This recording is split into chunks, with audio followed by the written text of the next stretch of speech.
welcome everybody to the Inkosi Super Cup. We are currently in week 5 and we've had so much action these past few weeks and it's not going to stop tonight. We have a couple new teams joining us and a couple new teams here to show their mettle, to get that W, to get those points on the board. Of course, joining me is Patchy. How you doing, man? Yeah, I'm out here. We Gucci. I'm ready to get into this one. It's definitely going to be an interesting one. And, well, I mean, yeah, I'm quite happy to see what we're about to see. Let me just put it like that. Yeah, so let's talk a little bit about what's tonight's first match going to be. So we're going to be looking at Digital Anarchy Chaos up against Nibble Conspire. So if we let's look at the leaderboard first and just see where they're going to be slotting and where they're going to be wanting to go at this point. Because naturally, they're coming into it. It's the first time that we're going to be seeing a couple of these teams, and definitely they're wanting to get some points on the board. So again, as we've seen previously, you know, ex-Astros, they're currently leading and running away with that board, sitting on 24 points at this stage. And the only closest following team so far is Fair Gaming, it's XD, but they need to come back more. They need to play more games in order to be able to catch up to ex-Astros at this point. And now we've got Digital Anarchy Chaos coming in. We've got Nibble Conspire coming in. So they have a lot of work to do to catch up to that. So yeah, if you're expecting, you know, some results from tonight in the semi-final between Nibble Conspire, between Digital Anarchy, what are you thinking?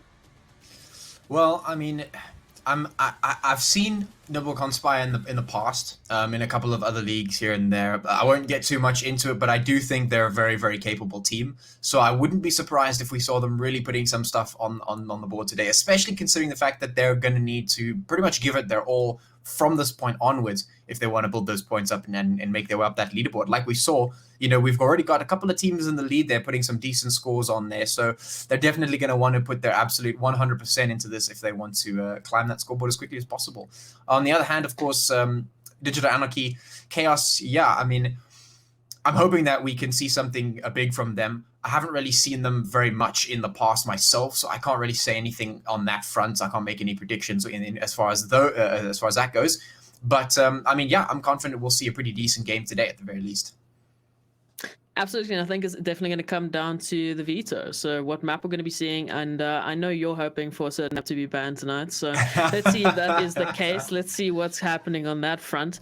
But ultimately, ooh, it's going to be a Mirage. So there you go, Patchy. Deep breaths. We've got this. It's okay. Yeah, I must say I'm so happy. So obviously, I haven't really been on the Inkosi Cup, as you know, but over on the Mzansi. We've been seeing way too much of that nuke, and oh man, I'm just sick of it. I'm really sick of it. So I'm glad to see it on that ban list. I'm glad to see Vertigo on the ban list as well. I don't think that's a map that we should be seeing, especially for a match like this, where teams are making their way in for the first time. You know, Conspire showing their face for the first time, trying to get those points on. You definitely don't want a map like Vertigo on there. Nuke as well. It's definitely too much of a hit on this map. You want something way more solid. Overpass gets taken out. That's just like it is. Inferno, it's sad to see that one go as well. That's always a nice decider, but yeah, maybe it's a little bit too contested, so that's getting banned. Train getting banned, and of course Dust getting banned as well means that yeah, we'll see the Mirage. Very, very excited for it. One of my favorite maps.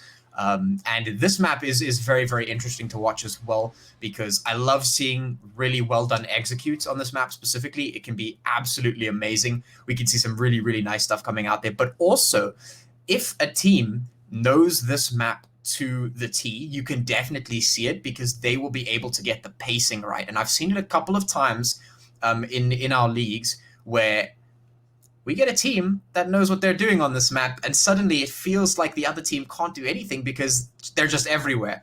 I just remember watching one match in particular where the CT side was so active and they knew exactly what they were doing so much that they were able to get the tempo every single time. And it almost seemed like there was nothing that the T side could do. They were just flabbergasted because there were CTs in front of their faces in the first couple of seconds. They're like, how did you get here? I didn't expect you. It was crazy. So we can see some really, really nice stuff on this map. Definitely a great proving ground and a wonderful way to start things out. Absolutely, and I mean, you've mentioned it before, you know, Mirage is also one of those maps that you just, as general CSGO players, you know, they've all played on this map. It's one of the age-old flavors that we've seen of CSGO, Counter-Strike, in eons and eons of what we're seeing today, which is ultimately such a puggy style that we can see, you know, the aggressive style, the tempo, as you've mentioned, but also you have a little bit of leeway to work with. You've got knowledge on this map, just in general from playing, in your pugs and your casual matches as a player, as an individual, this map pretty well. Yeah. So I've seen it time and time again where teams have just been relegated to, great, let's just take that aggressive play. Let's just take sort of not really that style, but a little bit more of a just run out, gun it out, and finish it off, because you have the capability to do that. And we'll see how that's going to change this time around. I do love to see a good bit of CT side strats on this, because aggression tactics and the control that you can take away from your opponents is, the options are there. You just need to take it. Some mid control definitely is something that I'm waiting to see. Those good pistol strats that we love to see, the nade stacks, it's all things that this map really caters well to. Yeah. So ultimately, it's going to be a case of, who's going to be winning out that knife round, who's going to be picking which side. So for you, CT side, T side, what do you like to see first for a team wanting to win this and take this away from them? Well, first off, I definitely have to agree with you on the point that this is definitely one of those maps that the team should feel super comfortable on. It's one of the staple maps, and I think that falling back onto that sort of comfort, we know what we're doing here, even when the strats run out, is going to be a big, potentially a big part here if the strats do, come to a bit of an end there. But I really like both sides of this map for different reasons. I think there are some really good potential points for both of these sides. So on the CT side, you can really, like you said, the aggression that comes out can be very unexpected. You can get into certain points. You can make sure that your holds are very, very solid. And seeing very solid holds coming out there is really, really great on the CT side. On the other side, I love T side executes. And specifically, I like first round T side executes. There are not many times when you'll see the T's pick up nades in the beginning, get the util going in the beginning. But it is one of my favorite things to see the smokes and the flashes come out round one for T's. They go straight towards A, the execute comes out. It is so, so powerful, in my opinion, at least, because you have the smokes coming down, you got the flashes coming in, and sure, it's just pistols, but now you've already got such a dominant sight control. You can get on there, you can get the bomb plant, and if that happens, you've already got yourself some good money. So regardless of whether you lose at that point, it's been a good investment, at least half so. So I think it's, there's definitely some really great possibilities on both sides. And I'm just waiting to see that come out. That's really going to be the indicator of how this match is going to go. I think whether it's CT-sided or T-sided, I think once again, it maybe depends on the teams, how they feel. Not as much as Nuke. Nuke's a bit crazy. But yeah, I'm ready to see what these teams have to offer. Absolutely. You're talking about smokes and utility, and now with the addition, actually they've taken away the skyboxes, that opens up your utility usage so much more. You've got a capability of throwing util onto B side from A side. You can throw smokes all the way into middle, into A side, into CT even, from the craziest of places, as long as you've got the lineup. So that also then allows just for that push and pull to happen a lot more. You can really take away the focus of your enemies, whether that's your CTs or your Ts.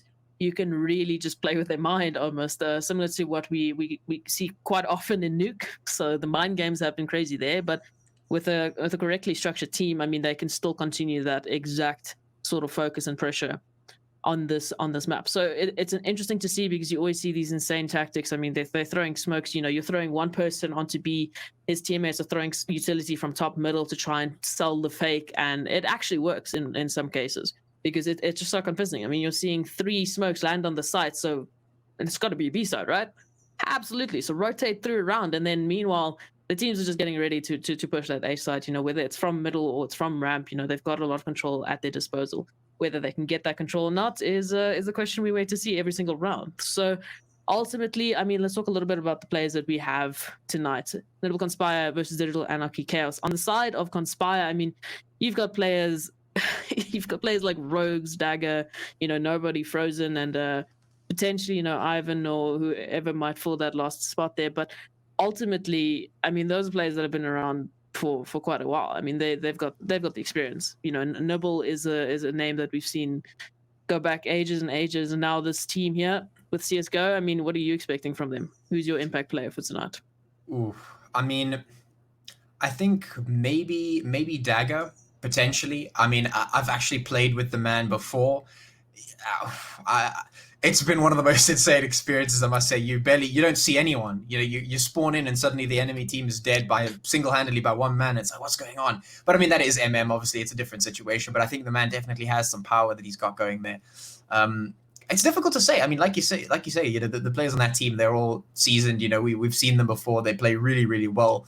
We've seen some good stuff coming out of them. It's difficult to pinpoint it on one. Obviously, we've got nobody there. You know, big boy players all around the board, I think. Yeah, I don't know. I don't know what to say. It's, you know, everyone. So, I mean, ultimately, I mean, if we're looking at So Strong, don't worry, I'll give you a little bit of a break here. From So Strong's side, I mean, we've got Dagger and we've got Frozen that are sitting above that 1.0 impact rating. Dagger, 1.02. Frozen actually normally averaging at that 1.16 impact rating. So, I mean, he's been absolutely insane in previous matches. And we're going to wait to see, you know, how this roster's going to be doing. So, don't really have stats for him just yet. I'm leaving alone the pun for now. But ultimately, we're going to wait to see what he's going to bring to the table tonight. And on the side of Digital Anarchy, Chaos, I mean, you've got players, Papa Hatch, Wounded, you know, Deflector, Locks, Smoking Time. I mean, I'm seeing players that I've seen in lineups going ages back. I remember watching matches with these players. So these are players on both sides that have quite a bit of experience. And I mean, also, you were saying it's insane to watch. If you're playing a game with them, you blink and bam, it's done.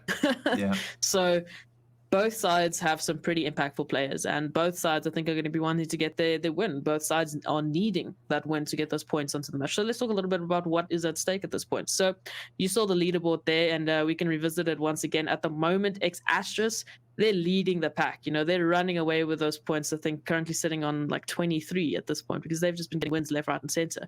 And ultimately, you can see that the top two are going to be those teams that are going through to that promotion relegation match into the Mzansi Esports League. So that's where you want to be. That's that combined prize pool of $1 million. At the moment, these weekly cups, you're only playing for about 1,500, which is still a great prize pool to be playing for, but you definitely want to be getting yourself into that sweet spot, into that Mzansi Esports League. So you can see here X-Ashes, Fair Gaming, and actually Fair Gaming tied with XD at the moment, you know, for that second place. But the whole premise of this is that you come back week after week, you play your hearts out, you get those wins, you get those points. Ultimately, however far you go, whether you win the entire week cup or you just get a couple wins here and there, that's still adding up. There's a constant tally just going and counting what you're able to do. So we're going to see teams that, as long as they stay consistent in registering for the Inkosi Cup, they're going to be able to get themselves a chance at that promotion relegation match. Obviously, if you come in and you just absolutely destroy the competition, you know, a couple weeks in, then yeah, you'll probably get to that point marker a lot quicker. But that's what you need to do. You need to just keep coming back. So, as you said, for Nibble Conspire, for Digital Anarchy Chaos, this is their show match. This is the time they get to show their mettle and where they get to show what they can do. So, I think we've talked a little bit enough about all the other things going around, but ultimately, Mirage, like we've mentioned, you're happy to see it. I'm happy to see it. It's going to be a fun one to watch. And should I even ask, you know, a potential little bit of a caster's prediction here? Oh man, I think I'm just gonna go with the safe bet. I mean, the safe bet is what I know, right? So I think maybe I'll go with Nibble this time around. But I mean, what I actually want to see, you know, and this, I say this every time I have to make a prediction pretty much, but it's true. What I want to see more than anything else is, I don't care who wins. I want to see a really good game of Counter-Strike getting played here. That's really what I love. At the end of the day, it's not really fun to see, you know, a one-sided battle. It's never fun just to see a sort of default win where nothing really happens. What I really want to see is some competitive Counter-Strike, some really neck-and-neck stuff, some, you know, insane clutches, some great tactics, brilliant utilization, all that good stuff. That's what I want to see. I want to see damn good Counter-Strike getting played here today. I mean, we're currently seeing a bit of a 4v5 situation here. So, unfortunately, I think this is a load shedding has struck again situation. So for Conspire, we'll see what ends up happening ultimately. But I just want to give a shout out to our Observer for finding us such a lovely scenery here. I mean, yes. you know, I've never really been able to go to the carpet shop in Mirage. I do believe we've got some beautiful tapestry here. I mean, just look at the detail. Honestly, I think I want one of those for my house. It's looking really, really good. I wonder what the pricing on that one right there on the end is. That looks really good. I feel like we're just getting a tour of this Mirage map here. I mean, you know, I honestly didn't know that there existed a second floor. Yeah, I didn't even realize. Up until, like, I found out like a year ago, also from watching CS, and I was like, where's that? What? I've never seen this in my life. And meanwhile, it's been there since the beginning of Dawn. Yeah. But, my brain does not realize to look up sometimes. Well, I mean, you don't really train for it, do you? You're putting your crosshair at head height, that's where you're focused on. You're not really looking up because there's nothing there, ostensibly. But I mean, there is something there, you just didn't realize. Oh, so yes. I mean, Mirage, watching these two teams, we've mentioned before, it's a little bit more of a pug style map. At least it caters for that style if you wish to go there.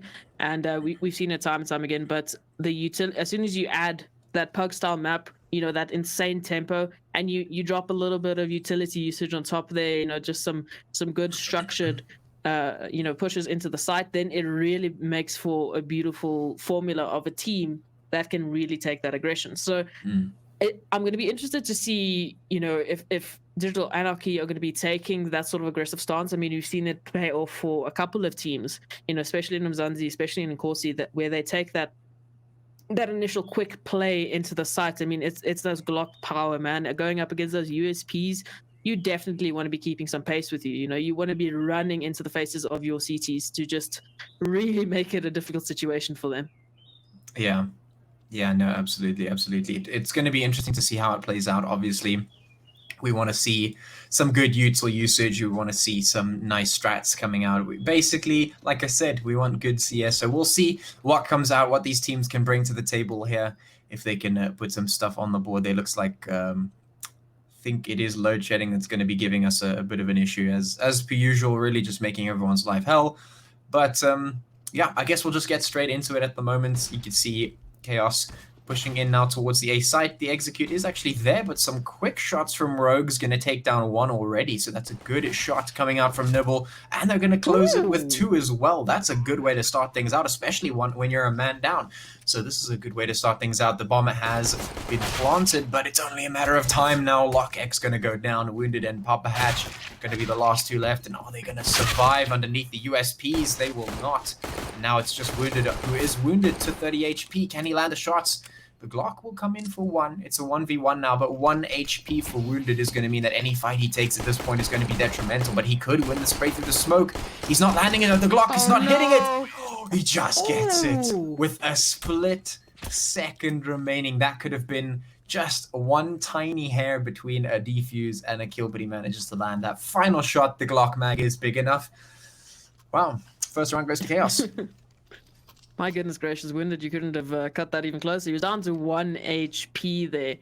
So ultimately doing absolutely miracles work and winning that round there for Digital Anarchy. So they're going to be starting it off strong. And as you mentioned, Nibble Conspire, they're in a 4v5 at this point, and there's nothing really that they can do, unfortunately. So every kill counts. And oh, look at the Smoking Toe is going to take down Rogues there through the smoke. Unfortunately, Dagger's not going to be able to respond just yet. And at this point, Nibble Conspire are getting taken out one by one.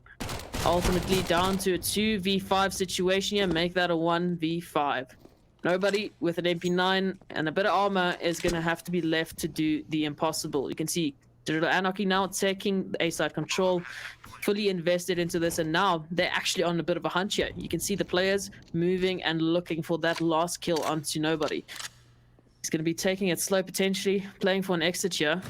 Going to get a bit of extra money. Oh, sound cues are there, so he's going to be able to take down Locks, but now his position's been given away. So ultimately, this is going to be the second round for Digital Anarchy. We're going to be seeing Nibble Conspire now having to make that tough decision in terms of economy because, this was a bit of a gamble here. They bought up trying to do that conversion, that early second round conversion, so that they don't have to be going into that, 3-round rolling loss there from Digital Anarchy. But now that you have to just decide what you want to do. I mean, you haven't been able to capitalize off of what you've just bought. You haven't really got the kills to do much of it. It's only Nobody that's been able to get that kill. And money's not looking great. Yeah, the issue I think with that potential shutdown strategy is that really one thing that gets overlooked a little bit is the sheer slapping power of the Mac 10s. Like, you whip out the Mac 10s on especially on a round or a map like this, those things could do some serious damage. And I definitely like the idea that Conspire had with the counter buy. You lose the first round and usually the enemy team expects you to save. And then you can maybe take advantage of that, try and play slightly differently, try and do something else. But ultimately, if the MAC-10s are going to be running around like that, slapping, there's nothing much you can do. Despite the fact that you've prepared for it, you really want to be on a full buy playing properly against the sort of flaunty aggressive tactics that you can really see from the T side when they whip out those MAC-10s. So it's unfortunate for Conspire. They're going to lose one, and of course the fact that they're a man down also not really helping out in that particular regard. So they're going to be left with nobody with that MP9. They're going to be the only sort of substantial firepower they've got going. And, well, let's see if they can hold off against the attack. The Chaos are now just moving straight in. They're going to be losing one player, but trading it out immediately. The MAC-10 is going to be taking out nobody, and that's the massive firepower taken straight out of the CT hands, and the rest of the players going to be running for their lives at this point. Frozen on 16 HP. Rogues also going to be retreating.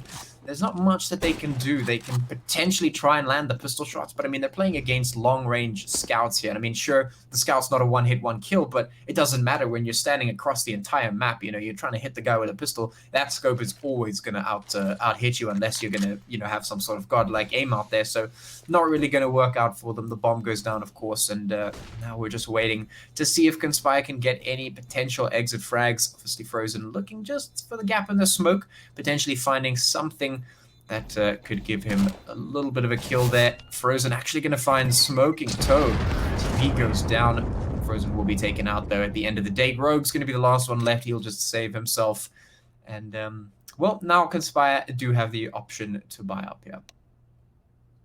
Absolutely, and now, as you mentioned, they have the option. They've reset their economy. Now they're going to be going into their first buy round, trying to get that first round. It's a little bit of a discussion still, nevertheless. I mean, you're playing a 4v5, so every possible round, every gun is going to be even more vital than before. This is such an unfortunate situation now, but ultimately, Noble Conspire on the CT side looking to get their first round. It's a tough one, and I mean, if you're looking at this, from a strategic point of view, what would you be doing? I mean, as a CT side hold, are we holding a 2-2? Are we trying to get some early control here? Take the gamble? Yeah, this is a very difficult spot to be in. Man down is never how you want to start things out. It's you're trying to get a feel for how the other players are going to play and really adapt yourself around that. Being able to, or not being able to have that extra play really does hurt. I think that if I was Conspire right now, my plan would probably be find one of the players on my team the best at anchoring B and send that lone player to B, still have one in mid so that we have that mid presence, and then two on A. And potentially move that one on A to B if you feel like it's going to be that side. We're going to start things out with Frozen taking some nice shots in mid, so that's going to be a big pick, but I think that's how I would play it, just going back in terms of strategy. I think that's probably how I would play it if I was Conspire at this point, because I think that you can rely on some of your anchors if you have the confidence in them. We've seen it before, except you won't be playing the 3-1 stack, it'll be the 2-1 stack, but I mean, it's better than nothing.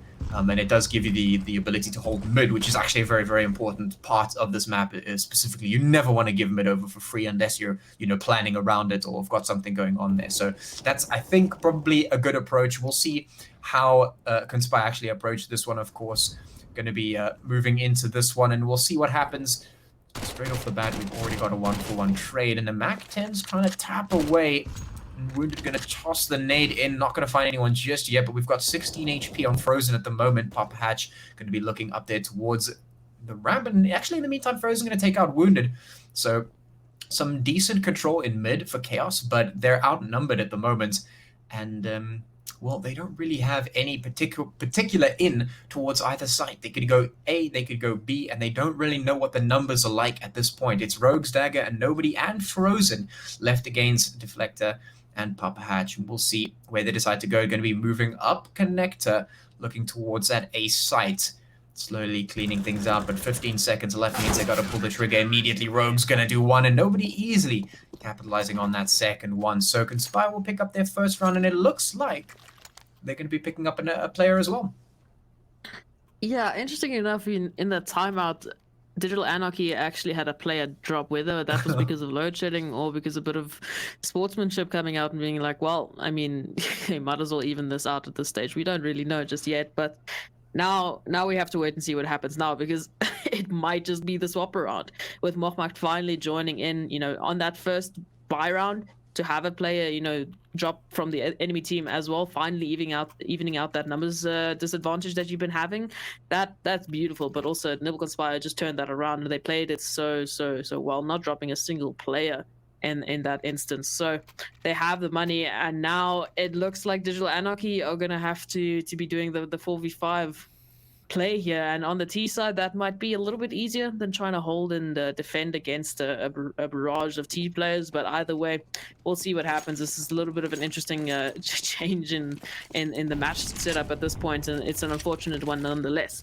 But we'll wait and see how this plays out. So Nibble Conspire, they have that one man back, and Digital Anarchy now a man down every round until he comes back. So there's going to be a bit of a change up. They're going to have to try and gamble. Okay, well, do we stick the numbers together? Do we hold our advantage every fight we take it? Because we're man down. We don't have that luxury of that 5-man stack. So it's going to be an interesting decision to make. So now we can see this Digital Anarchy actually etching towards this A site. The utility comes out.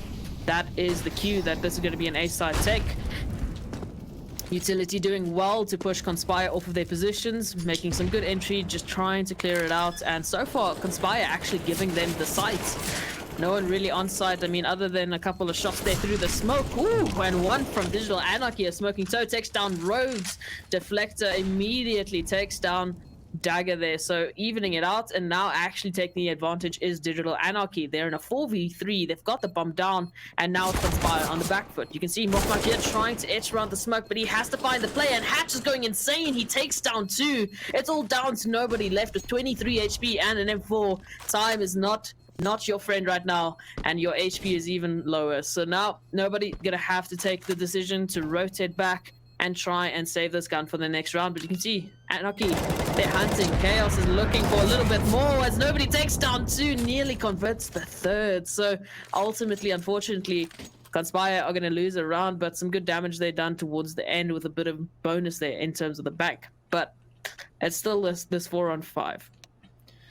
Yeah, what a telltale round coming out for from Nibble Conspire, because I mean, they came into that one with quite a number of AKs in hand. Everything was looking pretty solid for them. And I thought, wow, with that firepower, I mean, surely you're going to put up some hell of a fight, especially considering with one player down, they were able to do so much.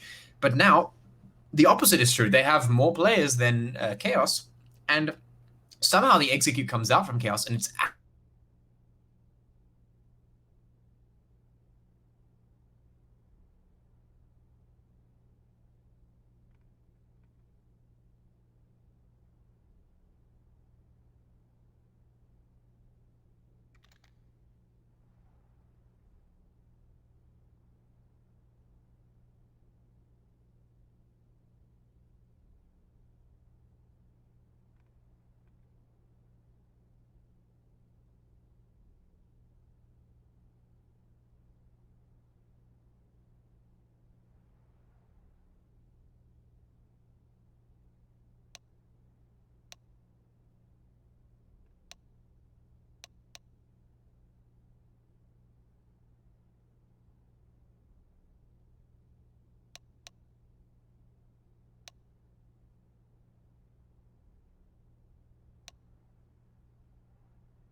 Now it's going to be a very important round here for both teams. It's the 6th round. Nibble Conspire looking to get that 2nd round. It's a 3-round gap here. And now they are on the back foot. They need to catch up. And unfortunately, they're going to be relegated to pistols. You can see here Frozen trying to take a gamble, trying to get an early frag there. It's easy doing actually a considerable amount of damage there. But ultimately, Papa Hatch is going to come out of there with 5 HP and a kill. And now that initial entry that they were trying to get, that early entry, is unfortunately not going to be the case. Ooh, we have jumping CTs and, jumping Ts just in the middle. Unfortunately, none of the shots connecting. And now Conspire just, I mean, it's a difficult situation. You've got pistols only to work with, and now they're just getting taken out bit by bit. Chaos are taking a very slow approach into this round. They're making sure that they're not letting anything go for free. Probably a good understanding that their opponents are on the save round, so they need to be careful of every possible corner, as we can see just here. The 180 coming through, Smoking Toe taking down Dagger, ultimately again leaving it all onto the shoulders of nobody here. In a 1v5 situation, 2 players are low, but the chances of finding, those low HP players as opposed to the rest is always a bit of a gamble. Bomb going to be going down for Anarchy here, and they're looking good to take their 5th round. They're looking good to increase that gap, and with their 5th player finally back, it's finally a 5-on-5 once again, but unfortunately for Conspire, they have to now do the work to build up their economy once again. Yeah. So now the hunt again. Anarchy at this stage, they're not letting Conspire, get anything for free. They're not even letting them keep a gun at this point. So the impact that's having on their economy has been absolutely strenuous. And with that, there's a little bit of confidence going from that. You're making sure that your CTs are not surviving almost a single round here. So nobody, definitely hold on to that deal. Take this kill potentially. Oh, looking at the right places. Unfortunately, just CSGO timing at its finest.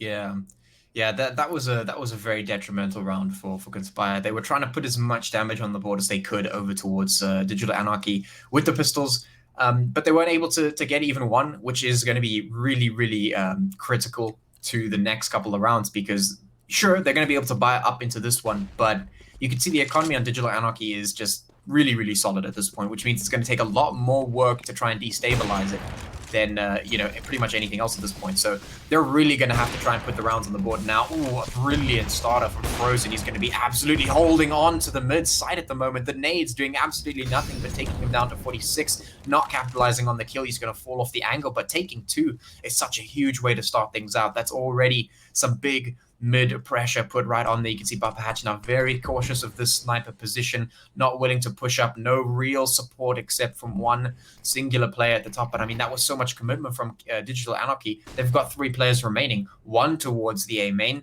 1 towards top mid, and 1 down there towards lowers. So this is a very difficult one. Papa Hatch going to be moving up towards Connected to try and get some angles on, and Frozen is just everywhere. Absolutely perfect angles being held from him in this round, and the seconds are ticking away for Digital Anarchy. There is very little they can do now. 2v5, 2 AKs versus Frozen, basically, at this point, who's just been really sliding around this map like absolutely he needs to be. I mean, putting the rounds on the board right now for Conspire is super, super important. The trade going to be 1 out, immediately deflected the last one left. It does manage to get at least 1, so it's a 2v1, but 37 HP in the time moving like this is not going to be the good position to be in. Of course, he does have the bomb, so maybe a plant could come through. This is still doable for Digital Anarchy, thanks to those opening trades there. It's Rogues and Nobody versus Deflector, but the 37 HP is not going to be working in his favor at this point. A couple of shots straight towards him could be enough to end it all. And Deflector get the plant. Ooh, he doesn't know that there's a player right here. Nobody's just going to be absolutely in the right place. And he's going to be taking down Deflector and putting the 2nd round on the board there for Conspire. So it almost looked like they were going to lose that one, but they managed to hold on to it and put that very critical round on the board. Very critical is a good description of that. So finally, Nibble Conspire getting that 2nd round, and now we might see a momentum change here. Obviously, Digital Anarchy, they still have a lot of money to take into this round. They still are going to be able to buy up. They're going to get that AWP in the hands of Smoky Toe. We've seen what he can do with SSG, so this might be a whole nother monster that we're going to be able to see this round. Ultimately, Conspire, they are looking to take this because economy is going to be that all too serious pressure on their backs. In the back of their mind, they understand that if they lose this, I mean, it's not just another round there for Anarchy, it's potentially another 2, another 3, depending on how badly their economy gets affected. So now, every kill is important. Conspire, you can see Dagger going to be the first here to take the aggression. He takes down 2. He actually drops the bomb. So that's a good bit of an advantage here for Conspire. They just need to be careful of his swinging locks here.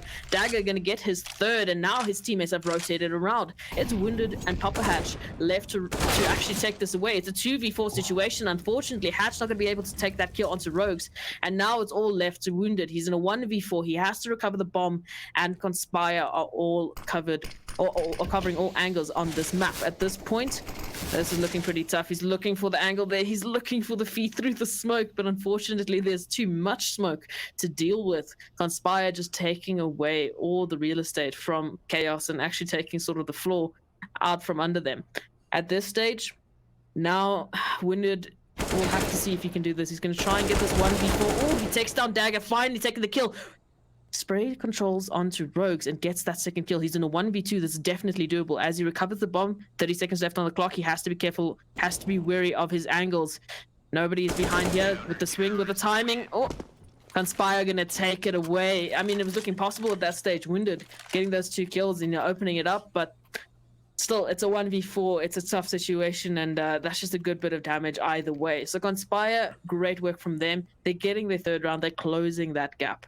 And now, finally, for the first time, if you're in the Conspire camp, you're going to see Digital Anarchy Chaos. They're going to be relegated to pistols.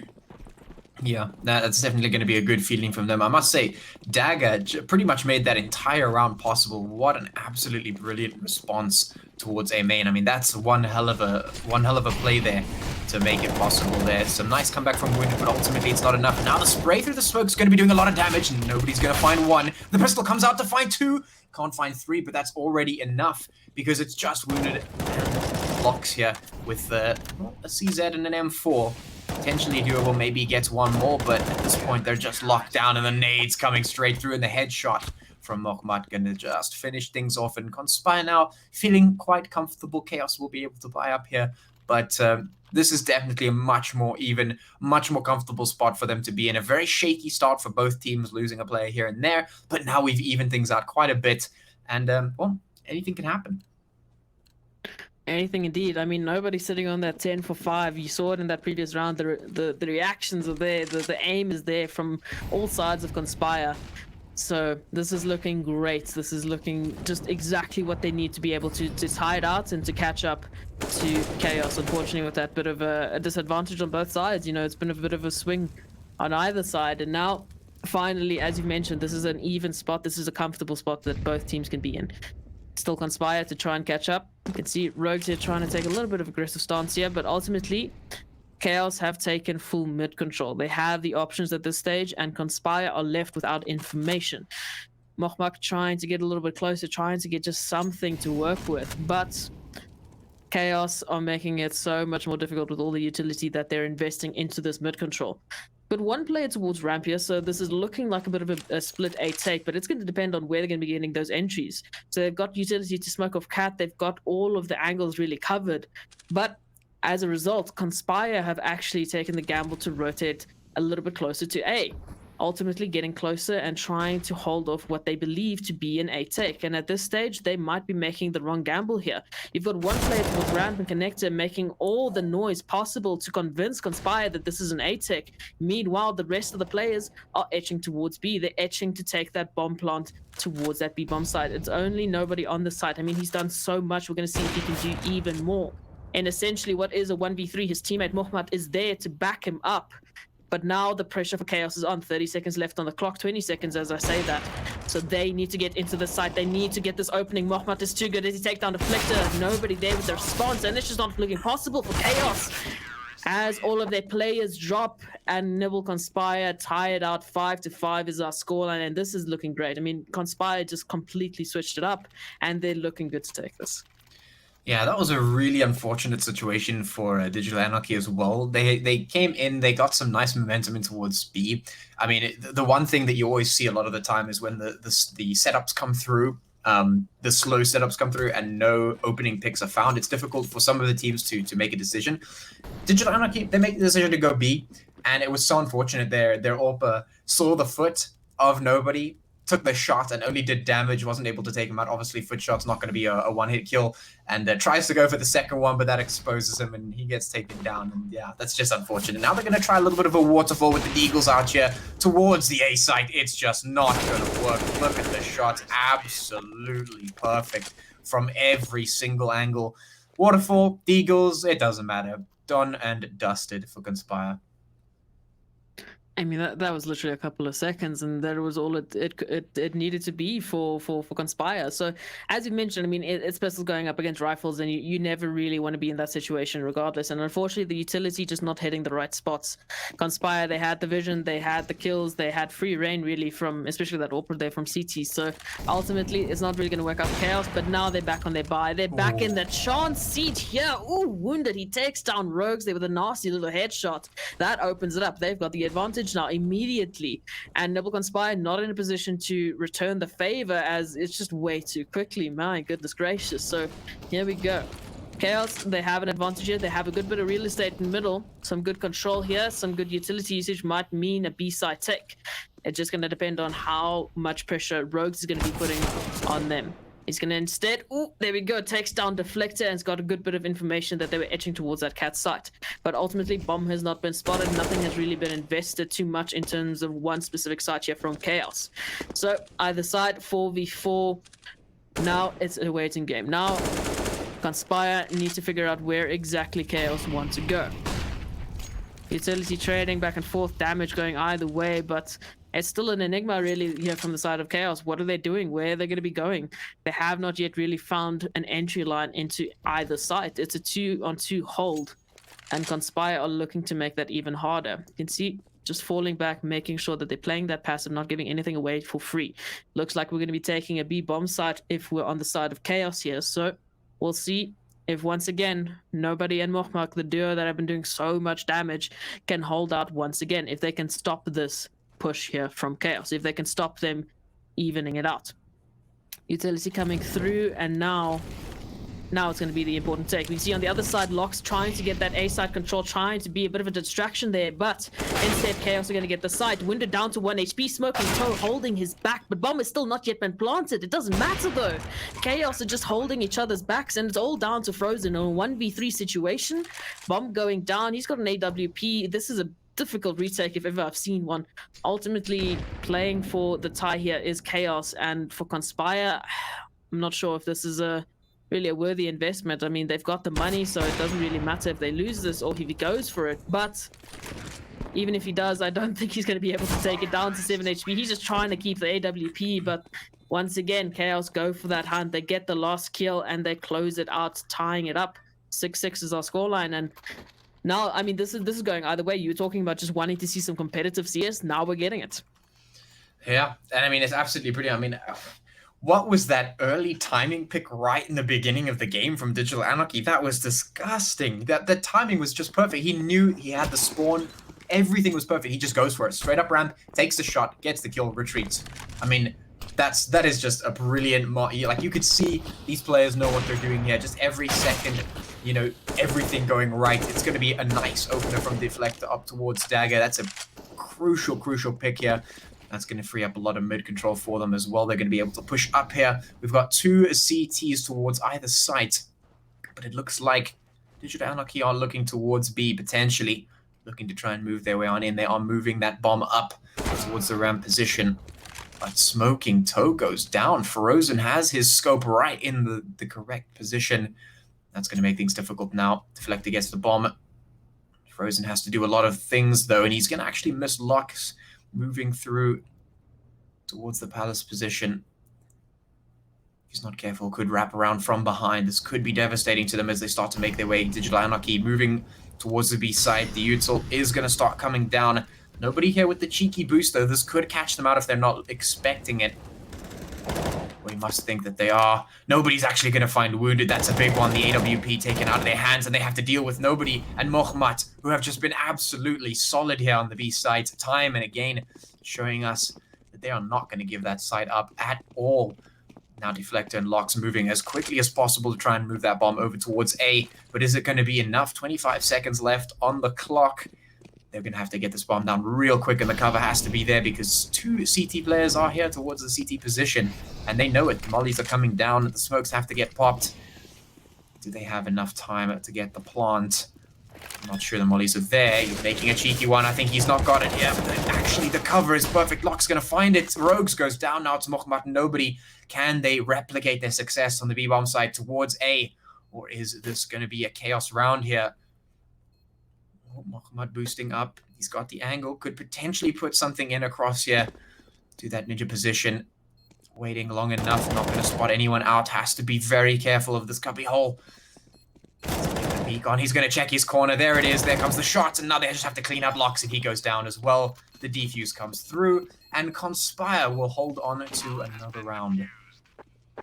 My goodness gracious, I don't even know how Chaos got that bomb plot ultimately. Both of them left with 8 HP, just barely covering each other's backs. They, getting the headshots where needed to, but ultimately, going into that retake, they really didn't have the HP. And Conspire, they had the pacing, they did what they needed to, and again, Mohamed and Nobody, just the power duo on this side, whether it's B or A, it looks like they just got this under control. So Conspire, they've got the advantage now, 7-6. They're looking to take a lot more. We've got 2 rounds left up for grabs, really. So we'll see which side is it going to go. How is this going to swing? Actually, interestingly enough, Conspire, they're not taking any of those early gambles that we were talking about, that early CT control that we mentioned. Other than, a couple of pistol rounds, I haven't really seen them take too aggressively that mid control. So a lot of respect here and quite a more passive play here from Conspire, but it's working out for them because when the executes come through, they're able to just lock it down immediately. So Chaos looking for an opening into either side at this point. They have this time decided to not try and take that gamble into mid, to not take that mid control, instead opting just for a good old standard A take here, potentially a bit of a push and play as they have the bomb towards B, but they've got 3 players making a lot of noise here towards A, trying to take Conspire's focus away. And you can see this, they've completely rotated off of this big bomb site. They're completely believing the fake at this stage. You've got Mohamed towards Cat, that is now starting to get a bit of a weird feeling. He's understanding that, wait, what? The bomb's not blocked, we haven't seen a single player. This must be a B. So the rotations are there, but the headshots are even better from Chaos. Wounded is going to cover his teammates back. Oh, there we go. There from the flank. That A player doing all the damage that is needed. Oh, the nades are through. It's just a confusing round here for Conspire. They don't know how this has come to be. All down to Nobody in a 1v3 situation, and I mean, I don't think this is doable. Save the AWP, get out of there, make sure that you're not going to be hunted from Chaos here, because they have just completely played the mental game. My goodness gracious, having that work out so perfectly for them. They're just choosing the timing right, they're getting the focus away, and leaving Conspire to completely leave the B bomb side there. And ultimately the rotation, it was a good instinct, but it wasn't enough. And I mean, Nobody doing well to take that 1 kill there, ultimately finishing off with the 3k, but not going to be able to take that AWP into this round, into this last round of the half. Now the economy for Conspire, it's just not looking great. Yeah, I mean, that was just a brilliantly orchestrated fake. I mean, we were even talking about that earlier on, the potential for the fakes here on maps now. And I mean, that was just brilliant. The smokes came down, the mollies were in, and even the presence was there. And the fact that they were able to crack into the B bomb site, when we have those players, the Mohamed Nobody duo, that is just a perfectly orchestrated fake right there. They're able to get the rotates coming in immediately, Conspire over rotate. They expect it to be a normal A side execute because that's what it looks like. The smokes are there, everything's there. They're like, all right, cool, let's stack. They move the rotates in, and suddenly nothing's happening, and they're like, oh no. They start the rotate back in, and that just absolutely plays into the hands of Digital Anarchy, because now they can wrap around from the front and from behind, and that just allows them to box in Conspire, toss the nades in, get the shots, and well, that was done from the moment it was sold. Wounded going to start to open things up. Dagger going down. That's a big player off the board for Conspire. They're going to be straggling onto this one. Of course, it is pistols, and then just one M4 for Nobody. Molly's coming in. Frozen actually going to try and push out with the Deagle. He's probably going to get shut down almost immediately. If he can find maybe one, it might be worth it, but he will be taken down by Papa Hatch. Now we have Rogues, Mohamed, Nobody to try and make something happen here. A quick boost could potentially come in from Chaos here. The Deagle shots need to land. Utility is going to fly past his head for the moment, but they are checking all their corners. Rogue's going to find a nice headshot. Mohamed going to find another. Rogue's going to find another.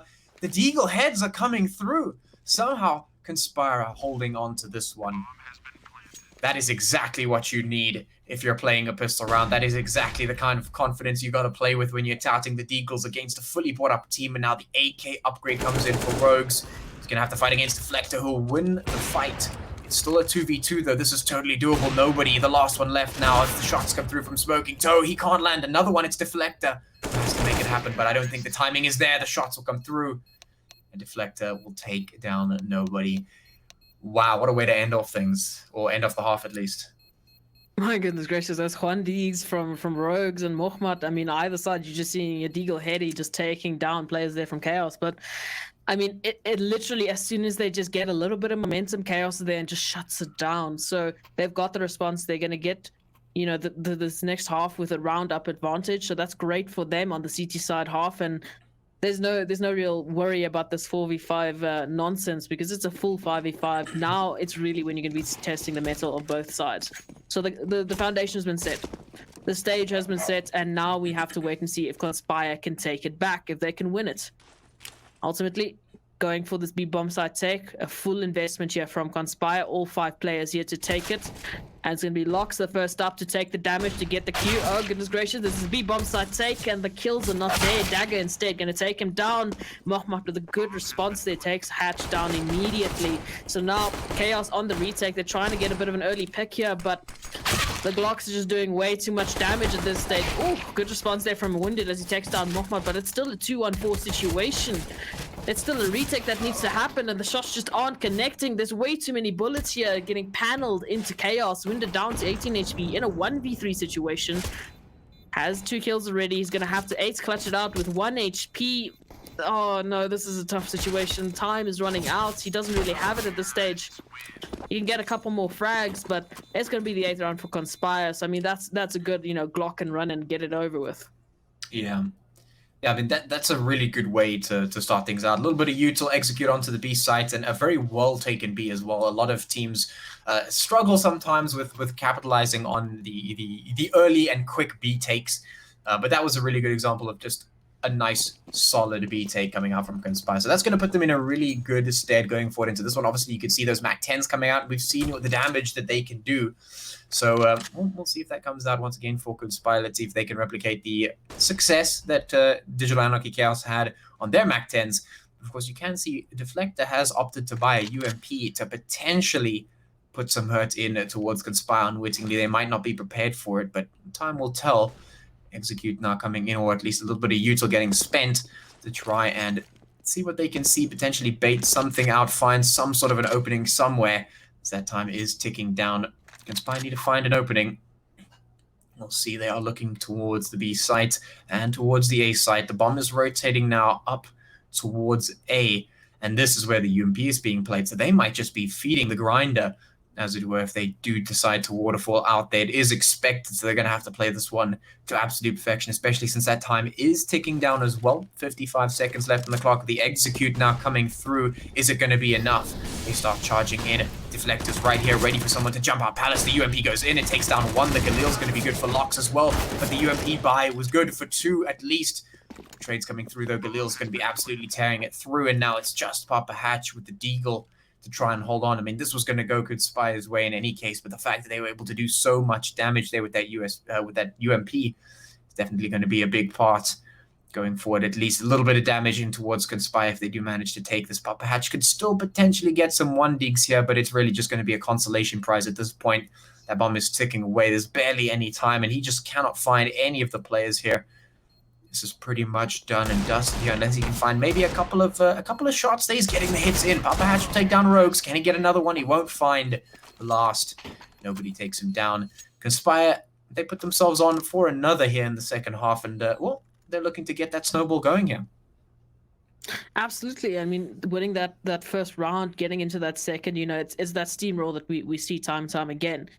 But as you mentioned, Chaos doing a good bit of damage there with the UMP, getting some extra money, so they have a little bit for this upgraded pistol buy here. Maybe a couple of nades, maybe even a diffuse kit. But for Conspire now, you know, deciding what we're going to do with this money. I mean, this is an important round. This and the next is going to determine how this is going to be going. So Chaos, they're going to be relegated to pistols this time around, because they did try and do that, you know, that second round conversion that we saw Conspire do previously. Didn't work out for them, unfortunately, but the damage is there. But they're still relegated to pistol going up against his full buys. So for them, unfortunately, they're going to have to wait one more round before they can have equal footing to take a round away. For Conspire, they just need to make sure that they're not losing any unnecessary guns, because either side, economy is important, right?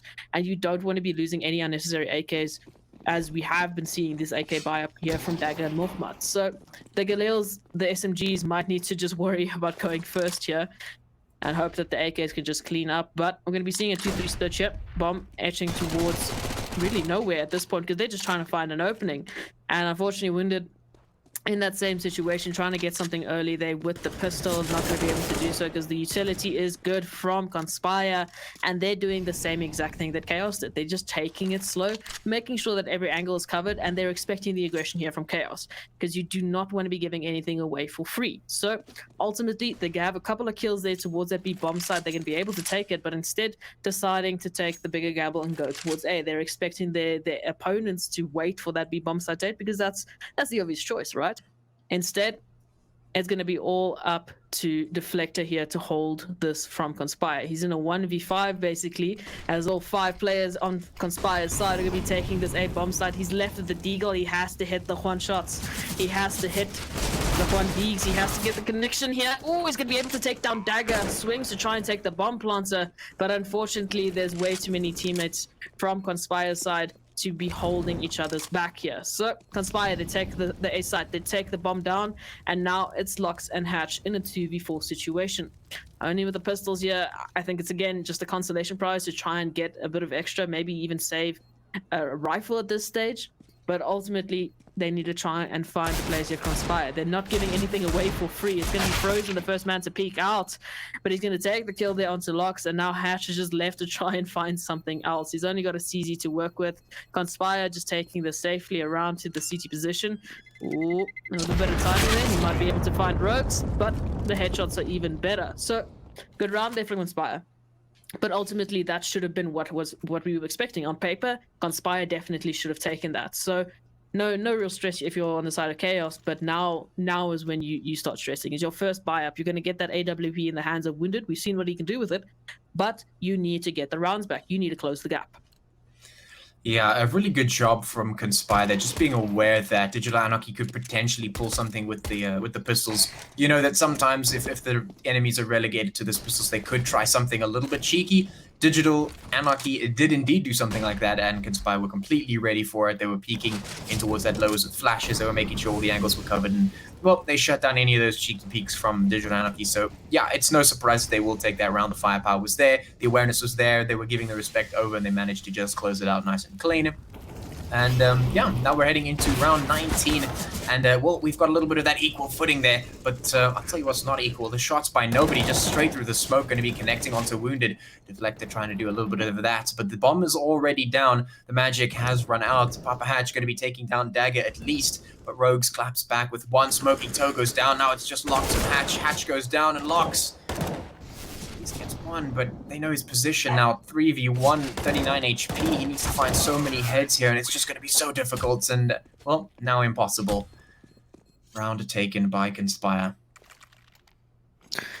Yeah, once again, Conspire just running away with it. I mean, at this stage, I feel like it can swing either side. I still feel like that because both sides, they have the capability. We've seen the insane aim on both sides, but ultimately, I think Conspire as a team are just looking like a bit of a more polished, force, really. I mean, when they're taking a side, they're barraging it. It's just absolutely an assault on either side that they're taking, and Chaos are not in the position to respond to it because whatever fight they're taking, it's at least a 1v2. It might even be a 1v3 to a 1v4. So there's no equal fights here, and now once again relegated to pistols. Wounded has managed to stay alive, but it's literally just flying players here from Conspire, taking kills, swinging away through the smoke. They take down Hatch, just left to Smoking Toe and Locks in the 2v5 situation with only a couple of deagles in hand. I mean, we have seen what these hand cannons can do, but the utility from Conspire is just going to be shutting them down ultimately, leaving Locks in a 1v5 situation, a little bit similar to what we've just seen previously. And this time around, he doesn't have a rifle to back him up, and he definitely does not have really a chance in getting this retake because Conspire are closing the gap. They're making sure he doesn't have any entryway. You're going to see nobody the first one here to try and take the kill. Unfortunately for Locks, he's not going to be connecting it, but once again, on paper, that should have been around for Conspire. So nothing really to beat yourself up about, but Chaos are starting to lose track here.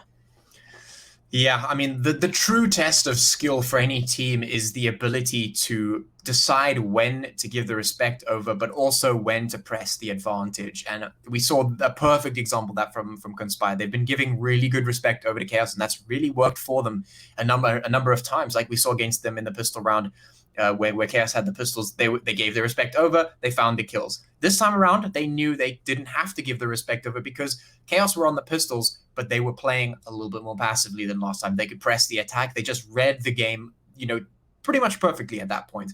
And now we're in a situation where Conspire has 12 rounds, and that's basically teetering on the edge of that match point. If they win 3 more rounds, they get the match point, and that's a huge milestone to make, and that's what everyone's going for at this point.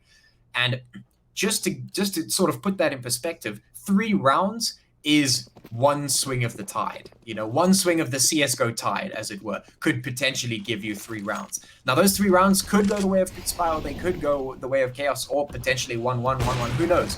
But the thing is, right now, Conspire have some momentum going for them, so it's really up to Digital Anarchy to start shutting this down. It's going to be super, super important for them to win this round right here in order to start things swinging back, because as soon as they lose this one, they might be relegated to pistols again, and that's going to be so difficult. Frozen going to open things up onto Smoking Toe, which is such a big pick. That's going to give them a lot of pressure in mid. Now Conspire trying to move in, going to be just pushing up that mid position, trying to get the hits in, really putting the pressure on, forcing those CTs to push back and fall back and try and take some secondary angles here, making things difficult for them. Ooh, the shoulders are spotted out. Dagger going to try and win the fight, but he will lose. Wounded going to be winning that one out, evening things out in terms of man count. The seconds are now ticking away. It is AKs and Galil versus M4s. Can he make it happen? Frozen once again doing the work, opening things up onto Hatch. But can he keep it going?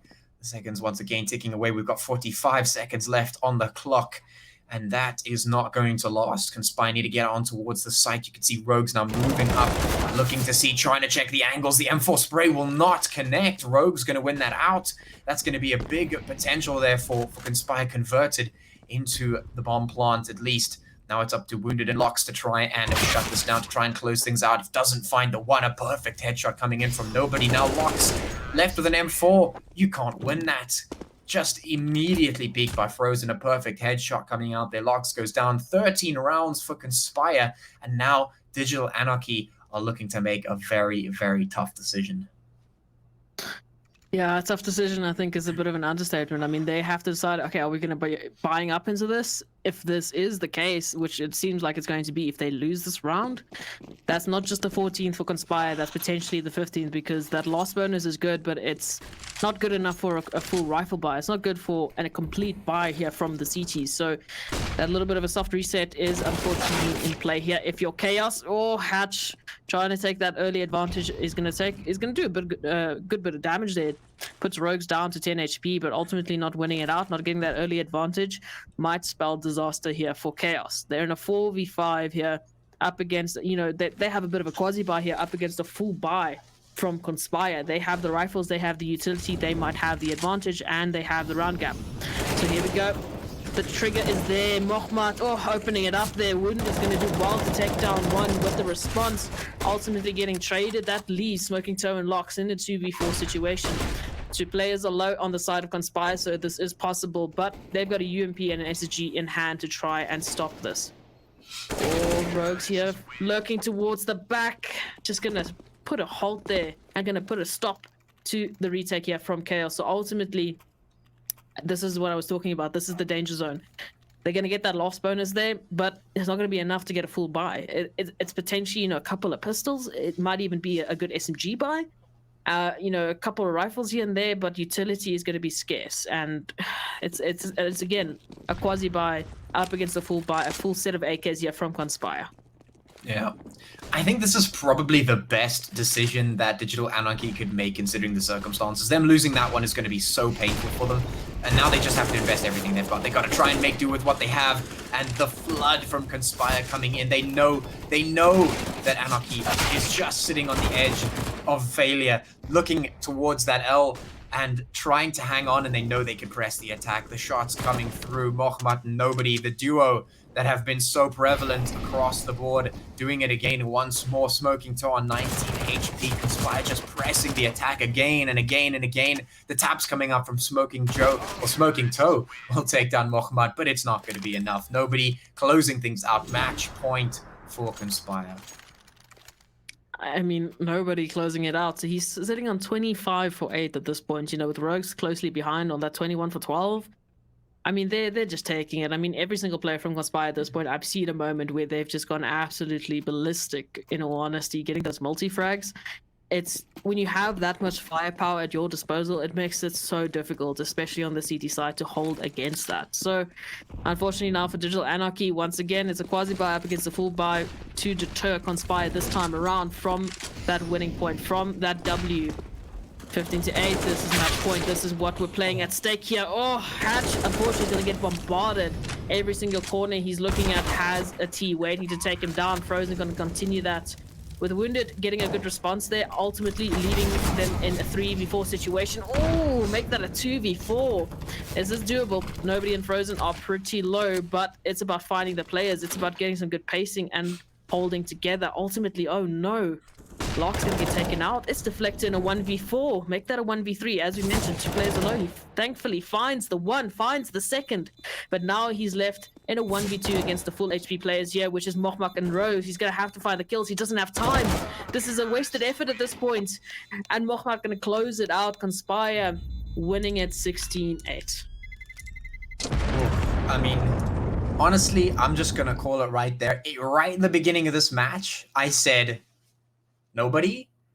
And I also said somewhere in between, somewhere in this game, I said that the true test of a team's skill comes down often to when they choose to be respectful and when they choose to press the attack. And you could literally see that playing out right in front of you there. For the first bit, pretty much the whole first portion of that match, Conspire, they were giving the respect over there, making sure they were doing their due diligence. They kept up. They kept the pace. And then right at the end, when Digital Anarchy were pretty much down, that's when Conspire knew to strike. They could just press the attack, kick them while they were down, basically, keep things going, and just keep that pressure on right until the end and take that W. So a really great game of Counter-Strike and well played. Absolutely, and Conspire are going to be pretty happy with that. So ultimately, they have just won it. They're going to be able to go through to that BO3 final, playing for that 1,500 Rand, bit of a prize pool here. And also, on the board, they have already got their 3 points. So they're looking to get a bit more, obviously hoping to take that final, but it's going to be a question now. So are they going to be able to continue this momentum, with a bit of a rough start there in terms of the momentum with a little bit of load shedding to thank for that. But ultimately, will they be able to continue it? Are we going to see more of this sort of just, honestly, a little bit of a dominant play here from Conspire, especially on the T side? It was beautiful to watch that they were just taking it. And they were taking it at such a fast tempo that I think they can be quite a contender going forward. And for Chaos, I mean, it was starting so well, but when it was evened out in terms of numbers and Conspire got that initial advantage, they just ran away with it. I mean, we were looking at an 8-7 half here. And here we finished off with that 16-8. Yeah, I mean, I think Digital Anarchy definitely proved that they have the potential to be pretty strong. But I think that Conspire making their debut, basically, I think they really had a lot to prove. And I mean, they've proven quite a lot. So I think, like you say, definitely a big contender. I'm interested to watch how they progress through the league. It's definitely going to be something that I'm keeping my eye on. And I guess it'll just be interesting to see how things progress, these two teams going forward. But of course, with that, I think we'll be heading to the break.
Welcome back, everyone, to the Inkosi Super Cup. As I mentioned before, we are in week 5, and now you're up for a cracker of a match. We've got Nodwin Gaming up against Royalty Esports. So this is going to be an interesting BO3 final. Patchy, what are you thinking? Let's talk about it. Well, I mean, we just came off of the back of a very nice Conspire victory that we watched specifically, and I mean, Royalty moving forward, we have a lot to expect from them. Let's say that. But I mean, I'm really thinking that this first match here is going to give us a good inkling of what to expect from both of these teams. We've just seen Conspire dominate on Mirage. We've just seen them be a really, really hard-hitting team, know how to play, know how to read the flow of the game, all that good stuff. So if they replicate that in any sort of fashion, it's really going to be onto Royalty to sort of respond there and show what they can do on this map, and that's really going to give us the best idea of what to expect from the teams going forward. I mean, we have a couple of matches. It's a best of 3. It's going to be spicy.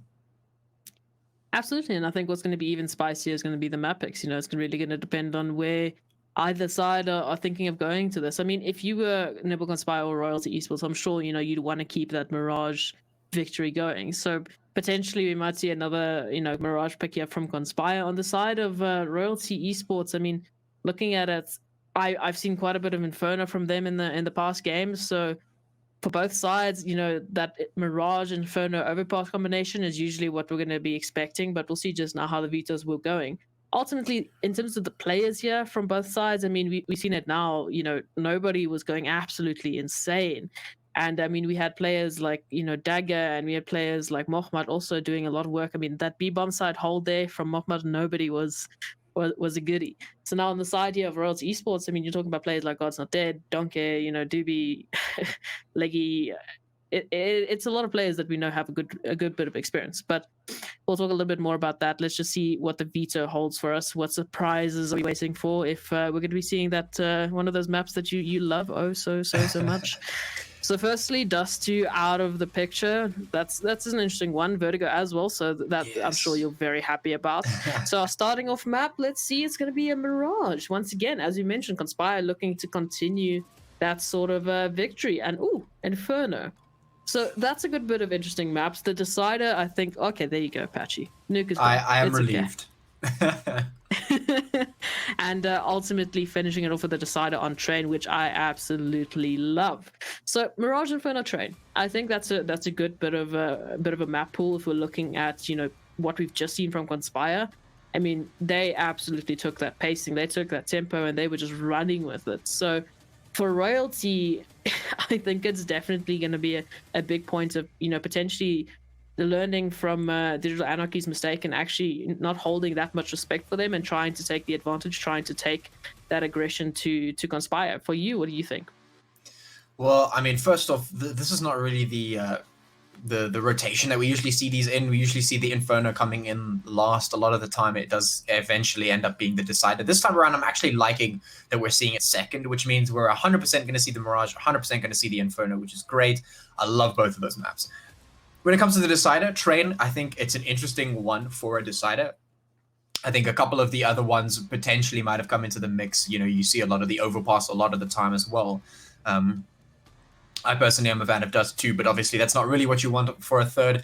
But I think Train could probably be interesting. I don't think that it's a bad one at all. We've got a really nice lineup of maps for this best of 3. So whether or not we get to the Decider is, you know, obviously going to be up to the teams, up in the air. We'll see how it goes. But I think, yeah, I agree with you 100%. The start off strong for Conspire towards Mirage is definitely a big one. You know, they've got the momentum going on that particular map. So keeping it going is a big one. You know, they can feel confident. They feel warmed up on this one. They can keep going.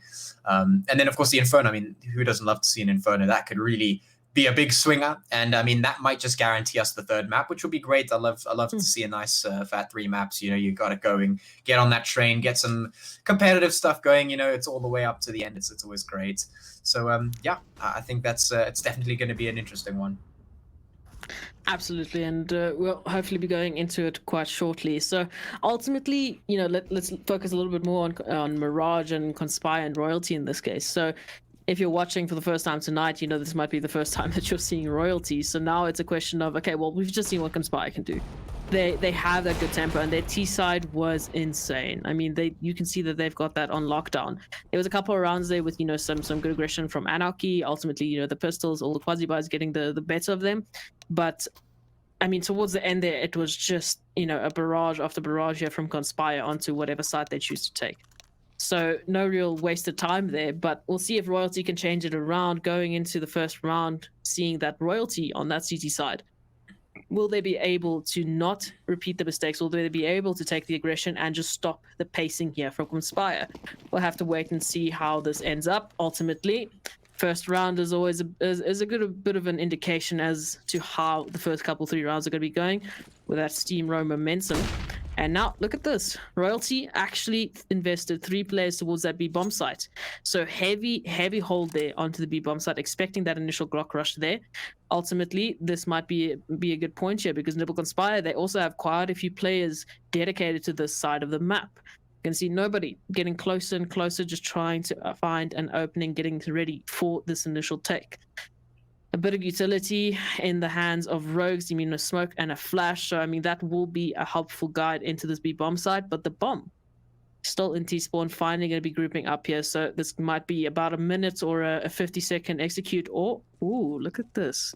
Swap around is there, so the utility and Rogues and nobody towards this B bomb site to try and hold the 3 players here from Royalty, but this is all a ruse, this is all a distraction. Instead, Nibble Conspire actually looking to take the A site here, so they have relatively opened up the site here, but they still need to get the bomb down, they still need to hold off the aggression here from Royalty. Frozen's going to do well to do just that as he takes down Leggy. It's still a 4v3 situation here, bomb going down. And now Royalty on for the retake, taking down Mohamed with a player dropped of one of their own. Ultimately, Frozen left in a 1v3, and just the headshots here from Royalty are so good. So they're going to be able to take the first round, and now it's that steamroll. It's that, that standard 3-round swing that we see after the pistol round. Whether or not Conspire going to be going for that early round conversion, we'll have to wait and see. Yeah, that was a really nice take. A decent dedicate to the bait from Conspire, but a really great response from Royalty. They didn't panic. They didn't do anything too crazy. They didn't, lose sight of what they needed to do. They went in, they made sure their players were there for the trades, got the shots that they needed to get in. Suddenly, Conspire were down too many players. They couldn't defend the bomb site, and defuse could come in. So a good response from Royalty. Now, going into the second round, of course, you can see Conspire not opting to pick up any of the SMGs, opting only for the pistols, but they are rushing straight in towards the B site, and the FAMASas will be here to do the damage straight on in. A couple already going down the Tech 9. We'll do one and potential for the bomb plant here. The MP9 trying to tap away at the heads. Not going to find them just yet, but some damage has been done. It's a 3v4. Conspire does manage to get the bomb down, but whether they're able to hold it or not is going to be the question. You can see the rest of the CTs now pouring in to come and reinforce this position, and it's definitely going to be working. The MP9s there, the FAMASas there, the shots coming through, and another defuse there for Royalty, and pretty much what we expected, especially since Conspire didn't really opt for the counter buy. They didn't look to shut down the steamroll. So yeah, Royalty picks up the second round as well, but this does also mean that Conspire can pick up the AKs, and so this is definitely going to be an interesting one. Absolutely, that double bomb plant round that they have been able to continue. I mean, they got the bomb down first round, then opted for the safe second so that they can secure that buy in the third round. This is great now for Conspire because they're going to be able to potentially shut down the momentum here from Royalty around sooner than in most cases here. So this is great. We'll see if they can do just that, holding the defaults, making sure that Royalty do not get one up on them, do not surprise them in any sort of push, because they still have a bit of a quasi-buy here. They got the SSG, they got the FAMASas and the SMGs that have been doing so much damage. So still looking to see what's going to happen at this point. Noble Conspire just taking it slow, not any sort of early mid aggression at this stage, which is interesting to see comparing to the previous map. Now utility going through, now the control, the real estate needs to get oh, Leggy gonna take down Dagger there through the wall headshot. So immediately some numbers advantage is given to Royalty, is taken by Royalty rather, and now they have the advantage. They just need to hold it. So I mean, I was gonna sort of judge that decision to keep the SSG, but I mean, it's working out for them. If you can hit shots like that, it doesn't really matter. So an AK dropped for Conspire. They haven't really gotten any sort of opening, and now 40 seconds left on the clock. They're deciding to rotate around to the A site, which may be a bit of a mistake here because they got 3 players from the side of Royalty dependent and waiting for this A site take. They haven't really split up. They haven't really taken away their focus from any sort of site. So the retake's coming through. They still have to kill 3 players on site. Gonna do well to take down Execs. And now God's Not Dead. Gonna do some good work there with the FAMAS. Takes down 2. Leaves it down to a 2v4 situation here. Nobody and Frozen to try and clutch it out. Oh, but that low HP...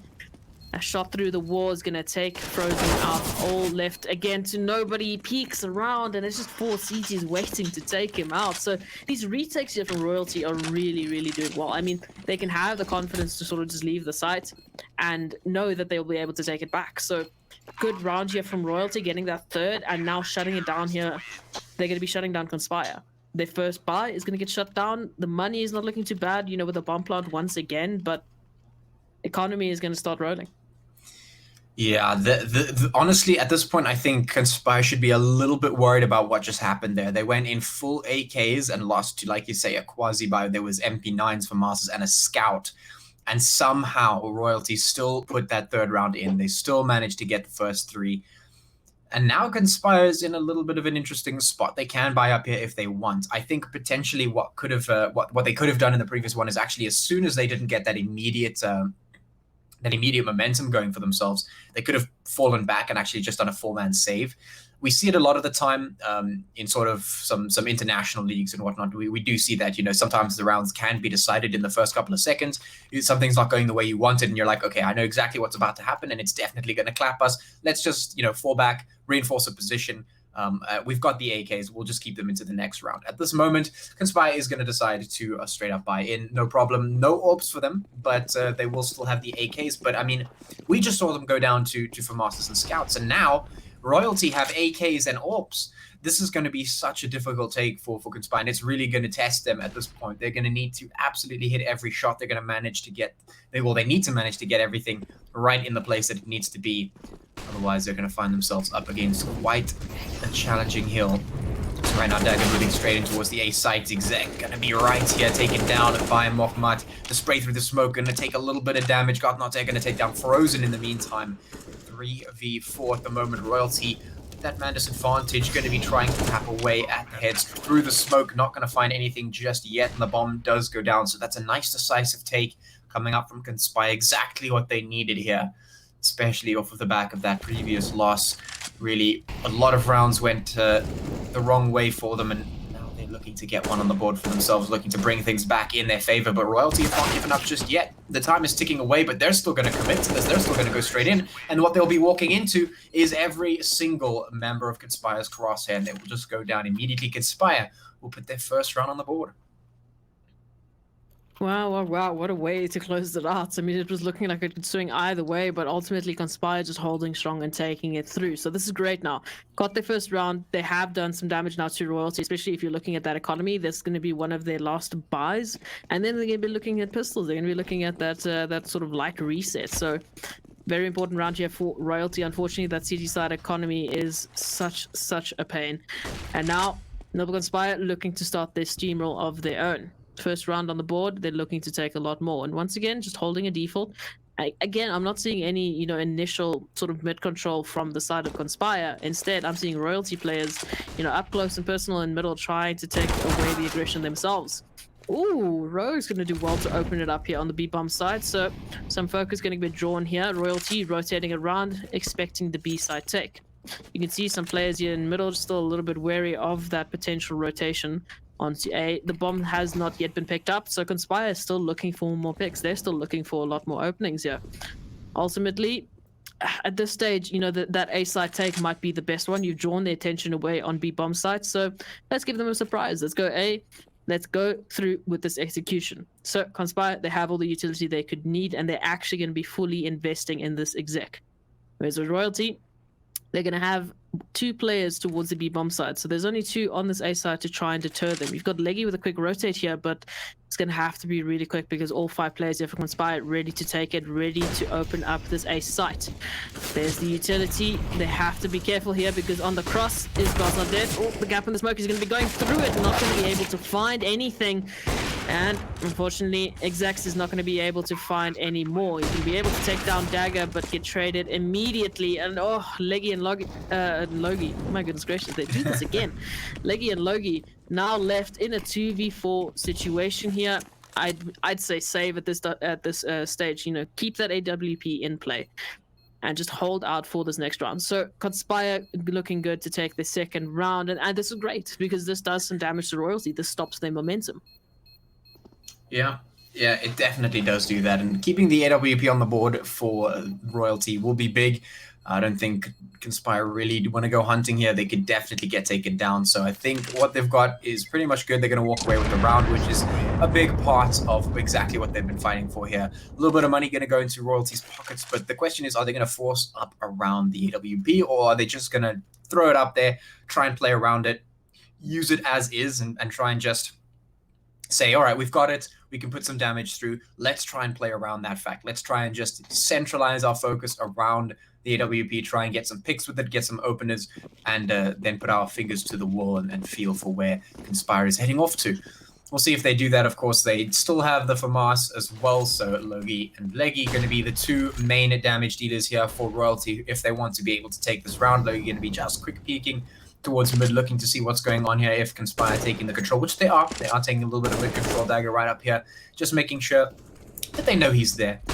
The rest of the players here from Royalty are going to be stacked up towards A. The P250 is going to try and get the damage in, but they cannot land the shots. Frozen in the meantime, going to open up on Donkey. Exec goes out. Northmont goes down from a nice tap from God's Not Dead, but is it going to be enough? They just charge straight onto the site. Nobody, and Rogue's going to be doing the last bit of work, and now Leggy once again probably going to be forced to save here. I don't think there's much of a choice. Can't really do anything. 1v4, unless you find 4 shots, one after the other. It's going to be super, super difficult, especially with the Util coming down. They are starting to search the angles. They'll definitely find him.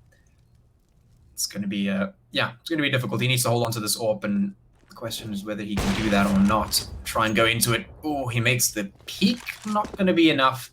Not going to find one. Leggy does spot out one player from Conspire, but I mean, they're just everywhere at this point. He knows he can't take the fight. He has to just try and back off. They're going to go looking for him. I think that's a good call. You might be able to take out one, but if you play for the trade, you'll probably be able to take him down. The best news, at least, for Conspire at this point is the fact that they've got another round on the board. Royalty, they'll be able to buy into this one. Leggy actually going to get taken down, so that's a nice hunt coming out from Conspire. Dagger going to pick that one up, but that's really going to just take that extra bit of money out of the pockets of Royalty.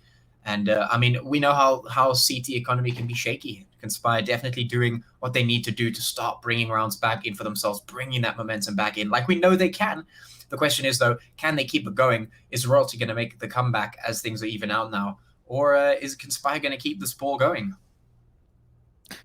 Yeah, it's definitely the question that we're going to be asking ourselves. Unfortunately for Royalty, I think they're going to have to wait another round before they can really look at investing into a proper take back. You know, I mean, potentially we've got some deals, we've got some scouts here. We've seen what they can do before. You know, those deco swings are definitely not out of the question, but it is a tall order to actually capture. And for the side of Royalty, I mean, you can see that A-side take. Unfortunately, again, they were relegated to pistols, and Nibble Conspire were just left to just absolutely assault the A-side. They were just running. They were just one-tapping everybody, opening up the side left, right, and center. But ultimately, Royalty going to have another round at a go at some pistols, and this time around, God's Not Dead. He has the scout there, so that's a bit of long range damage that they can do. You know, get a body shot there, and then let the Deagles finish it off.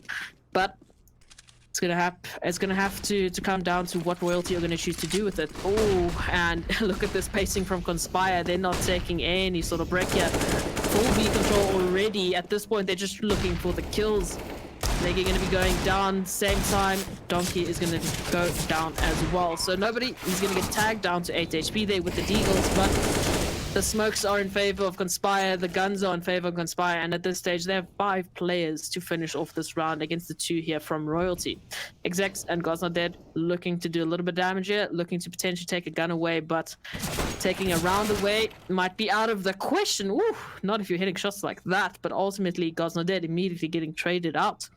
And now, Execs, yeah, with the Deagle left in 1v4, I mean, exits I think would be your best bet, especially with the 2 players being as low as they are. Unfortunately, he's going to be meeting Dagger first, who is one of the players who have not yet been damaged, at least not too much. So, 4th round for Conspire. Once again, as I mentioned, Unfortunately for Royalty, they had to wait it out. They had to wait for this next round because they just did not have the economy. We've spoken about it time and time again.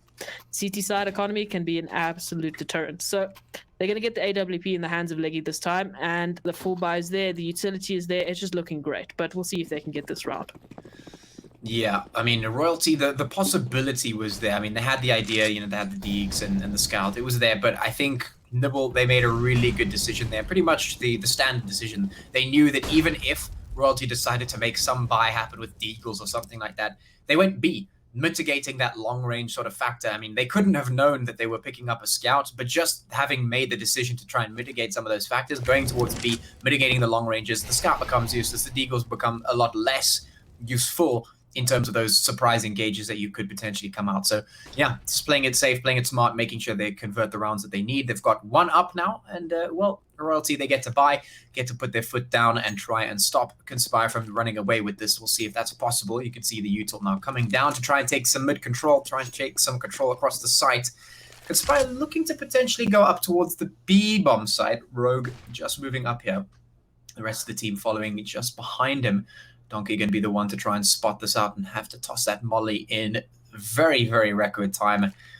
Because it looks like Conspire are going to be quickly charging in, and that's exactly what's going to happen, but Logi is right there to get the first one. The opening pick onto Dagger. Rogues goes down as well. This is everything just shut down now. Conspire going to be walking into the flames, walking into the crossfire. They're going to be going down. They will find two in response. We'll get the bomb down, but God's not dead. Almost finding one. He's going to go down. Nobody making sure he's watching all the angles. Leggy going to miss the shot. Now Exec's going to be the last hope, and he will not last long. 5 rounds on the board for Conspire, and a very close call for them, but ultimately they came out on top, putting 2 rounds now in favor on top of Royalty. And, well, this was a good look for Conspire right now. I feel like Conspire are making me eat my words. I mean, I was criticizing them for not taking, that initial mid control very early on, and they have been pretty scarce in middle. But ultimately, Royalty on the return, they've been trying to take that early mid control, and what that happens is with Conspire just holds back. That means Royalty they literally don't have any chance of getting an early advantage at this stage because Conspire are just holding their defaults. They're not giving anything away for free. And now Royalty here with the Deagles, a chance, where you really want to be trying to get an early pick here, it's going to be so difficult to do because you've just got 5 players of Conspire taking the A side together, clearing every possible corner, looking for those Deagles, looking for the pistols, and their teammates just have their back. Oh, Leggy's going to do well there with a double tap from the USP taking down Dagger, but it's still a 3-on-4. He's doing quite a bit of damage here, but the pistols have to do a lot more if they want a chance of taking this round, and at this stage it's just falling apart bit by bit. The Superior Fire from Conspire is showing its true colors, and now 4v2. Make that a 4v1 every time, as I want to say it. Leggy now left in a 1v4 with the USP, trying to stay alive. He's going to be good to take down 2, but ultimately the 6th round here for Conspire, and once again, they're going to be able to buy up this time around for the side of Royalty, but as I mentioned, I was talking about it, they have no chance of really getting that initial entry. They're taking that aggressive stance there towards middle from what I've seen time and time again, but they're not meeting anyone from Conspire. So either switch it around and try to take some aggression somewhere else, like a B bomb side or an A bomb side, but Conspire are moving as a unit. So the chances of that happening and you choosing the right place, it's slim.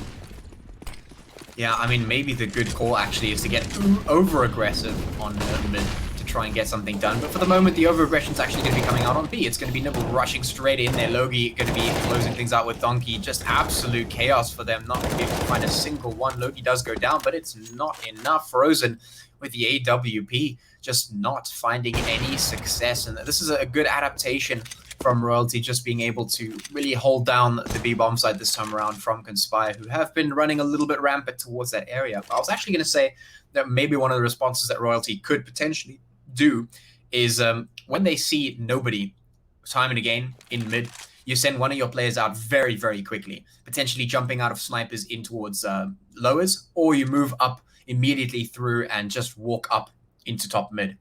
Because then you get all that map control, you get a lot of information, you get all that stuff. Because if they're going to give it to you, take it, right? But at this point, I guess they're playing a whole different game because Royalty are like, all right, Conspire like to take B. They're pretty good at it. We've seen them again. We just need to adapt a little bit to how they're playing it, and we need to make some sort of adaptations, and, well, we're going to win it out, and that's exactly what they do. Exec's going to be able to win that shot. Not very difficult when the elbow misses that first shot, the pistol comes out. It's easy to win the fight after that if you manage to land your hits, and Royalty going to be taking 4 rounds for themselves. Still a little bit behind Conspire, but I think some adaptation coming out from Royalty shows that at least they're not willing to roll over and just let the first half go all the way to Conspire. Absolutely, and we'll see if they can stop it. Conspire, they're going to be good for another buy and potentially another buy just after this, but if Royalty can start their steam rolling and they can start their momentum, they can tie it out, and then they can start taking some rounds away from Conspire and get the advantage themselves. But we'll see what happens this time around. Noble Conspire, as I mentioned it, no mid control from Conspire. There we go. They make me eat my words. They take mid control. They've got 3 players invested into this, trying to get an opening into what looks like a bit of an A side here, because we've got 2 players from the side of Conspire towards that palace and ramp position. So for the side of Royalty, they've actually made a pretty good decision here. They've got 3 players invested in defending this A site. So if Conspire choose to go through with this, they will be met with some very interesting crosshairs here. Leggy going to be the first to just try and get some information, still holding this. At this point, no side has really given anything away. They haven't met each other yet. As I say that, Rogue's opening up that ramp side with Mohammed right behind, getting a kill onto God's Not Dead, but ultimately a little bit of a response there is from Logie. And now it's a 3-on-4. The bomb's going to be going down. Ultimately, Noble Conspire, they have the opportunity here to get some good post plants. Ooh, but a nice opening frag there from Leggy. So that evens it out. It's a 3-on-3. This retake is looking a little bit better. They still have to find the rest of the players. Yeah, Frozen actually in that mid position there, doing quite a bit of good work here as the flank. At this stage, going to get smoked off, but his teammates, Rogues and Mohammed, are still on site. Ooh, the bomb's getting tapped through the smoke. They actually might take this away. It's a ninja defuse. You can't be serious. Frozen, he's going to be late. Mohammed is not going to be there to defend it. And ultimately, Royalty steal it away. Stolen or thrown? This is the question here. Did Royalty steal that one, or did Conspire throw that one away? Or maybe both? That's a difficult one to sort of wrap my head around. That was a very interesting round. I was going to say a lot about it, but just how that played out, I'm just going to move on. We're just going to go into the next round. It's round 12. We're going to be heading straight up into it. Nibble, they've got the money. They can still make this happen. Royalty, they're clapping back. They're making sure they're putting some rounds on the board to try and, get something back for themselves. But it's a tough spot to be in. Their economy not looking so good. They need to keep on winning. And at this point, Conspire not making that very easy. You can see some early util being spent there towards B, maybe just to attract some attention. We'll see. The setup is a little bit spread. 1B, 2A, 2 mid. Not much control in mid. They're just playing passively at the moment, just looking for something. Actually, some shots going to come out. The God's Not Dead going to be taken out to 2 HP by a great tap straight through from Palace. Mohammed making sure to put the pressure on there, but still, the rotations from Royalty not yet coming out. It's only Leggy who's been taken down. God's Not Dead might just fall as well pretty soon based on that low HP. It's Conspire who are making the moves at the moment, setting up towards that A site. Looking to get in there. The execute's coming down as the seconds tick by, but the util is there. Execs, he needs to come and find a whole lot of kills right now. Logie gonna find one. He finds a second. Execs finds the kill that he needed to find, and suddenly Conspire's plan absolutely fallen apart. It's just nobody in a 1v3. Entirely doable, but the seconds are ticking away. The bombs all the way on the other side. In Royalty, they know they don't need to get aggressive. They know they don't need to peek out here at all. They can just wait and wait and wait. Nobody is going to have to find all the plays. He checks the angle. Execs goes down, but the trade absolutely immediate. No chance for clutching for Conspire this time around. It is 6-6 now as Royalty even things out.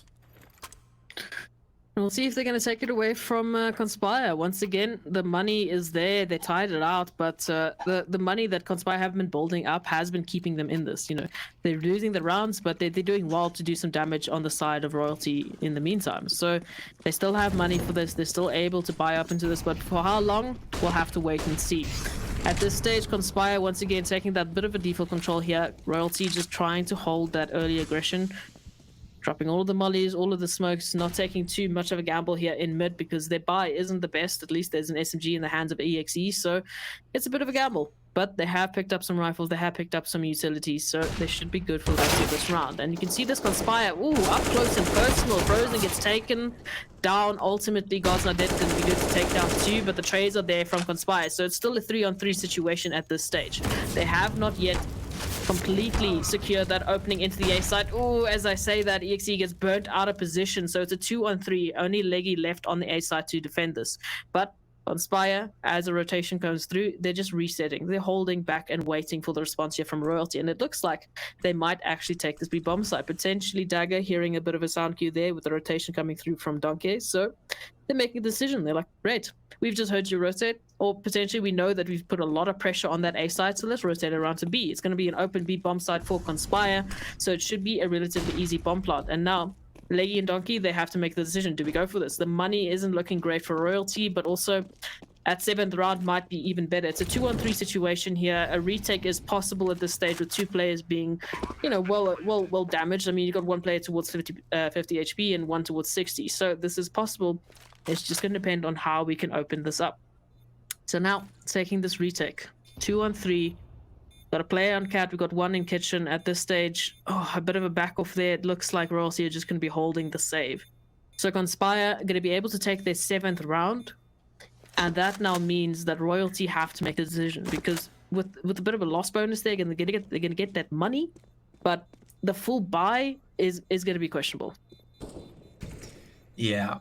I mean, Royalty know that pushing this one is a little bit of a risky maneuver. But sure, they could make it happen if they find those openers, but it's too much of a risk versus not that much reward. They're not going to get. I mean, the loss bonus is there, but I mean, it's if you're relying entirely on loss bonus, things are going to be going really, really badly.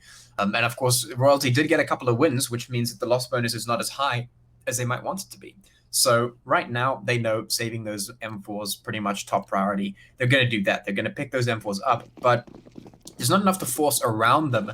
So they need to play these M4s pretty much to perfection. They have to be in the exact right spots. If they're not in the right spots, then Conspire basically have this one. I mean, we've seen it before in this very match, where if Conspire manage to circumnavigate Royalty's plans, then it just becomes very, very difficult for Royalty to make anything happen out of that. So right here, Conspire going to be opening things up with some util spent towards A, but the counter util comes in very quickly, which is definitely a good investment from Royalty. Going to be pushing them back for the moment. Rotations coming in, making sure they're not counter pushing towards B. There's 1 CT player there, but the push out from Conspire now coming straight in towards A. They're just winning all the fights. The exchange is coming through at least. But now it's Logi execs and God's Not Dead to try and find everything. It's a 3v3. Nobody Mockmart and Frozen there for Conspire. They will be able to get that bomb down, but the Pistols have to win so many fights, and well, is it even doable at this stage? You can see the players there from Royalty. They are just holding for the exits, just trying to get the damage done, which could potentially be very, very potent here if they make it happen. Actually, they're just going to choose to rush in the last couple of seconds. Not going to work out for them at all. 3 quick, clean headshots from Conspire. Going to close that one out. 8 rounds now on the board, slowly approaching the end of this half. Conspire looking to pull out ahead. I mean, for Royalty, they made a very difficult situation there. They had their 2 rifles, you know, dedicated towards A with the pistols, dedicated towards B. But once as you mentioned it, they had to play that to perfection. The rifles literally had to do as much, if not all, the work possible to try and take that round away from Conspire, and unfortunately it just wasn't enough, but it's okay. You've got another chance, you've got another potential 7th round here for Royalty. Immediately the push here from Conspire goes out. They're trying to take this A side. EXE is going to be good to take down nobody, getting traded immediately, and it's just blind kills all around, but ultimately Conspire coming out on top in a 3v2 situation now. They're going to be able to get this A site, pushing Donkey off of that position. Bomb going to be going down, and now it's the retake here for Royalty. An AWP and a FAMAS to try and take this 7th round. Ooh, Leggy's going to do well to take down Dagger. That evens it out. That's a 2-on-2. They still have to get information on the last 2 remaining players here from Conspire. However, Rogues and Mokhmat holding a crossfire and making it very difficult to spot them out. Only that player there from ramp trying to do some damage there, which leaves Rogues to get a good kill onto Leggy. It's just playing bait and switch at this stage for Conspire as they take their 9th round. Going into the CT side half for them, they're looking good to take this. And as we mentioned, that momentum from Conspire on the T side is pretty potent. So now we're going to see how Royalty are going to respond with some aggression or some potency of their own. Yeah, this is going to be a very important round here. Going into the second half, the Pistols obviously coming out once again, and this could potentially be a big swinging point because, as we know, you win that pistol round and the next 2 definitely coming a lot easier. If Conspire win this, they can propel themselves to quite a considerably high score, start threatening that match point, and that's going to be a difficult barrel to stand on for Royalty. They need to win this one, and if they don't, it's going to be a very, very steep hill for them to climb to get back into it. So this is a very, very critical round for them. It could still go either way. Obviously, we know the back and forth swing of this game, it can really make anything happen. But Conspire, they've got the momentum. If they put the rounds here on the board, it's going to be very, very difficult. So a very quick fall coming out from Royalty here on towards the A side. They're just going to be jumping straight down on into there. But they're going to be moving in towards CT to try and find something, catching out some rotators. A trade going to go through, but it's a 3v4 or 3v3 now as the shots come through. Logi execs and God's Not Dead against Mohamed, Rogues, and Frozen. I'm going to try and find the hits as the bomb does go down, so that's a bit of extra cash for Royalty, at least. Success in this match so far, but now Conspire trying to find the heads. Mohamed, the last one here, finds the heads that need to be found, but the last head that needs to be found is right here towards the ramp. He needs to find it. It's everything, and he will not. God's Not Dead, just instantly tapping straight back. Mohamed goes down. Royalty, they get 7 rounds, and this is a good start for them. They're not going to let Conspire run away with it, and now they have a good foot in the door. Absolutely. So stopping that steamrolling here from Conspire and being able to now go into a steamroll of their own, they can be able to get that second round as they should be able to buy up, in an advantageous position here. They've got 2 AKs, they got Galils and Mac-10s going up against a pure USP buy here from Conspire. So on paper, they definitely should have this round, and ooh, a little bit of a gamble here from Conspire as they fully stack the B bomb sites. And with the bomb being in the position it is, this might actually be the right call. If Royalty choose to take this B bomb site, this is the best possible opportunity that Conspire could have to do something with the USPs, because they will have all crossfires pointed at the players here of Royalty. So it's just going to depend on where Royalty get their information and what ultimately decision do they make and where do they choose to go here. And it looks like it might be this B-bomb site. So, couple players stacked here. They might actually just trick Royalty to thinking it's only 2 players. But oh, the Mac-10 spray down is there from Logi as he takes down 2 getting traded ultimately. But that's the information for Royalty. He saw 2, he saw a 3rd. He didn't even need to see the 4th and the 5th for Conspire to understand what is happening. So they're going to be rotating immediately around to that A site. And now, unfortunately, that best possible opportunity for Conspire is being taken away. They're able to return the favor with a Mac-10 being picked up, but we'll have to wait and see what kills they can get and what damage they can do to Royalty. Taking on this 3v4 retake.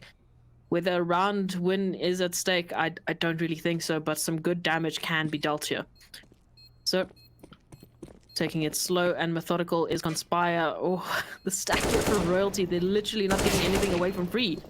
They've got 3 players stacked towards jungle, and it's just tapping away head by head, and ultimately finishing it out, taking the 8th round. So that's great composure here from Royalty, losing only 2 players, but getting the round win and getting what is important. So now they've closed the gap even more. It's only 1 round left to do, but Conspire are going to be able to buy up, not the best utility, but they have the rifles, they have the kits, and they have some armor.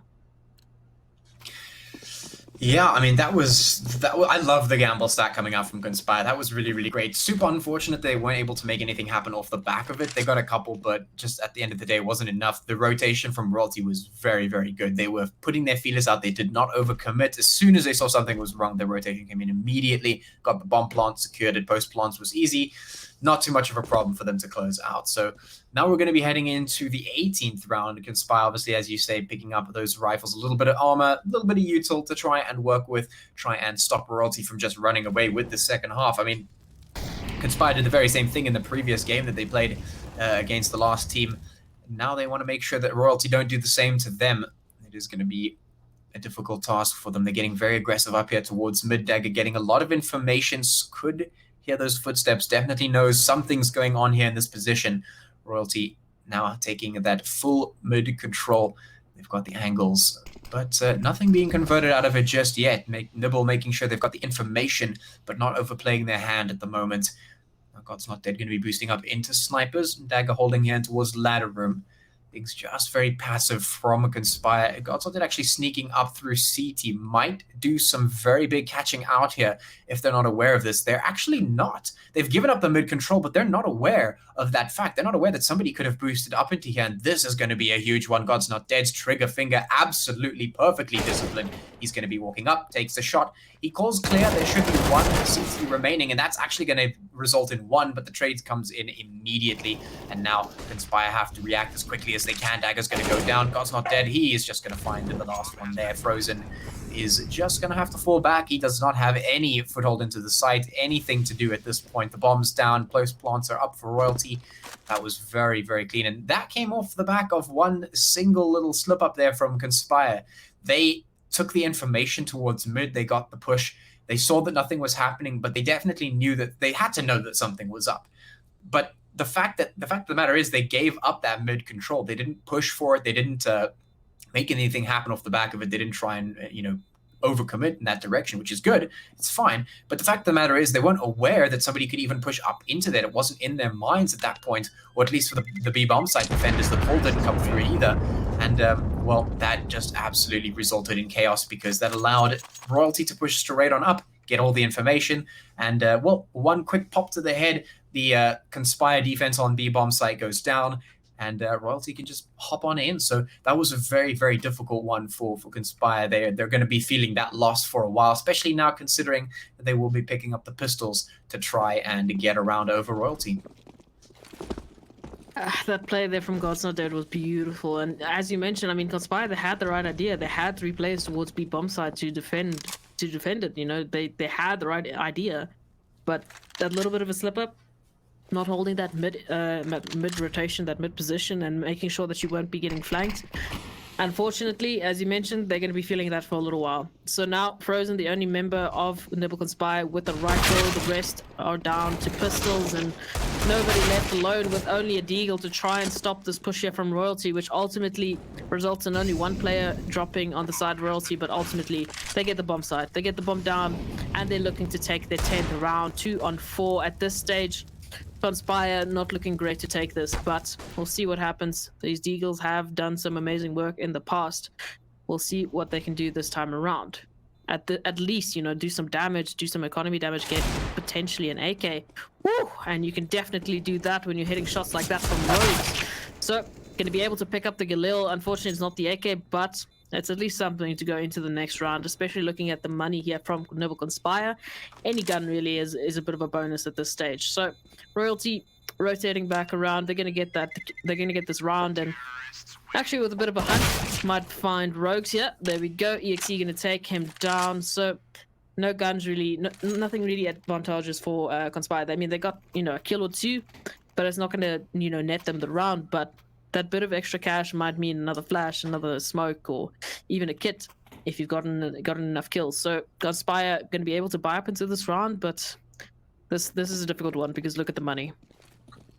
Yeah, look at the money indeed. Conspire, they are feeling the full force of the pendulum effect of this game. It went so well for them in the beginning, and now things are just being taken back bit by bit by Royalty as they've been crawling their way into this one. You can see now the setup coming all the way towards the A site.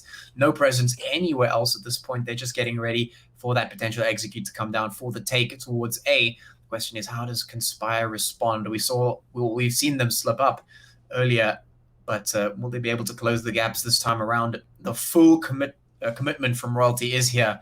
All of the crosshairs need to be trained. They need to find the shots. Frozen right here towards the back with this orb needs to hit the shots. All the side anchors need to find the hits. God's Not Dead going to open things up. Dagger goes down. Leggy is going to be the one to get hit, though. Frozen goes down, and that's huge.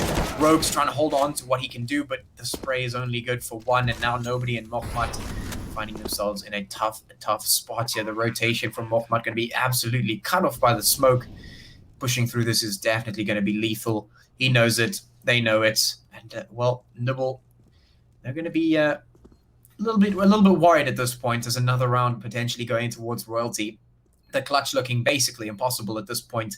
Mohamed, the last player, I think, as we go to DC there.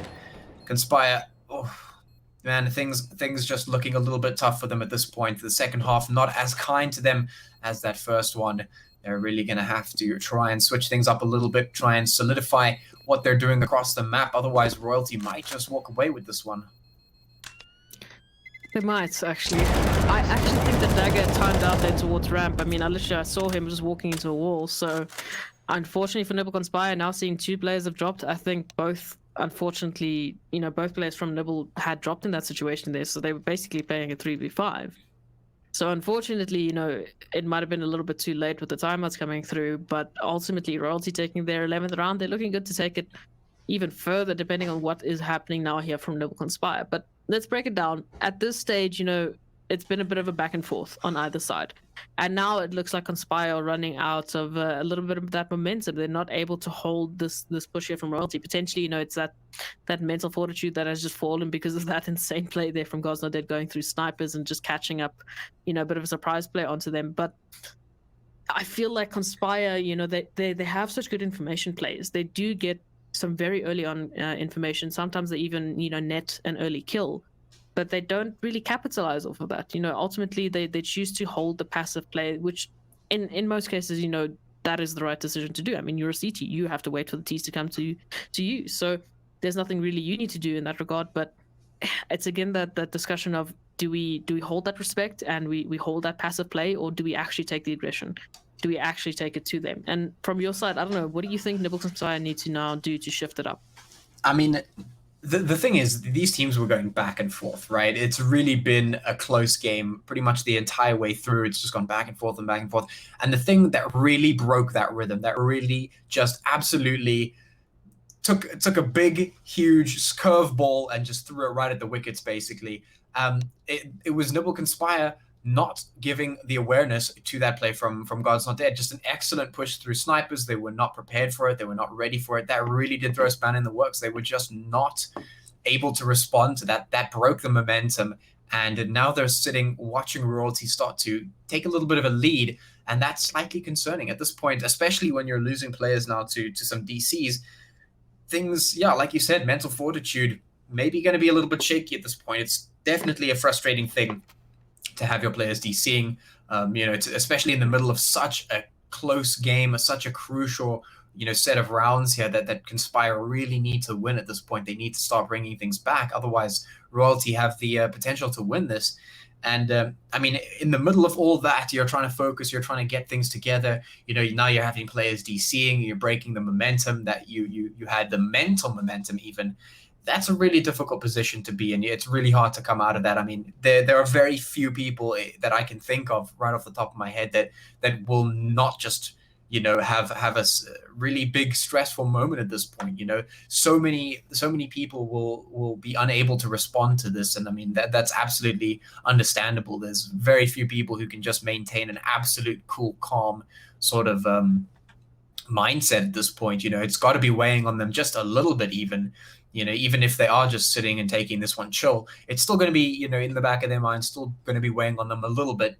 And that, at the end of the day, that does affect gameplay.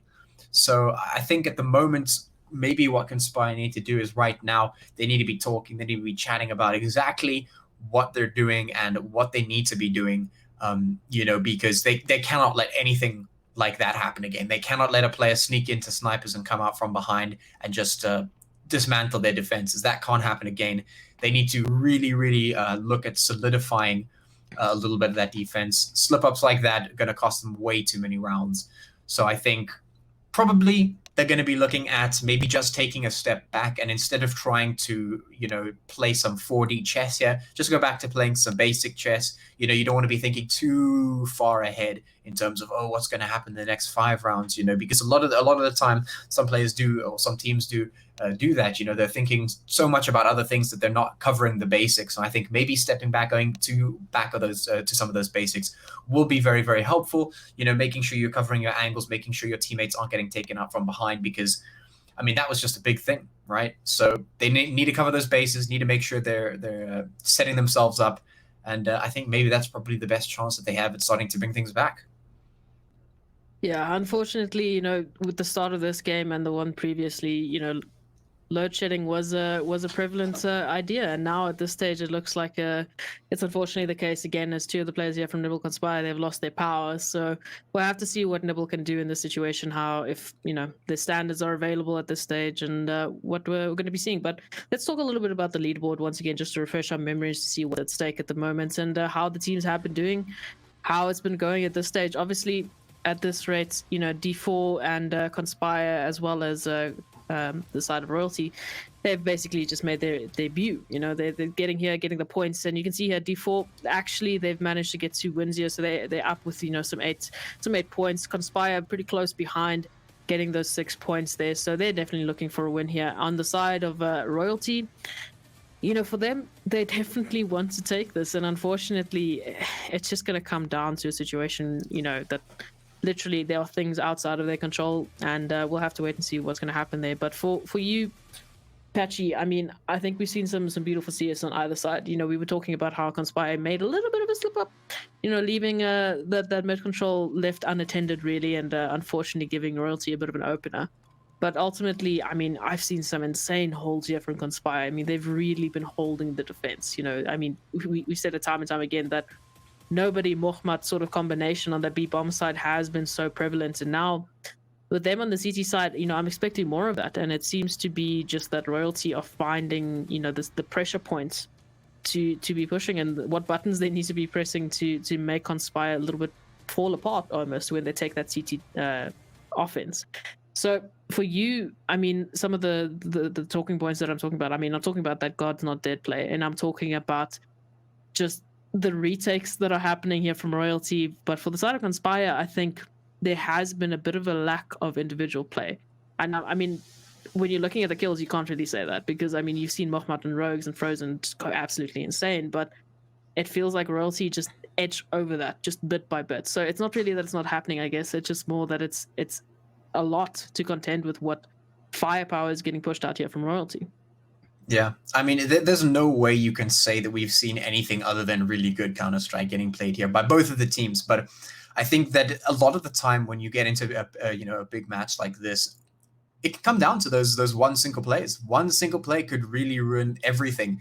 The momentum getting built up in the game, the momentum getting built up in your mind, that sort of team spirit can really get cracked. And it's a difficult thing to work on. Teams spend months and months and months, with trainers and therapists and activities and whatnot, just to build the sort of mental fortitude, to build up things that they get going for themselves, to just so that they can keep their cool, so they can make those calculated decisions, so they can take the step back, so they can refresh themselves. It's a difficult thing to do. It's really just something that comes with time. Sometimes some things like this happen. It's a slight mistake, comes back to bite you, and that costs you the game. And it is what it is. You just have to roll with the punches, you have to keep going. And the one thing that you can see consistent on that leaderboard is that it's not so much the teams that are just winning everything. It's just getting in there, playing the matches, just consistently getting back in there and playing again and playing again. And that's pretty much it. Even if Conspire do take the L here, of course, it's a best of 3. We go to Inferno. They still have the chance there. But even if they win or lose, this best of 3, it's not the end of the world. They just come back, they try again. That's the bottom line. That's really the sort of decisive difference between a lot of teams that drop out of leagues. They just sort of get discouraged. They don't feel like they're getting anywhere. And even taking those L's, you're not only learning a whole bunch, but the consistency it means a whole lot. So, I wouldn't expect anything less from these teams. They've been around the block a couple of times. I'm sure that we'll see them come right back into the action, do some spicy stuff. And we might even just see them do a whole mental reset going in from this round into Inferno. We might just see a whole different team, a whole different showing. The game could go completely differently. Who knows? That's the great thing about this game. The teams know what to do. They know how to respond to this. And sure, it might be a bit of an unfortunate start with all the DCs and whatnot, but what can you do?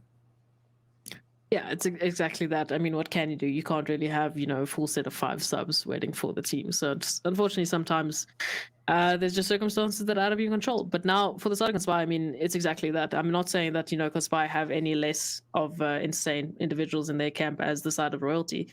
It's literally been an even match time and time again. I mean, rounds have been swinging 3 rounds that side, 3 rounds this side, and then there's a retake, and bam, you completely done a reset.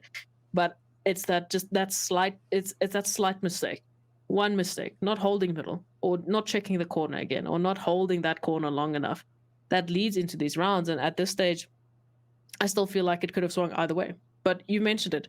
It's about the teams who come back. This is a weekly cup, and this is how the points are set out. And ultimately, if the teams keep coming back, they can keep making up for, these things that are out of their control. They can keep making up for whatever losses they have taken, or whatever wins they've taken, and just build on that. So ultimately, it's going to be about who comes back next week and comes back the week thereafter and keeps coming back until the end of Inkosi, when we ultimately decide, okay, who's going into this promotion relegation match for Mzansi Esports League. So ultimately, Conspire, I mean, they've shown us they have the capability to take this. And it's unfortunate, but we'll see what the mental fortitude is with that and how they continue with this. Ultimately, I think Conspire have shown us that they have some beautiful CS that they are capable of, and it's showing the case. I mean, Conspire have done some insane work. I mean, you've seen some insane holds, and at this stage, I think if they just continue, it will be a beautiful game of CS. And for Royalty, I mean, this is the first time we're seeing them in on the Inkosi Cup, but they've also just shown some very, very good dominance. Yeah. I mean, like we've been saying, coming back is the important part. And I think even if this DC situation does, make it basically impossible for Conspire to win, the end of the day is basically that you come back, you can put yourself on the board. And I think that Conspire, they've shown us today that they really have the potential to contend. I think they will definitely be able to really put some spicy things on the board for a lot of these teams and players here that we've seen in the league. I mean, they're performing at that level. I think they could definitely easily make things happen, easily put some wins on the board. There's no problem. I'm not worried about this team at all. I think if they wanted to come in and take the wins, they'll be able to do it. Unfortunate situations happen. We'll always come back from it. That's not a problem. So I think, it's just the showing that we've seen today that's perhaps more encouraging. It's an unfortunate situation. I mean, it's never nice to see a game where you have players DCing, where you have technical issues that are basically irreconcilable. You can't do anything about it. Load shedding. I mean, it's never great. You can't. There's nothing you could do about it, really. You've got tons of bucks and you're tossing them into generators and lots of coal and petrol and blah blah blah. That's unreasonable. You just don't expect that kind of stuff to come out from all of the players. And like you said, having five subs is not something that you generally see. So yeah, it's just unfortunate. I mean, it's possible, but I mean, going into the standings at this stage, Noble Conspire, they've gotten a win, so they've been able to get those 3 points. For Royalty, unfortunately, load shedding again was a factor, and they've gotten a couple of forfeit wins. But ultimately, if they just continue this sort of momentum, if they come back once again, both of these teams, and any sort of team that's looking to continue getting those points into the Mzansi Esports League, ultimately they have to keep coming back. And especially with the situations that we're in at the moment, with all these things outside of our control, these sort of tournaments really help to sort of just give a proving round that we can sort of just adapt to, because you have another chance. You're never really out of chances until, well, the league ends. Yeah. So ultimately, if they just keep coming, chances.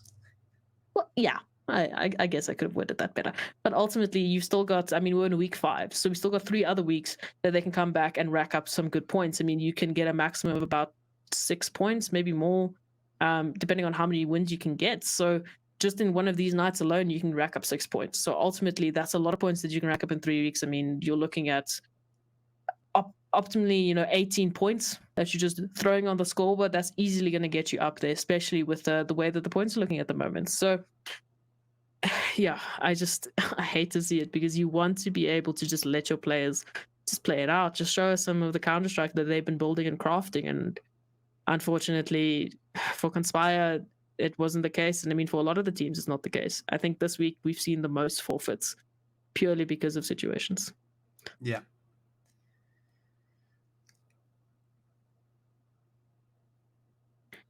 And now, ultimately, we've just got an information. Unfortunately, Royalty, unfortunately for Noble Conspire, but great for Royalty, they will be winning the first map. We're going to be looking to see what we can do for the second at the moment, with the situations being what they are.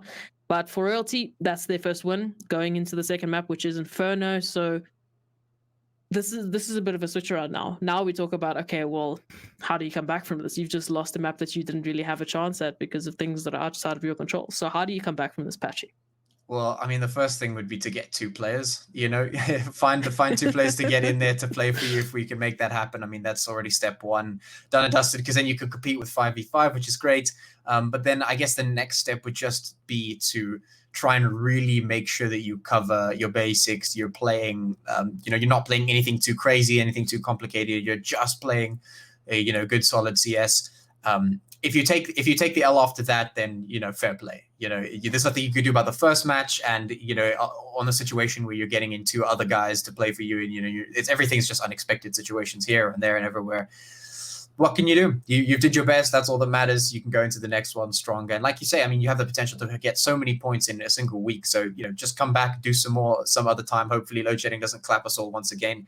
And yeah, you could put yourself right at the top of the scoreboard once again.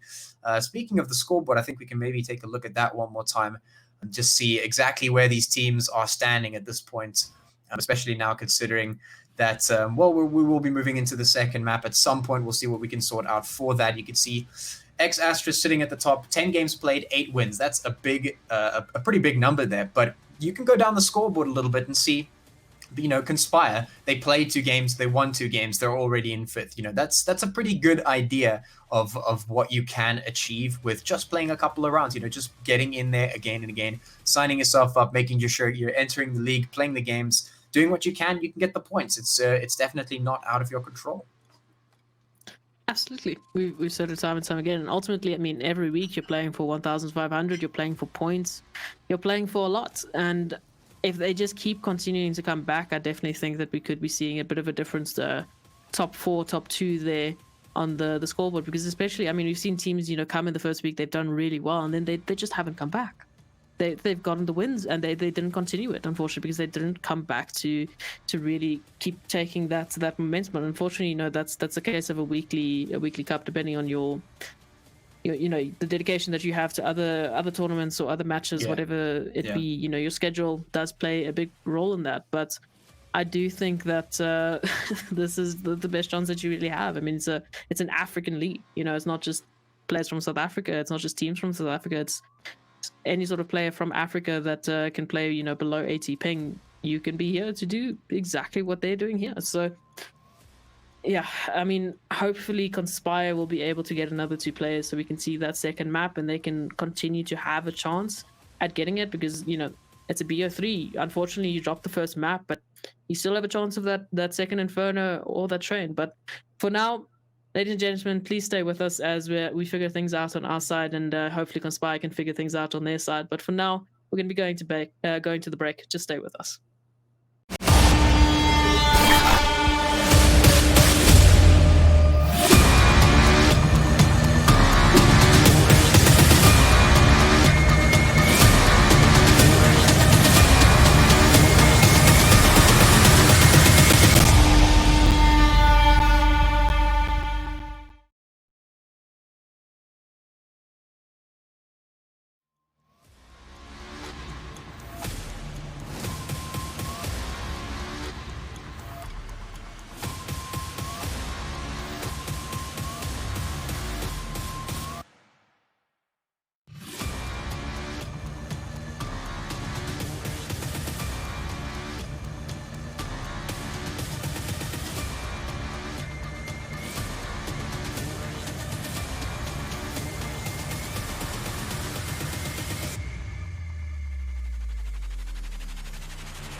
Welcome back, everyone, to the Inkosi Super Cup. We are in week 5. Currently, we're in the final of Royalty versus Nibble Conspire. So now, unfortunately for Nibble, but also, I guess, fortunately for Royalty, I don't know, it depends on how you want to take this win.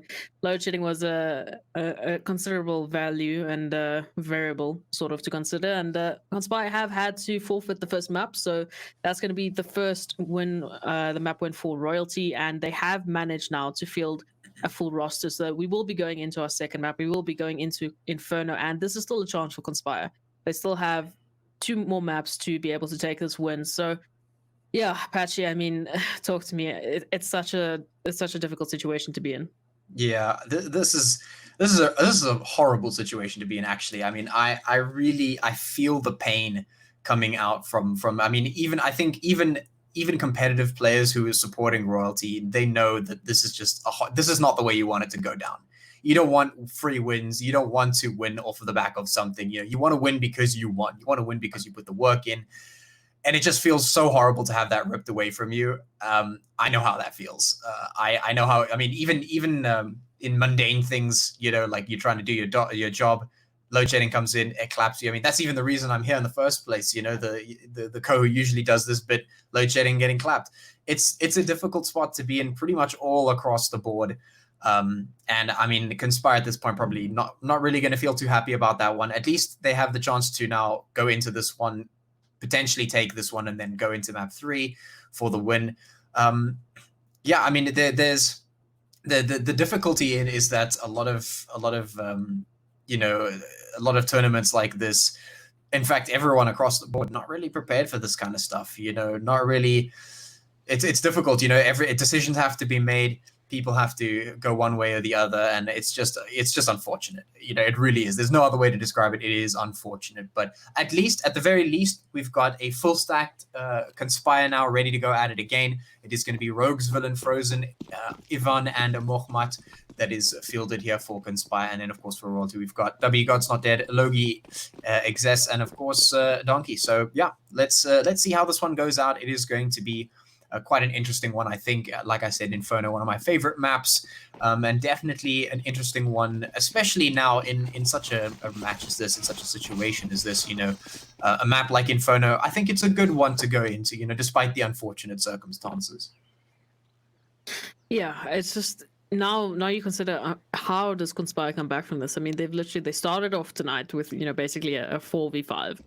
Then they finally get their players back. They continue. They do so well to get the first win in the semi-final. They come to the final. Halfway through, they just drop 2 players in a crucial round. You know, it's just that mental fortitude really gets put into question, because it's irritating. It's frustrating. Yeah. There's no better way to say it. I mean, I'm angry for Conspire, you know, that they have to be going through this, and I'm sure Royalty is not too happy about it either. Like you said, you know, if you're going to take a win, you want to take it in your fashion, you know, with your craft that you have been crafting and you've been grinding for, you know, for the past however long you've been playing. So it's just not a fun situation, and it's unfortunate, but we'll have to just move on from it. For Conspire, they definitely still have a chance. They definitely are capable of it.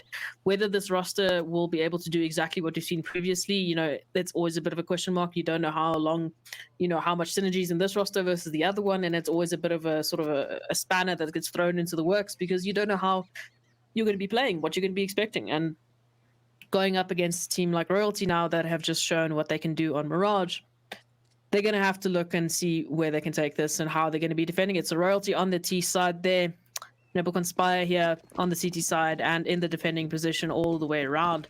They're mapped down. They were looking to take it back. They're looking to win this final. I am sure they're looking to make a point. And ooh, Frozen going to be starting us off onto a beautiful kill there onto Dubby. So opening it up, Royalty down a man, down a player, and now on the back foot here, trying to open up this round within the first 10 seconds. Ooh, Mohma chiming back again. Second kill there onto Donkey, and ooh, make that a second. Look at that third. Ooh, ooh, ooh. Bang, bang, bang. Gets traded there by EXE, but he's in a 1v4 situation, going to be able to recover the bomb, but Conspire player just running at him. Ooh, the Glock does well. He gets 3 ultimately in the end. But Conspire take their first round, and ooh, quite a aggressive stance on both sides. I think there's some fire that's been lit.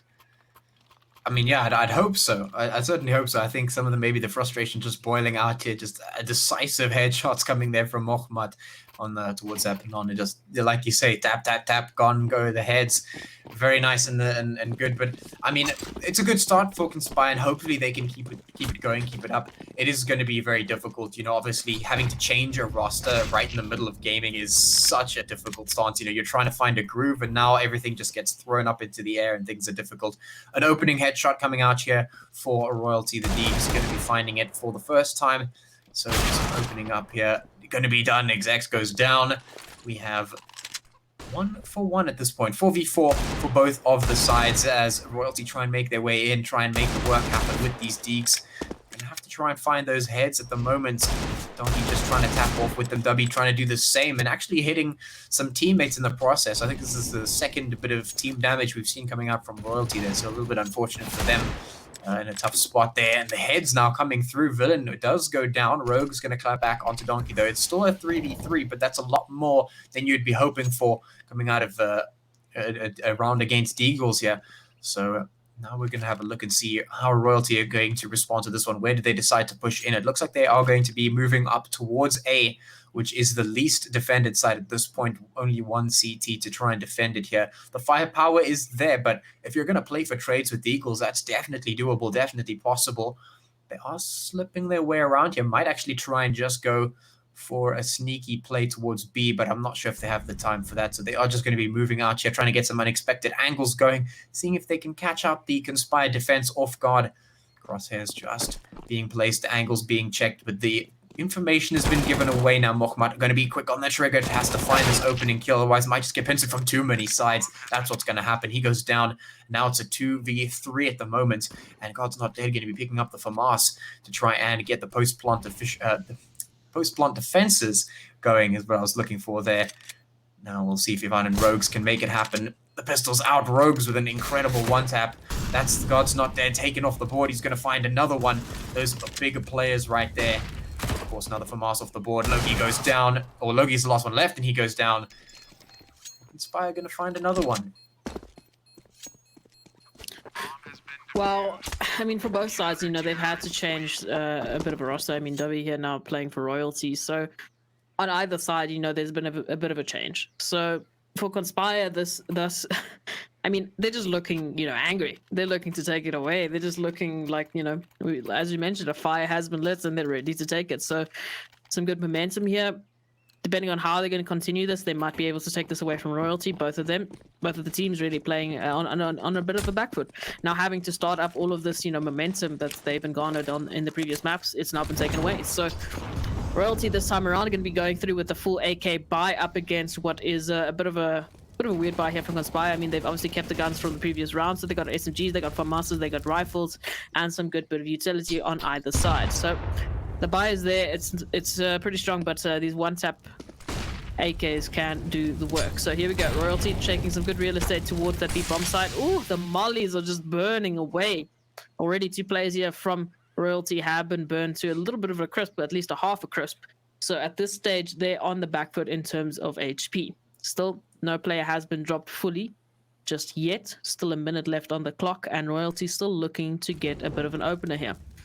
Now, at this stage, they're going to try and take some A aggression here. The utility coming through, the flashes there. Oh, a good bit of counter utility coming out here from Conspire just slows them down immediately. So they still have not yet found a solid opening into either site.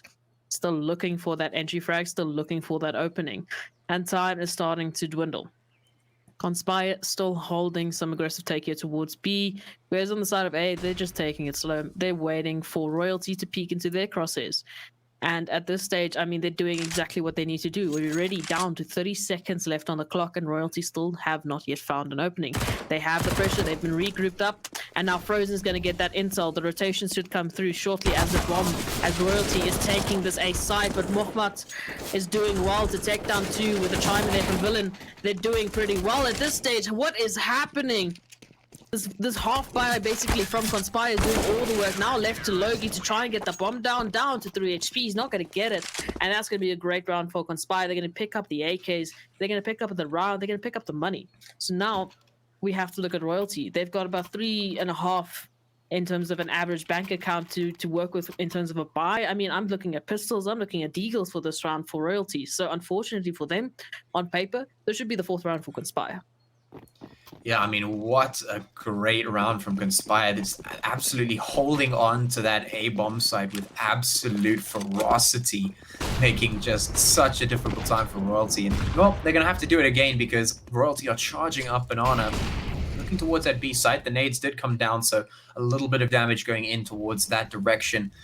But Royalty, they have put one player at least towards A, so they will be getting that information. But can they play off of it? That's the question that will be being asked at the moment. The time is slowly ticking down as Royalty are deciding on their game plan. The bomb is there towards that Banana position, so just maybe looking to get in there. They haven't found anything in that direction, though. They haven't found any openers, no kills, and the lurk from EXE could potentially be what they need, but the Molotov comes in immediately, and that's going to pull the trigger on the other side. B is going to be held down with some fervor here, but actually the Deagle's doing some good damage, and that's going to leave W and God's Not Dead. Last two to try and defend this. Deagle's coming out. M4 upgrade for God's Not Dead. Might just be able to do a bit of damage here. And the fact of the matter is, the bomb is down. It is ticking away. A huge one-tap coming out from W on towards Villain. It's now a 2v2. Definitely didn't think I'd be seeing this. And W, what is going on here? A blind through the smoke. One tap on towards... What is going on? Spray down coming out from Frozen now is going to be there. The bomb is ticking away. He's going to tap it to try and bait out the swing, but it's not going to be enough. He's going to just switch the bombs. Can he make it happen? He does. He does, and this might just be enough. The defuse coming in. Does he have the time? He does. Oh. It will come through, and the 4th round for Conspire just coming through. My goodness gracious, can we just make Dubby just only play with the Deagle for the rest of this game? I think that's all he needs. My goodness gracious, finishing off with the 4th round, with a 4K, sorry. Basically what is the 4th round? So unfortunately they didn't get that first round on the scoreboard, but I mean some good damage done there, and money is brimming for Royalty. They're going to be able to fully buy up. They got the AWP in the hands of God's Not Dead, so this is looking great for Royalty now to take their first round in what is the 5th round of this this map. So far, Nodwin Conspire, they have been holding on to it, so a good bit of play there from Frozen to just clutch it out there towards the end, which I mean, just wasn't saying that we got to a 1v1 at all, but as you mentioned, Royalty, they have some insane aim at this stage, and oh, look at that. Villain gonna take down 2, shuts down Royalty immediately with a good bit of a good placed aggression there. So that's great. They've got the numbers advantage. They've got 2 players down immediately, and now Nodwin Conspire still looking to hold on to this, whereas Royalty once again on the back foot, which is unfortunate for their first buy round, but we'll see if they can swap it around. So looking to take this B bomb site as Conspire have the information. They've rotated through middle, they've rotated through second mid, they have all the information, they know exactly where Royalty is trying to go. And Frozen finishing it off with a nice little bit of a styled no scope there, but ultimately Conspire shutting Royalty down actually quite cleanly. Only I think 1 player going down there. So that's great in terms of what you're looking at for Conspire. And unfortunately for Royalty, like I said, maybe just give them Deagles again. I feel like they just play insane with the Deagles. And when it comes to their AK rounds, I think they're losing a little bit of control for Conspire and just giving away a bit too much information. Yeah, I mean, not being able to really do anything with that full buy is definitely going to come back to bite them. No AWP in their hands at this point. Royalty need to make it work with just the AKs and a little bit of util and, of course, the armor to come through. Now, it looks like they're going to be splitting up a little bit, taking some banana control, moving up towards A as well through second mid. Just looking to see what they can see for the moment. Some util getting expended there towards banana. But Royalty need to start putting the rounds on the board, otherwise Conspire are looking to run away with this one. And I mean, they have a lot to prove here. They want to go to that 3rd map. They want to put it straight down on the board. They want to throw the gauntlet down, as it were. And of course, on a map like this, it is critical that they do so. They're going to be looking to just put in hit after hit as fast as they can, as far as they can, as many rounds as they can, before Royalty even have a chance at clapping back. So let's see if they can make it happen. Let's see if Royalty will be able to get a foot in the door or not. The execute comes down in towards A to try and mask off some positions, but the bomb is getting retrieved. Where rotate will be the decisive factor. Villain going to open things up. W coming out for the trade. That's going to give them access to that wraparound from the back, and the bomber is going up the banana. This pathway up towards B. Molotovs have come down to try and bait, or to try and pause out for as long as possible, try and get out that time, but the T's are moving their way on up. The T's have to hold on to this one. Conspire, everything is down to the wire here, down to this play. Can they make it happen? No, the shots come through. Donkey takes one. He gets traded out immediately. It's up to Rogues. Can he hold on with this AWP? He's got so many angles to check at the moment, so many players to try and make it happen. The flash comes through. He can't hit the rest. He goes down. It's Mohamed and Frozen now charging up Banana to try and clutch this back in a 2v3 to try and put another round on the board for Conspire. They want to keep that snowball going. They want to keep Royalty down.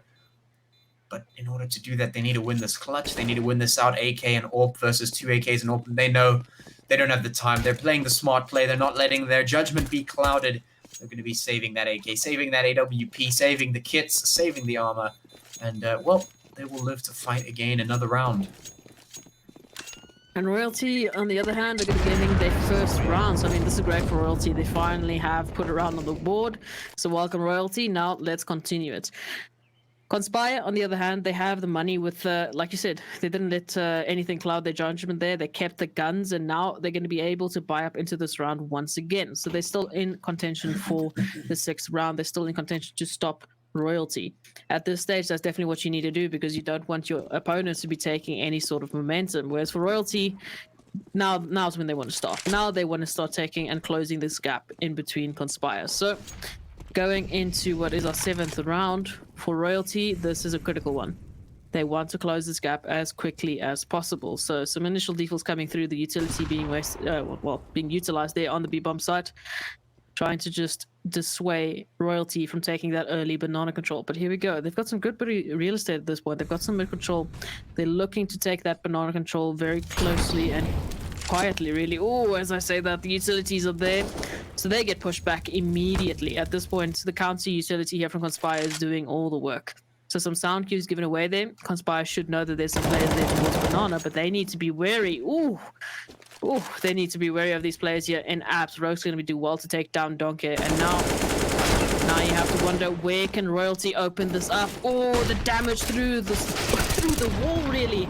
And now with the utility going through, ultimately Royalty down 2 players against a Conspire that still has only lost 1. Gosnoded is going to spot the shoulder there. The AWP shot is not going to be connecting, so he has a chance. He has an ability to try and get a kill here, open it up. And now it's a last-ditch effort as the rotations come through. Rogue's getting a kill. Finally, the A side is starting to open up, but they still have to deal with the 2 CTs on site, ready to stop them as soon as the bomb tries to go down. Nibble Conspire in a position to take this away from Royalty. Once again, it's a 2-on-3. Dubby down to 12 HP with an AWP still trying to get the bomb down. 17 seconds left on the clock, and Conspire just paneling bullets into them. Finally, they take the round, but my goodness gracious, what a shutdown. Yeah, I mean, that was great. We saw Conspire making the smart decisions, trying to reinvest into the next one, and they do exactly that, and they come out on top. 6 rounds now, only dropping 1 so far. Conspire looking to continue to run away with this one, continue to just keep that snowball going. And, well, they're doing a damn good job at it so far. They're going to keep the AWP in the hands of Frozen, and the M4s and pretty much all the angles being held by Conspire have been absolutely brilliant so far. They're able to put the damage in. They know when to fall back. The movements are all there. They're really playing top-notch CS right now, and they need to keep doing that, because they need to try and hold on to this one. A trade going immediately the way of both the teams there. Royalty losing 1, Nibble losing 1. Of course, Donkey and Ivan being the ones to go down now. It's a 4v4 here with 1 minute and 20 seconds left on the clock. Well, looks like Royalty are still deciding exactly how to play this one. The bomb moving off towards the ramp. All the players up towards mid, and they're just holding there because this player needs to move past Banana, but that's going to expose him. They need to make the decision here. The time is slowly ticking away. They need to find some sort of opener. Looks like Royalty are going to be moving in towards Archers. The shot now going into Frozen. He goes down. They'll be going to be picking that one up, and that's going to be the call to start putting the util in, start making the push towards A as the bomb is now rotating up as quickly as they can make it. But can Conspire hold on to this one like they've been doing? He swings out. Villain goes down. Mohamed now the last one to do it. He gets 2. Can he get a 3rd? He does. He gets 3. Holding on to the A site, absolute precision. He does eventually go down, but he has basically made this possible now for Conspire, who's looking to be on the back foot now. It's a 1v1. It's Rogues versus Logie. Logie has to get the bomb down. He's going to be peeking out. He will be peeked. And the AK spray is good. Rogue's going to take it there. Conspire managing to get another round on the board. Wow. I mean, I was talking a little bit about individual play on the side of Conspire, and now they're just hitting the shots, man. They're playing out of their minds. This is beautiful to watch because at this stage, Nibble Conspire are just pulling multi-frags out of nothing at this stage. I mean, that 3K there from Mohamed immediately shut down Royalty. They had a 4-2 lead. They had 4 players going up against the 2 of Conspire, and somehow they just turned it around there. So beautiful work there from Mohamed, a good anchor position there. And now this is looking scary for Royalty. So they're 6 rounds behind their opponents at this stage. I mean, looking at the money, might be able to buy up into this round. I mean, at the cost of a bit of utility on some of your players, but it's doable. Whereas the next round thereafter, I mean, at this stage, they're just racking up the loss bonus, right? And you were talking about, you know, as a CT, you don't want to be dependent on that loss bonus for terrorist. I mean, you've got a bit more money. You've got an easier buy going into it, but it's still not a fun time. It's not a fun place to be. So now Royalty definitely looking to get this round away from Conspire. They need to shut down. I don't even know what they need to shut down at this point because the players here from Conspire are just doing and putting in the work. So Royalty trying to get into this round once again. You can see the default coming through, a little bit more of an investment towards this B bomb site, as they might be looking to get a quick B here. Setting up, trying to get the entries here at this stage. W just holding this A site, trying to potentially be a flanking position here and maybe even take a bit of focus away from Conspire. Ultimately, teammates from Royalty trying to get the B bomb site. Rogues is going to be the first that they're going to meet, trying to get this entry here. So the utility going through, they're getting ready to swing. Oh, and Rogues is just taking the kills there. W on the other side of A gets taken down, and now Royalty's aggression is getting shut down. Conspire is playing beautiful CS. All of the counter utility, the bait and switch, just playing the angles. They're literally not making any sort of mistakes at this stage, and Royalty are having a tough time to try and just get into anything at this stage. I mean, I was going to make a comment on how Mohamed was holding the A-bomb site so well that Royalty should probably start looking at B. They do exactly that, and it doesn't even matter because Conspire just seem to be able to hold these sites with absolute ferocity. I mean, what is going on here? They just hold on to every single site every time the mollies come in, the utils are there, the quad feeds are there, everything is where it needs to be. Royalty just don't seem to be finding an inch into any of these bomb sites. They're not getting anything. And I mean, we're starting it out once again. Ivan getting super aggressive, almost catching out some more players, but they're so low on HP. Any bullets can take them out very, very quickly. Exec not going to be able to find anything. Ivan does go down, but Rogues is there for the trade. It's a 2v2 at this point, but very low HP for the members of Royalty, and their positions are known. The pre-fire is trying to come out there. Ooh, Rogues almost getting caught out. But he is still alive, he's still kicking, he's still got HP, and he still has the AK here. Both of the players of Royalty down towards Banana. The shots coming through the plywood to try and find Rogues. Inspire, everyone just playing really, really to the max right now, trying to find everything. The rotation now coming in through towards mid from Royalty, but Villain is right there. He spots out the information. He knows what's going on. The call comes through. Everything is where it needs to be. The information plays are good. The sprays are good. Logie goes down. And now it's just God's Not Dead with 31 HP to try and keep himself alive. And he will be peaked by 2 pressure points. And he just cannot hold them both down at once. He will go down. Villain going to pick it up. A 9th round here for Conspire. Wow, this is a completely different team. I mean, I was talking a little bit about roster changes and now what are you going to do? You've just changed up, you know, your synergy. You've just worked up, you know, warmed up and getting ready for this. Now, I mean, Conspire is just proving me wrong. My goodness gracious, an 8-round lead and they're looking to take some more. I mean, I haven't really seen a bit of a shaky defense thus yet. I mean, Royalty doing well to actually get that down to a 2v2. But we'll see if they can do even better now with the full buy.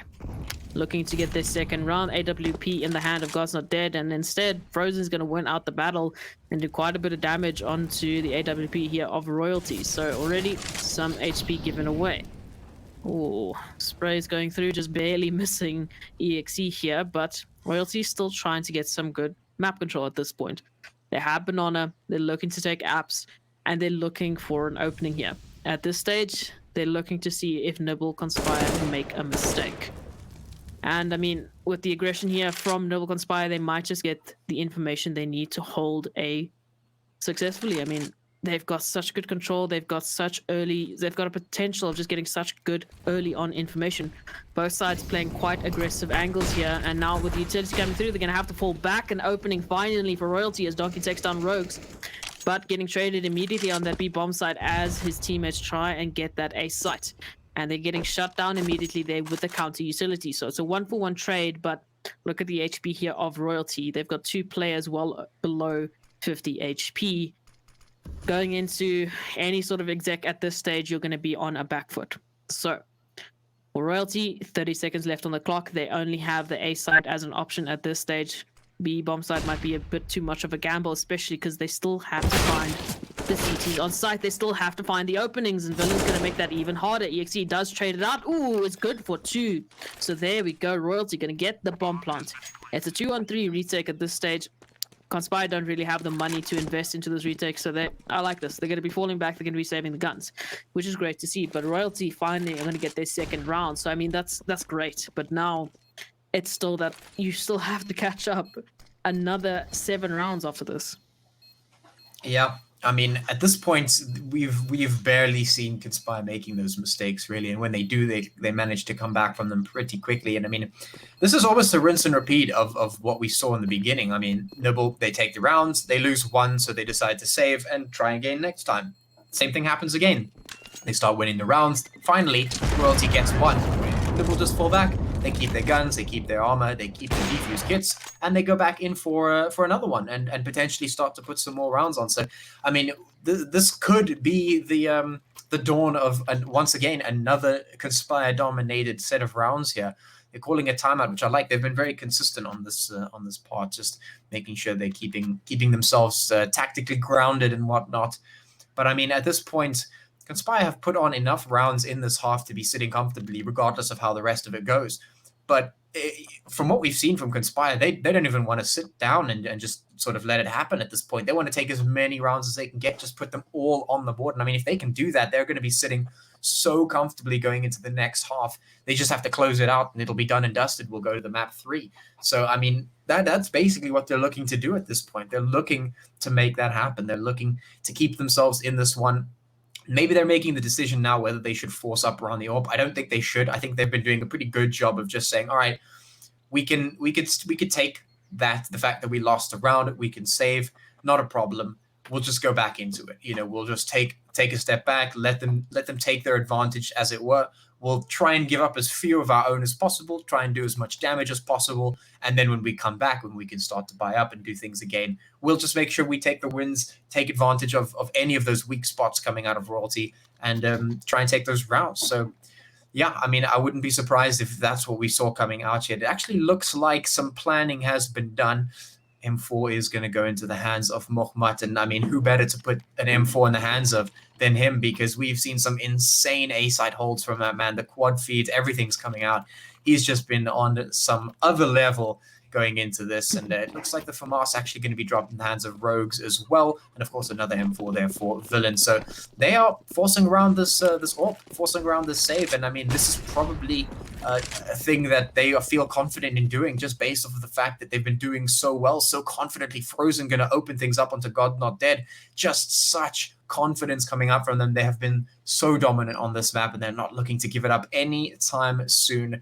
Frozen obviously getting that first one going to mean that Royalty are now second-guessing themselves a little bit. They are moving up towards that banana position, trying to get the util executed in there so that they can try and make their way into the bomb site. Now, they are in the least defended bomb site at the moment, so this could potentially be doable, but the counter util comes in immediately. The swing to the FAMAS does not come out. A little bit of spray coming down. Ivan's going to have to play this one and buy as much time as possible. He finds one. Can't find a second, though. The trade comes through. But maybe it's bought enough time for those rotates. The bomb should be able to go down here, and it does. Now, Conspire just need to dismantle the post plants here. The smoke coming through, trying to obscure the vision. The util trying to slow down the advance from the CTs here. Conspire looking to take this one, and I really think they should commit.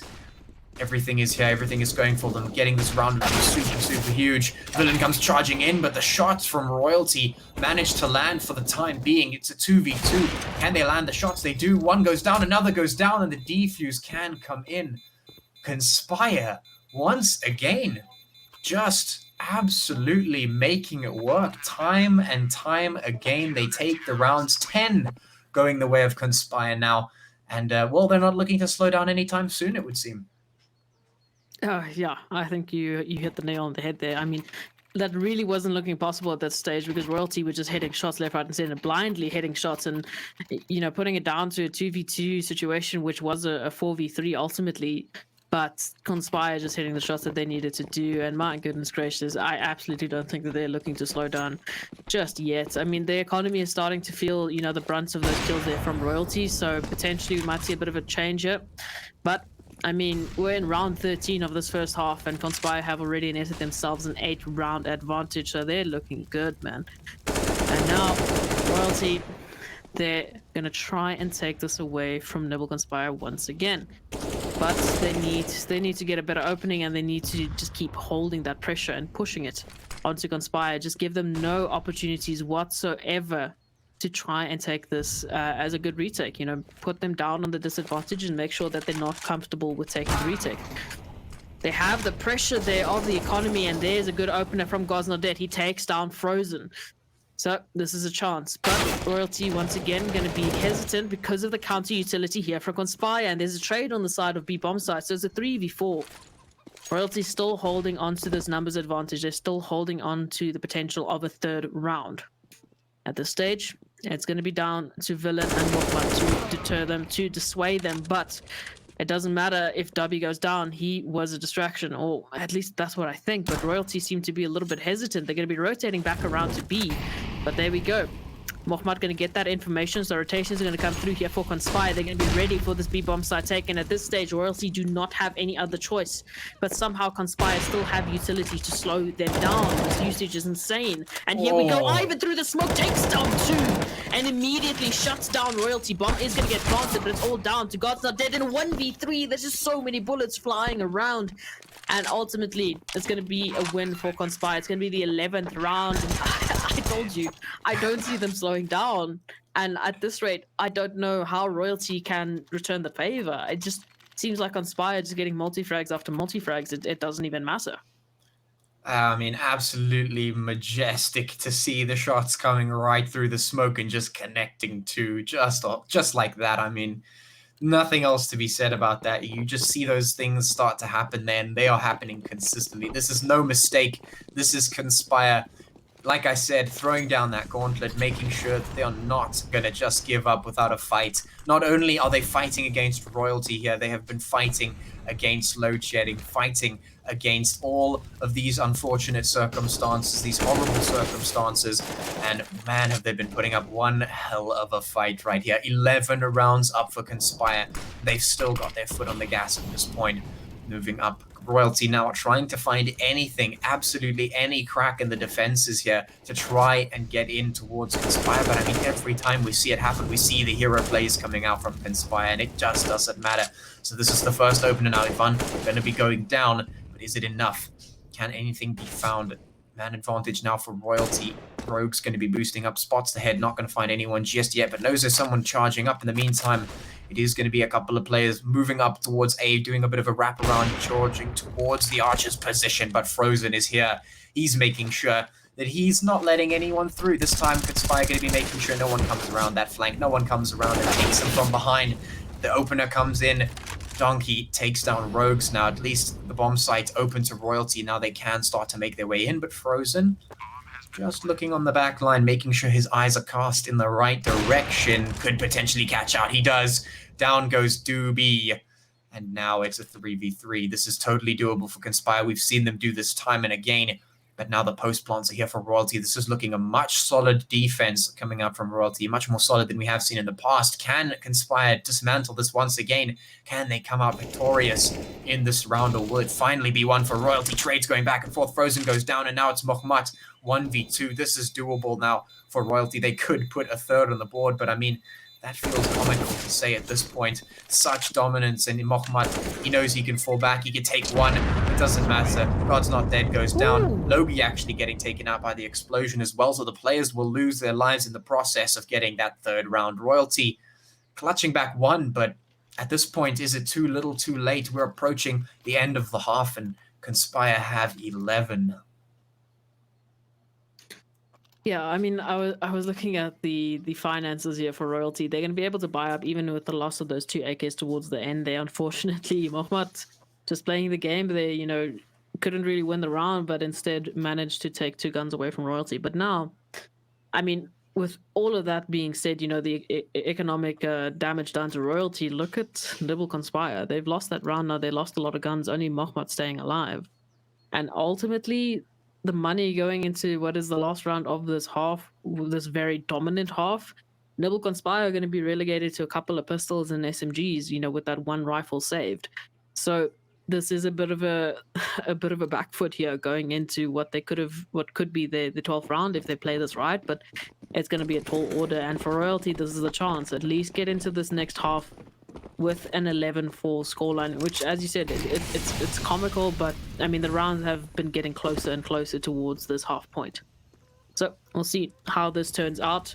You can see Conspire with the pistols. They are on the back foot, so instead they're going to opt to take a bit of an aggressive stance here. Some good control has been taken thus far. With the pistols, they're very close to royalty. They're hunting and trying to get a kill here. Mohamed here with the AK is going to be looking for some kills here from God's Not Dead, but unfortunately timing is not there. He looks at the wrong place at the wrong time, potentially waiting for a flash, and he's taken out. So now Conspire down to 2 players versus 5 of royalty, and royalty are going to be looking good to take this. On paper, this should definitely be a royalty round, and I mean, we've seen Nibble Conspire do some crazy things here with the retake. We'll see if they can do it once again, but this is looking like a royalty round. This is looking like a good half. Ooh, good half scoreline. Some nice shots here from Ivan taking down Doobie. So bit of an opening here, but it still has to keep going because it's still a 2-on-4 retake. A lot more has to be done. And at this stage, with a Deagle and an M4, how much can they do? Time is starting to run out. Bomb has been planted. Not yet has an entry been made, and yeah, with the firing there through the smoke, Logan taking down Frozen, leaving all down to Ivan, ultimately getting taken out. So great. Royalty have taken their 4th round. Going into this next half, it's a little bit better than an 11-3, or 12-3, but ultimately you still have to take into consideration they have to climb back all of these rounds now to try and take the second map, whereas Conspire, they're looking great to get that second map point. Yeah, I mean, if you consider the swing of things at this point, you could be looking at 2 or 3 rounds that could potentially come online here at any given point in this half. And I mean, if that happens, we're already looking at a Conspire that's looking towards that match point. So it's definitely a good spot for them to be in. They absolutely dominant showing on that first half. They're going to be putting themselves in potentially one of the best situations to try and win this one out. And now they just have to cross the finish line. If they win this pistol round, it could be absolutely huge for them. Let's see if it can happen. Doobie going to be the one to try and stop them from charging up Banana, trying to get those USP shots in, but no immediate rotations from royalty just yet. They only have seen 1, but Frozen is going to win the fight. That could make them a little bit uneasy. DB going down. The rotations now coming in to try and stack 2 to 2, but 3 of the T's are going to be over towards A. And that's where the bomb is going to be as well. So the rotation coming in from royalty is only going to weaken their defense on the A site and make the take a little bit easier for Conspire to pull off. Let's see if they make it happen. The rotations could come in from Conspire to try and reinforce the A site push, but there's 1 minute left on the clock, so it does have to start coming in now. Roundabout, some util potentially being spent there just to try and make some things happen, but royalty might just get wind of what's going on. They do. Logan going to take the first shot in towards Mohamed Rose, and Frozen going to fall as well. What's happening? Donkey finding all the heads at this point. This is absolutely nuts. Donkey just finding another one. Now it's down to Villain, and the Glock is just not enough. Royalty will open up the second half with a round win.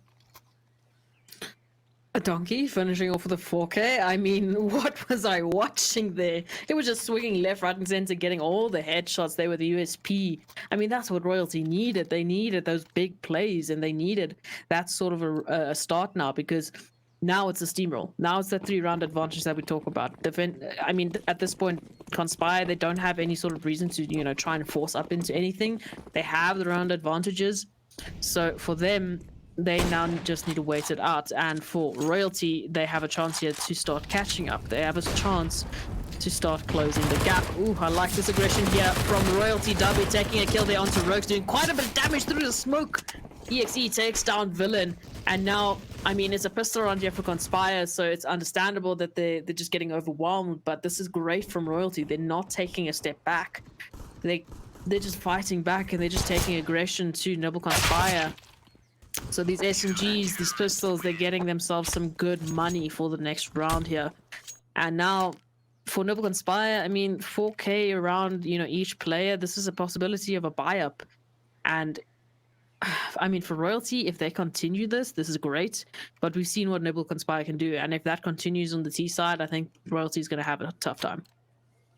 Yeah, we'll see what comes out for them. Of course, it is AKs coming out for Conspire. That is all they've got. Of course, they do have the armor and some util as well to utilize.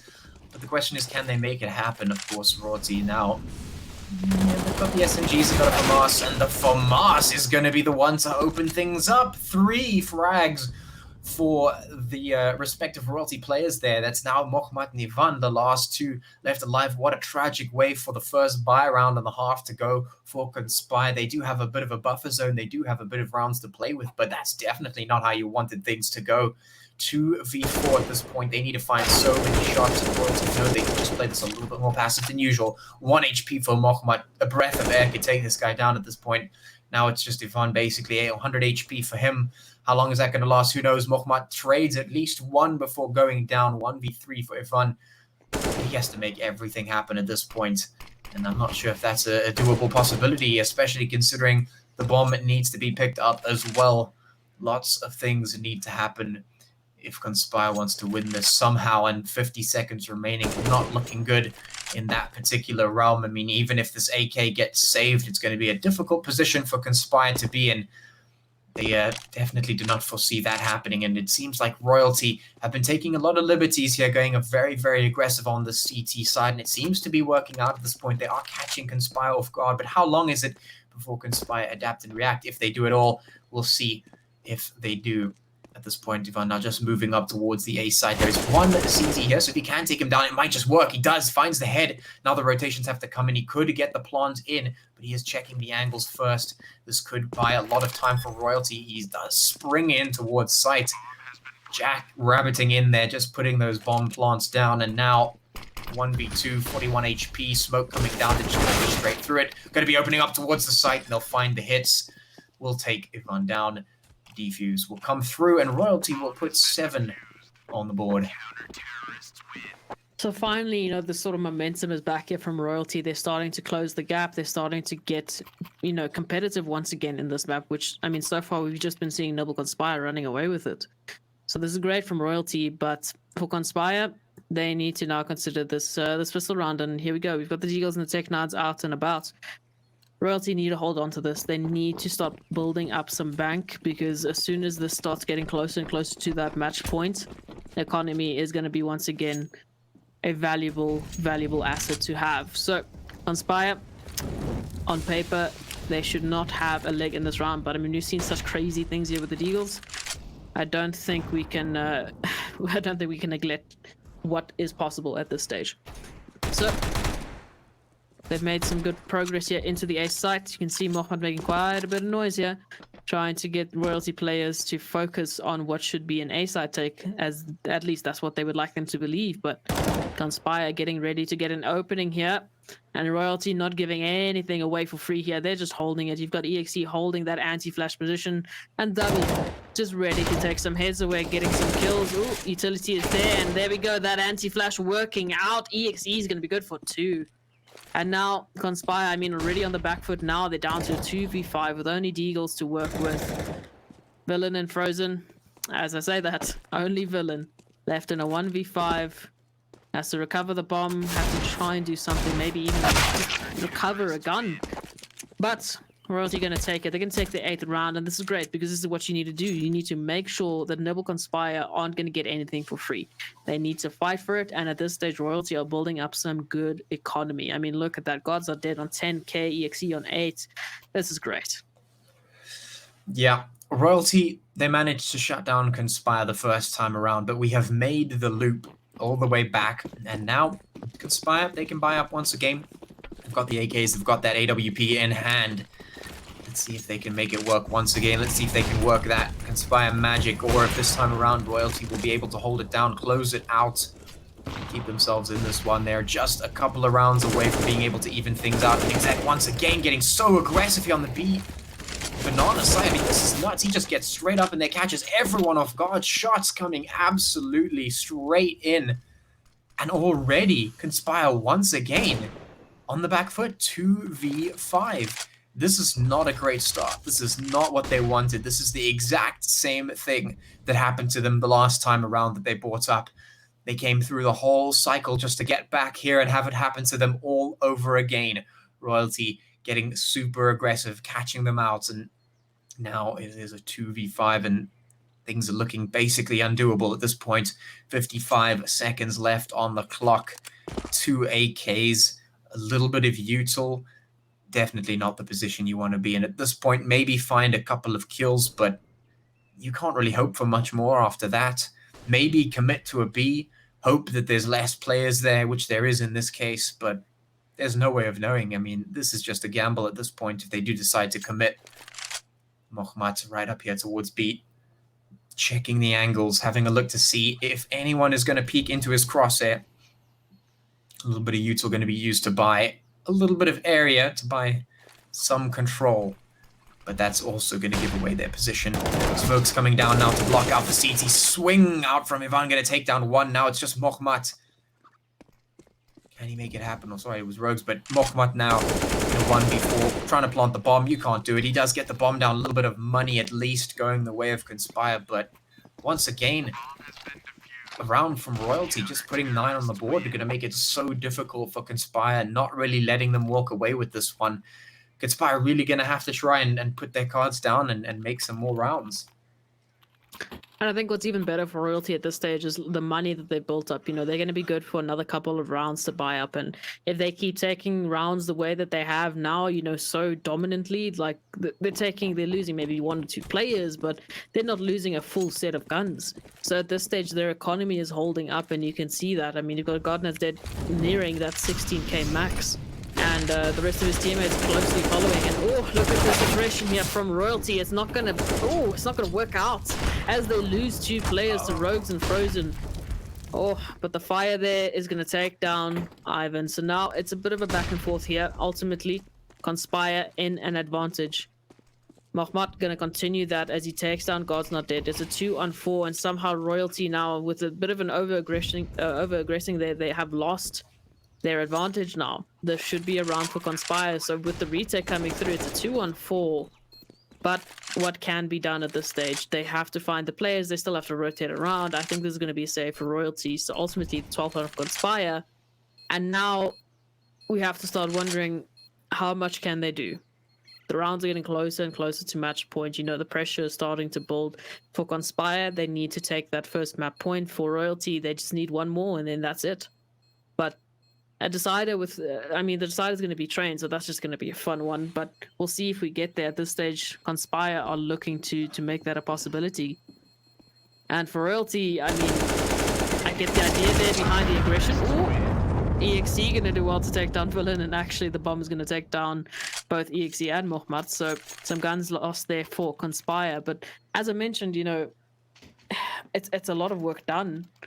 But how much more can either side do?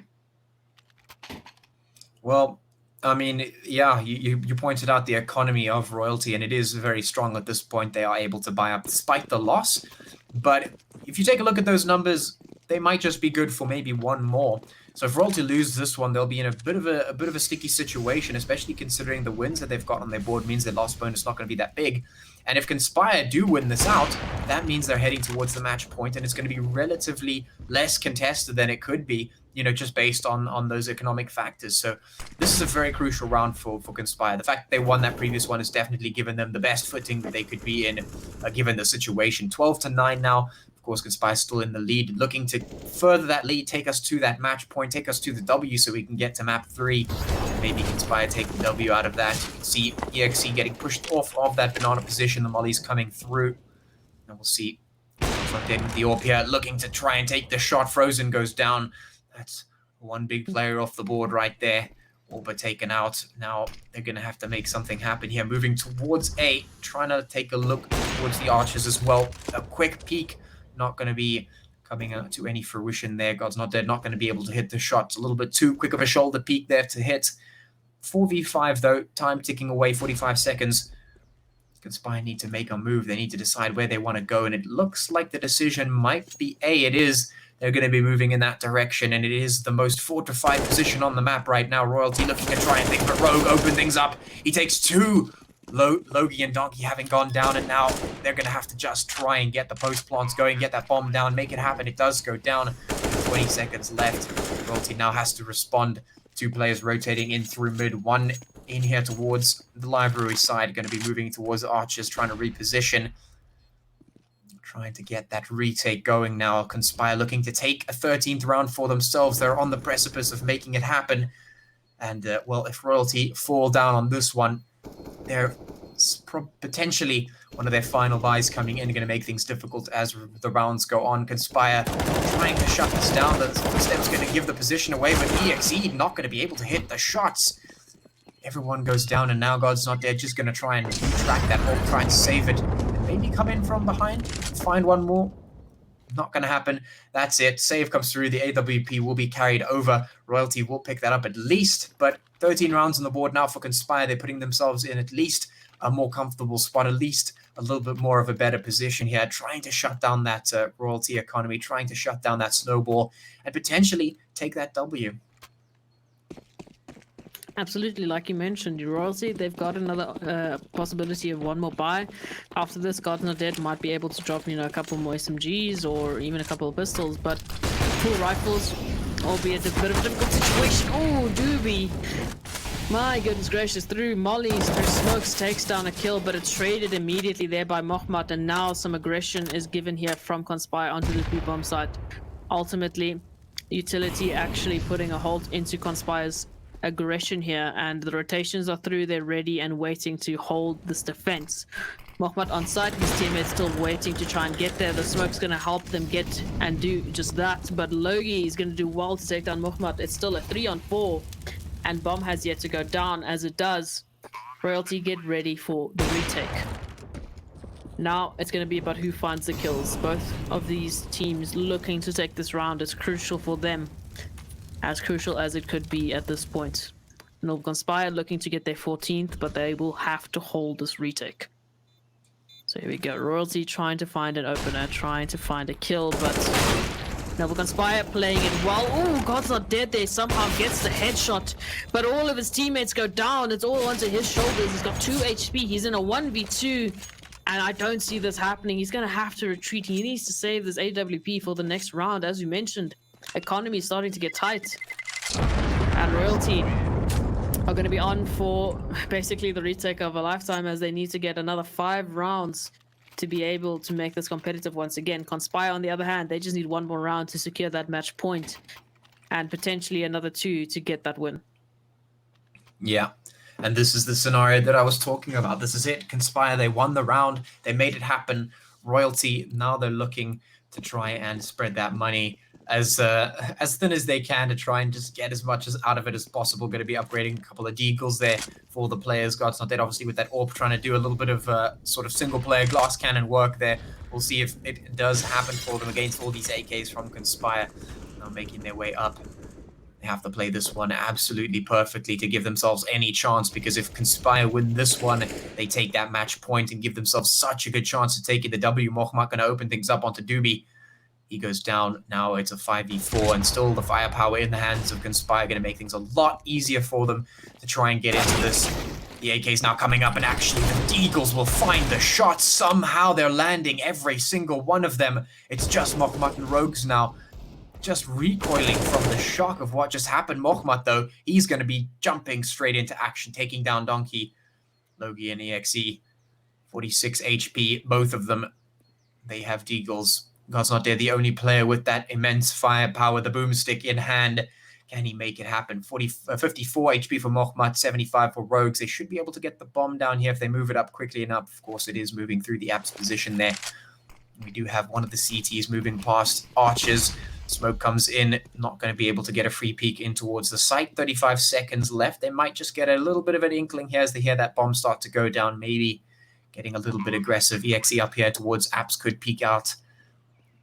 Nibble just need to hold on to the site for the moment. Just need to play for the time. Find the picks. It started off horribly for them. The Deagles were finding so many headshots and just catching them unawares. But this is their chance. They could make the match point happen right here. The angles are being checked by Royalty. The smoke has come in, trying to obscure the vision. Rogue's going to find one, find two. Can't find a third, though. Whips out the pistol to try and find the head.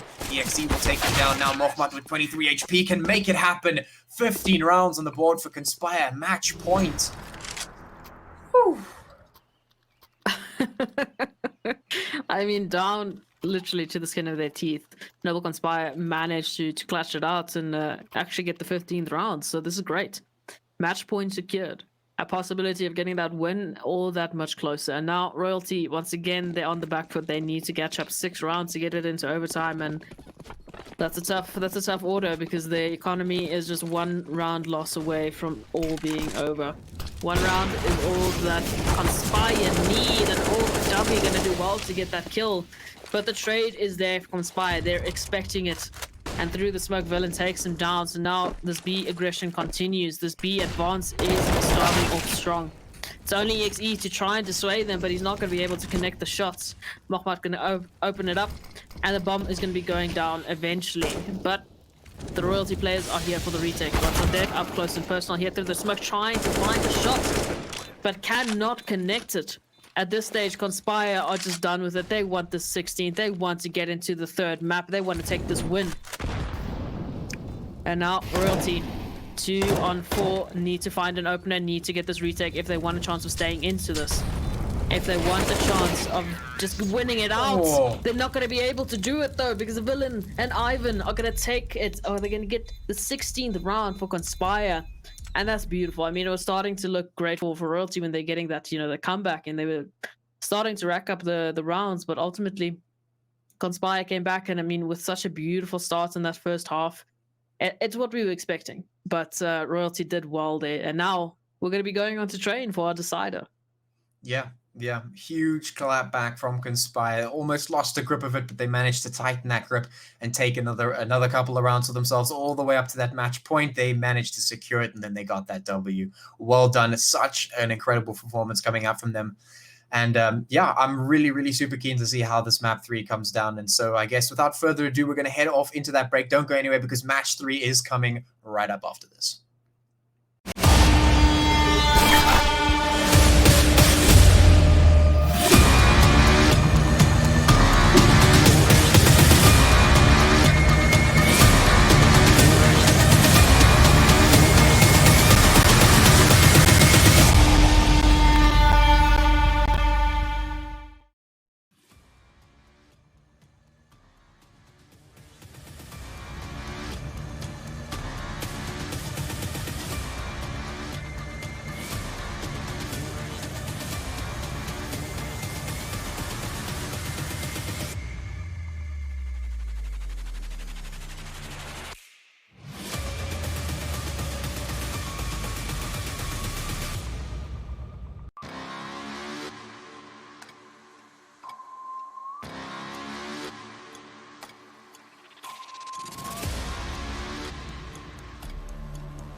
Welcome back, everyone, to week 5 of the Inkosi Super Cup. We have made it to map 3 of our final. Royalty and Noble Conspire, they're just playing absolutely beautiful CS tonight. So with all things considered, they're giving some good performances here. And Patchy, I mean, Train as our decider. This is something that we haven't seen in quite a while.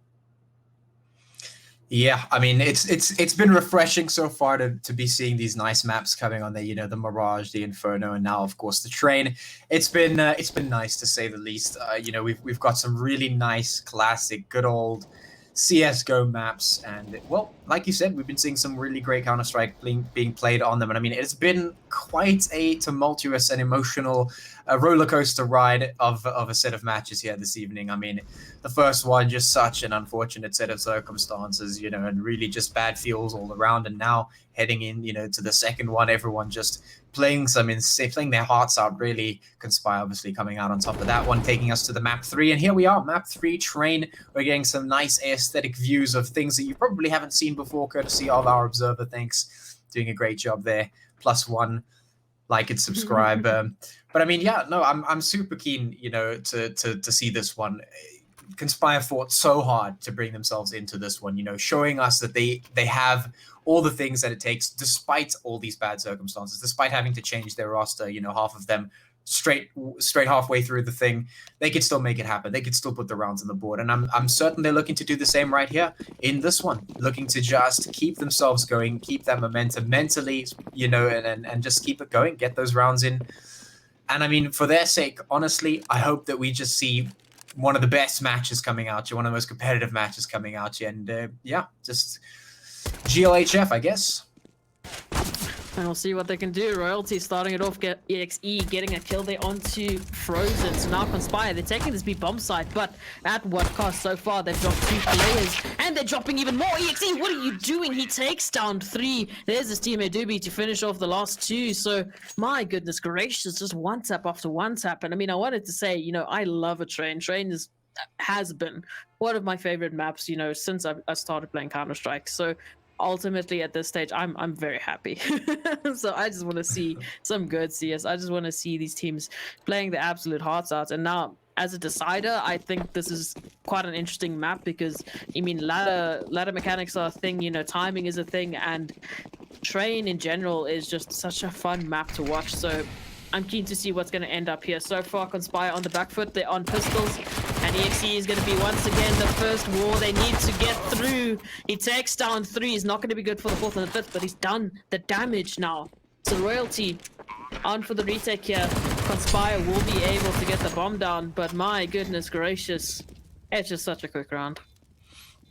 Yeah, quick and decisive for them. They're just going to put it right on there, capitalize on the second. I mean, we didn't expect anything else at that point, especially considering, you know, they had the MP9. And on this map specifically, I think MP9s and MAC-10s and those sort of SMGs with the higher fire rate is very, very, very powerful on some of these corners and little chokeholds. And I mean, we saw it right there, EXE just putting the hits in, doing so much damage. But yeah, it was pistol round. They just tried something, tried to YOLO it, tried to throw it in towards the site, get the bomb down. They did. A couple of extra dollars in cash going into their pockets, at least for that. But now they are going to be picking up the AKs. The AWP in the hands of Frozen. He's been an absolute beast with this thing. Lots and lots of really critical frags from him, specifically opening things up in the round. And, well, his competitor there, of course, God's Not Dead on the other side there for Royalty, going to be on that scout. So a little bit less firepower for them. You know, they've got the M4s on Doobie and Donkey at least. Oh, no, sorry, it's only an M4 for Doobie. Sorry, that's a FAMAS there on Donkey. But, I mean, a little bit of firepower for them. But going up against the AKs, well, obviously, it's a difficult spot. Those AKs hugely powerful. Everyone knows it. It's just the most basic thing in CS. You know, the AKs, they just absolutely clap. And from long distances at that. So, well, Nibble, they're looking to put their first round on the board here and get some things going for themselves. Looking to take this map, win themselves out 2-1. You know, especially after that very unfortunate start. They're definitely wanting to make something happen here. So we'll see how it goes. We'll see what Royalty can put on the board here. Of course, we do have a bit of a technical pause. Something having gone wrong at some point. Seems to be the order of the day. technical difficulties all around. But I mean, this happens almost every time. There are very few tournaments that I've seen that don't have some sort of technical difficulty at some point. And I mean, especially considering the state of things at this moment in time, it's not completely out of the ballpark to see that happen. So, yeah, I mean, talk to me real quick. What sort of sides do you think we're going to see coming out here? CT side stronger, T side stronger. What sort of throwdown are we going to be seeing here on this map? So simple thing for me is, taking any sort of defense, defensive point here on the CT side, you need to be careful, because for the Ts, they have a lot of entry points, especially when you're talking about that A site. I mean, they've got Pop, they've got Main, they've got Ivy. There's a lot of entry points there and a lot of choke points that you need to really be holding. Whereas with the B-bomb side, I memean, that's essentially one choke point if you push up into the top of B. So really, it's just, I mean, I generally see, that 1-4 sort of retake with, your B player playing quite an aggressive angle towards ramp, potentially just jiggling that corner there and just getting some early information, and the rotates come through. Whereas with the T sides, if your timing is off, even by a millisecond, I mean, we've seen this with Conspire, I mean, they get some good entries. But then as they go through, there's already the rotations from Royalty, and there's already, the kills going down. So for them, timing is definitely a thing. You need to sort of contain your CTs and then just push them from every possible angle at the same time, which I guess is prevalent for any sort of map of Counter-Strike, but especially on Train. Synergy is key.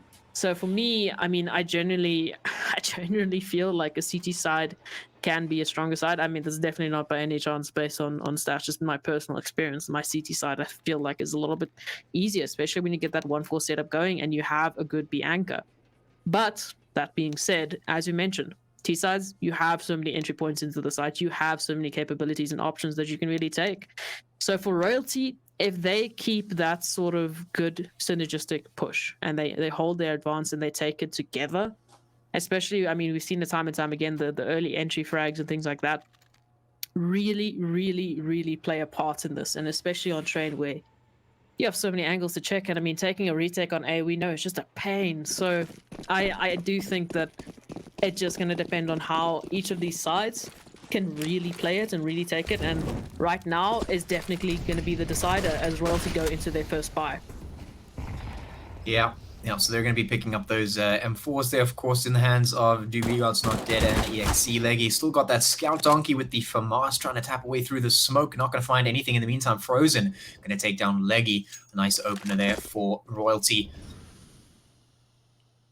Oh, no, it looks like the scoreboard's actually the wrong way around. Well, that is actually Noble. Conspire there. Not sure why that's a mistake, but in any case, it is what it is. We'll just continue off from that point. So that's one opener for Nibble. Conspire, they've got some shots in there. Donkey on 8 HP. EXE, God's Not Dead, and Doobie, the ones with the most HP at the moment to try and defend the rounds. 1 minute left on the clock. And, well, Conspire going to have to think about exactly how they want to get in towards these sites. Still trying to check the angles. God's Not Dead going to take down one. Mohamed going to trade immediately now. Doobie right up here. Mohamed going to have to play this one very carefully. 32 HP for him. The flash comes out though, but no peek. Will be counterbeat from the other side though. Brilliantly played. The synergy is there. Exactly what you were looking for. It has been shown here. Conspire putting it straight down on the board now. EXE, the last one with an M4 coming up from this ladder room area, potentially trying to get some hits in. Nope, gonna pass right on by, maybe go through the spawn. But right now, Conspire just popping that bomb down, getting things going for them, and at least getting themselves that one round on the board. Absolutely. I mean, Noble Conspire are going to be very happy to get that first round. So here for Royalty, I mean, they have that 2-round lead initially. It's now just going to be down to 1, but ultimately, they just need to keep holding onto their economy, especially on a map like Train. It can run away from you very, very quickly. So EXE just looking to keep hold of that M4, make sure he doesn't lose it unnecessarily. Ratu needs to be careful because the hunt here is on. So, going to be able to swap it out for the AK, and he should be okay. I don't see any initial sort of dangers immediately. But ultimately, as you said, Nimble Conspire, they get their first round.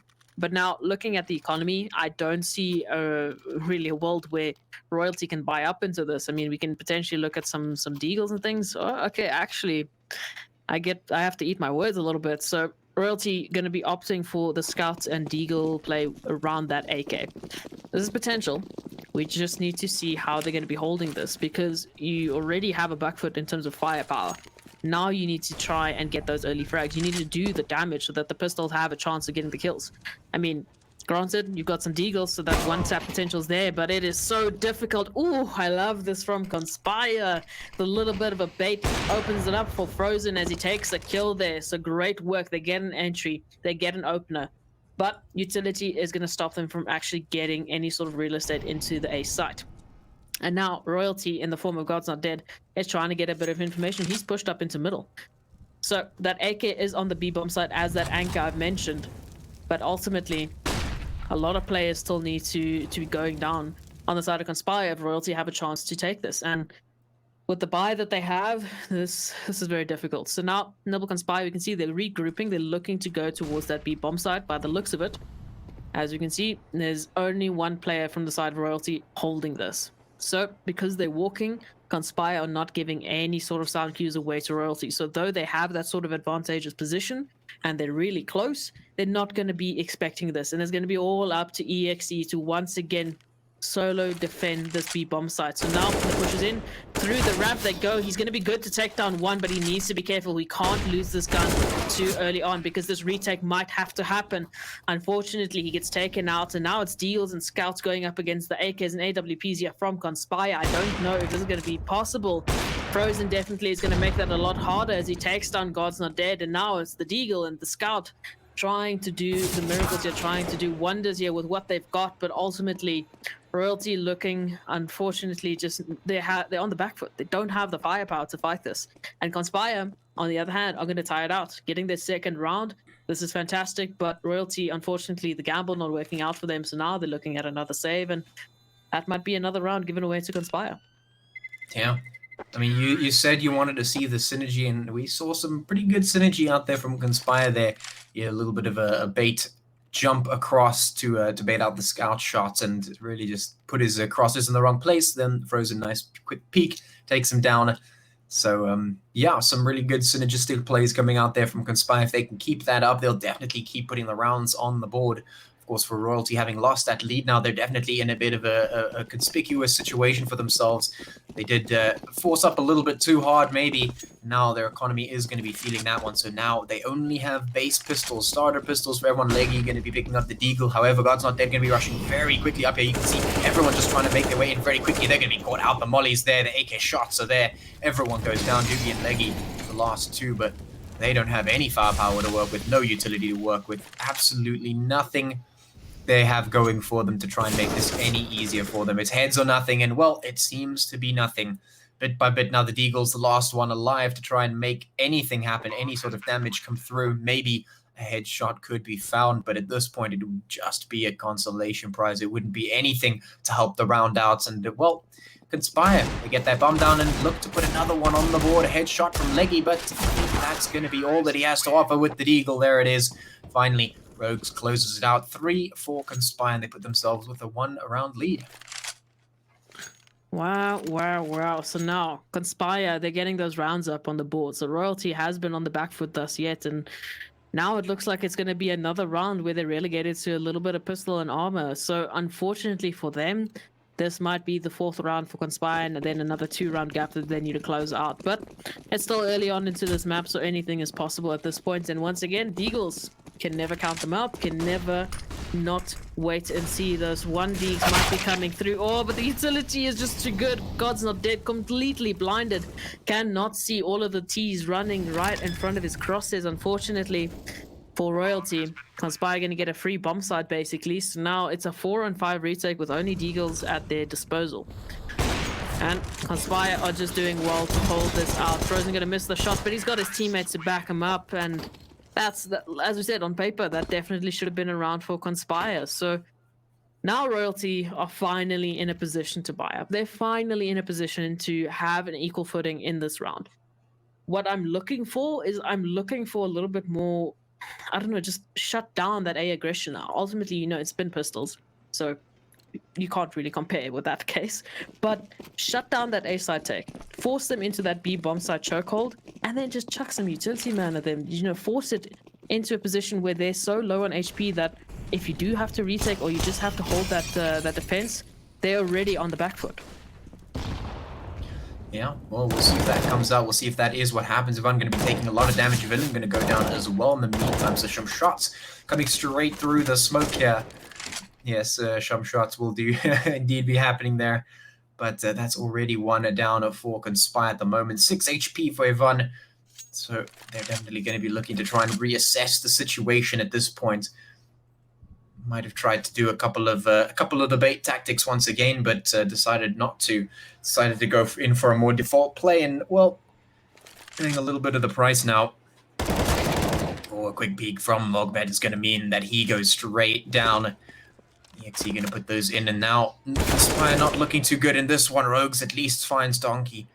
That's going to be a little bit of a relief there, but not too much. It's still a 3v4, lots of HP being taken away from Conspire. Frozen getting hit really hard. Rogues finally takes down Doobie, but the HP, look at the bars, they're so low for Conspire here. 35 seconds left on the clock now, and well, they're going to have to try and get into this side real quick and get that bomb down and hope that the post plants are enough.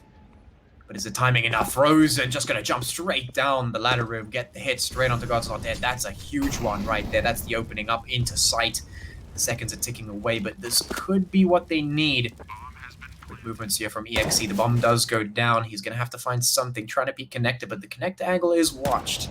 He's not going to get too aggressive just yet. Leggy will find Frozen. That's a big one off the board. 1 HP for Ivan, 12 for Rogues. That is not where you want to be at this point. The seconds are ticking away. This is so doable for Royalty. Ivan goes down, now 12 HP for Rogues. He has to find 2.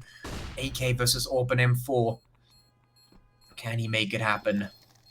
Slowly playing it. Here's the tap. Not going to get baited just yet. Going to peek it out. Takes down 1. That's a big. This is doable. 1v1. 12 HP versus 21. But it's AWP versus AK, and the AWP will win it out. And just in the nick of time. Oh, he doesn't get it. That's going to be around for Conspire. That was like 0.1 of a second. Ooh. I don't understand. Oh my goodness gracious. Unfortunately for Royalty, doing everything that they could, potentially looking at getting, the final starting point to closing this gap here between them and Conspire, but ultimately it's just running down to the wire like that. That is heartbreaking. So, I mean, that could have been a jump around the corner. That could have been instead, maybe a quicker strafe. But ultimately, I mean, Royalty doing what they needed to do, but just not enough this time around. Now, down to the Deagles once again. There should be only, 1 round in terms of saves, and then they should be able to buy it up again. But the gap is starting to grow larger and larger between them and tying it up there with Nibble Conspire. So this is a bit of a situation here for Royalty. Ultimately, it's unfortunate, but they should be able to still take this. Still only on the 8th round. Conspire, on the other hand, should be able to get their 6th round on paper. This is definitely a round they should win relatively with ease. Give or take maybe a couple of Juandigs here and there. But ultimately, we'll see if Conspire can take this. So, still trying to open it up. Still trying to get an entry here. At this point, there is the pop take. The double drop does not necessarily work out for Mohamed, but Rogue is going to be good to get the trade. And now, Noble Conspire, they have the advantage, but they have yet to make their advance into this A side, choosing to just regroup, take it slow, and not give anything away. They should have an inkling that Royalty is on the Deagles. They don't want to be taking on these 1v1s. They don't want to be giving Leggy any sort of advantage as he takes down 2, somehow manages to escape. And now he's going to be able to get that AK, and Royalty actually have a chance at this stage. Oh, the Deagles are just doing all the work. It's all down to Rogues in a 1v3 situation. He has the bomb. Can he clutch it out here for Nibble Conspire? Oh, but he doesn't have the bullets. So somehow, some way, Royalty proved me wrong, and they take a round away from Conspire that on paper definitely should have been theirs. Beautiful work there with the Deagles, and now look at this. They have a double AWP setup. My goodness. Oh man, this is just what an intense game, and I mean, I wouldn't expect anything less from a match 3 where Conspire has everything on the line and Royalty looking to take the win. Both of these teams 1 map each, but man, oh man, you can see they really want it. They've got that W in sight, and they're just pushing their absolute hardest to try and make it happen. So Conspire now, they've got the AKs trying to move in towards the B-bomb side. The util has been popped, but the counter util does come in very, very quickly. The double AWP setup for Royalty could prove to be quite the detractor here could prove to be very difficult for Conspire to push through. Depending on how they approach this, depending on how this goes, they might be able to crack this open. They're going to have to pick their moments. The time is slowly ticking away. And they're trying to find the best option. Leggy going to find Villain, and as they try and drop out of heaven, Mohamed going to take down one. Frozen goes down, but the bomb should be able to go down here. Leggy not able to get the cross. Two orbs, not really doing anything just yet. They have found one at least. Frozen is down, but the shots coming through from the rest of Conspire, making sure that the orbs are taken straight off the board. Shots now coming in. Can they make it happen? Rogues right up here against an orb. The AK fails. Doobie actually manages to put it in. The two orbs coming in clutch this time around. Suddenly, it's worked out for them. The Strat has managed to come in absolutely clutch, and Royalty not looking to drop this one. Not looking to give Conspire any room to breathe. Shaking them down at every single corner. Absolutely, and that is really the case. And Royalty now, they're starting to get a leg up here. They're starting to close that gap. So for Conspire, looking at the money, we're going to see another buy coming out here. This double orb setup, I'm curious to see it once again. I think it's an interesting one to take, especially with the long angles that Train really allows for. So potentially this might be what swaps it around, but we'll have to wait and see. Ultimately, Conspire have an AWP of their own in the hands of Frozen, and they're looking to take an early Ivy pick here. So we might see a bit of an early pick here for Conspire if they manage to find the kill, if they manage to find the opening. Ultimately, looking at a default here for Conspire, they're just trying to get some map control here, trying to just get ready and set up for what might look like an A-side take. Depending on where they get the kills, they can quickly wrap around here to B, which might be the optimal goal here, as there's only one player from Royalty holding this defense. But they first have to get through Doobie and Donkey on this Ivy side. Still not any sort of damage done just yet. Not a single player been spotted on either side. So information is at a loss here for Royalty and for Conspire, and God's Not Dead is looking to close that gap a little bit as he just gets a little bit more closer to what should be Nibble Conspire territory, trying to get a bit of early information here, trying to help his teammates work around this. You can see Royalty starting to move up and around here. They're actually letting go of that Ivy control that they had previously. So might be an opener for Conspire if we can get the kill, but Donkey's going to be good to take down Rogues. So now with that being said, Conspire have to think, what are we going to do here? 30 seconds left on the clock. Our only option at this point is a site. We're ready and set up for it. We have to take it. Wohot is going to do well to get the kill there onto God's Not Dead, but DB still on site, still firing away with the AWP, ultimately going to get taken out. And now somehow, some way, we're down to a 2v3 situation here. Bomb's still not been planted just yet. It's only just been recovered. And Royalty are ready and set for the retake. So with the bomb going down, EXE and Leggy going to have to do a lot here. We'll have to see if they can clutch it out here for Royalty. Can they tie it out for their team? Now, still not yet have found an opening. At this stage, I think Leggy and EXE have not yet even seen a player from Conspire. So there with the push going through, they need to get the kill. Leggy is going to do well to take down Frozen, but will it be enough? It's still a 2-on-2 situation. Time is running out at this stage. They still have to get the defuse. They still have to kill 2 players. And Ivan and Villain are in the correct position here. The defuse goes through. The shot has to happen here. Leggy takes him down. Oh, and the defuse is there. Royalty, in the nick of time, they tie it out with Conspire. So this is fantastic. We have a 5-5 scoreline. We have Royalty finally on an advantage here with the economy, with the rounds. And now Nibble Conspire still should be able to buy up into this round. What a wacky round to witness.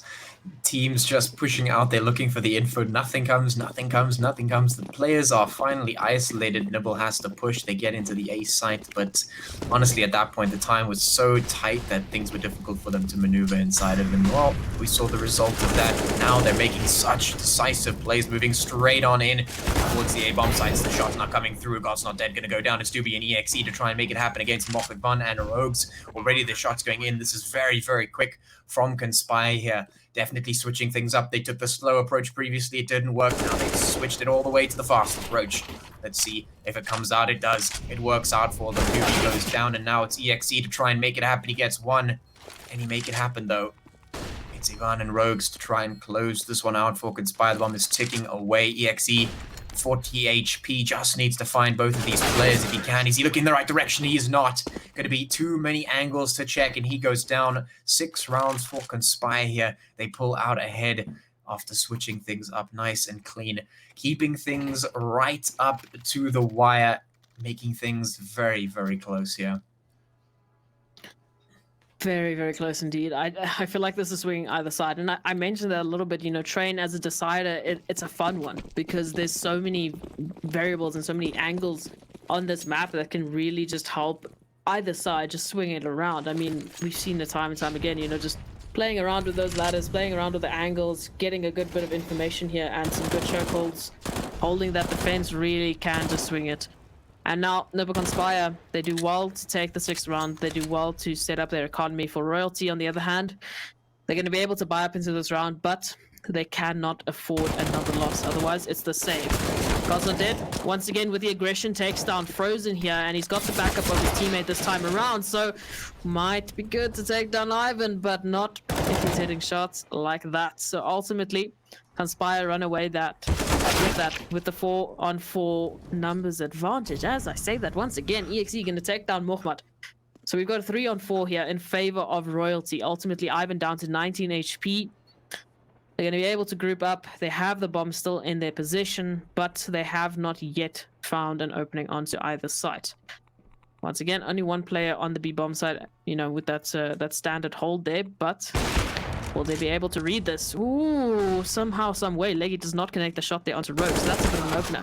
They're going to be able to run into this A site, but they need to get these kills, and Leggy and W are just so good at this stage. It's only left now to Ivan with an AWP and a 1v4 with 30 seconds left on the clock. I don't think you can get the kills nearly fast enough to be able to take this. Not a single player is lined up with another. And now, as time is running out, for Ivan, I think you have to start considering the save here, but he's just going for it. He's just trying to see if he can get anything out of this round, and ultimately, Royalty once again just tie it up. I mean, I feel like we're going to just be seeing swinging after swinging, you know. Oh, Royalty tie it up. No, Conspire tie it up. No, it's going to just continue that way. At this rate, both teams just want to take this win. Yeah, and you can see that. You can absolutely see that in the way these teams are playing here. They just will not budge. It is like trying to fight against a wall. You can punch it as much as you want, but it doesn't budge. And, well, we've got 2 walls trying to punch each other, which is very, very odd. We're going to move on from that image. But now we've got Conspire relegated to the Pistols.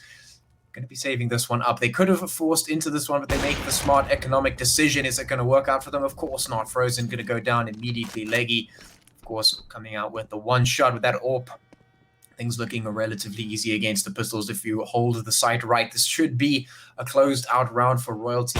Conspire investing into the next one. Leggy going to take another one. Can he find another? Yes, goes down. EXE will close out Villain as well. And now it's Mohamed. No damage coming in, basically. Heads trying to be found. They can't. Mohamed goes down. 7 rounds for Royalty. And, well, Conspire looking to invest into this next one here.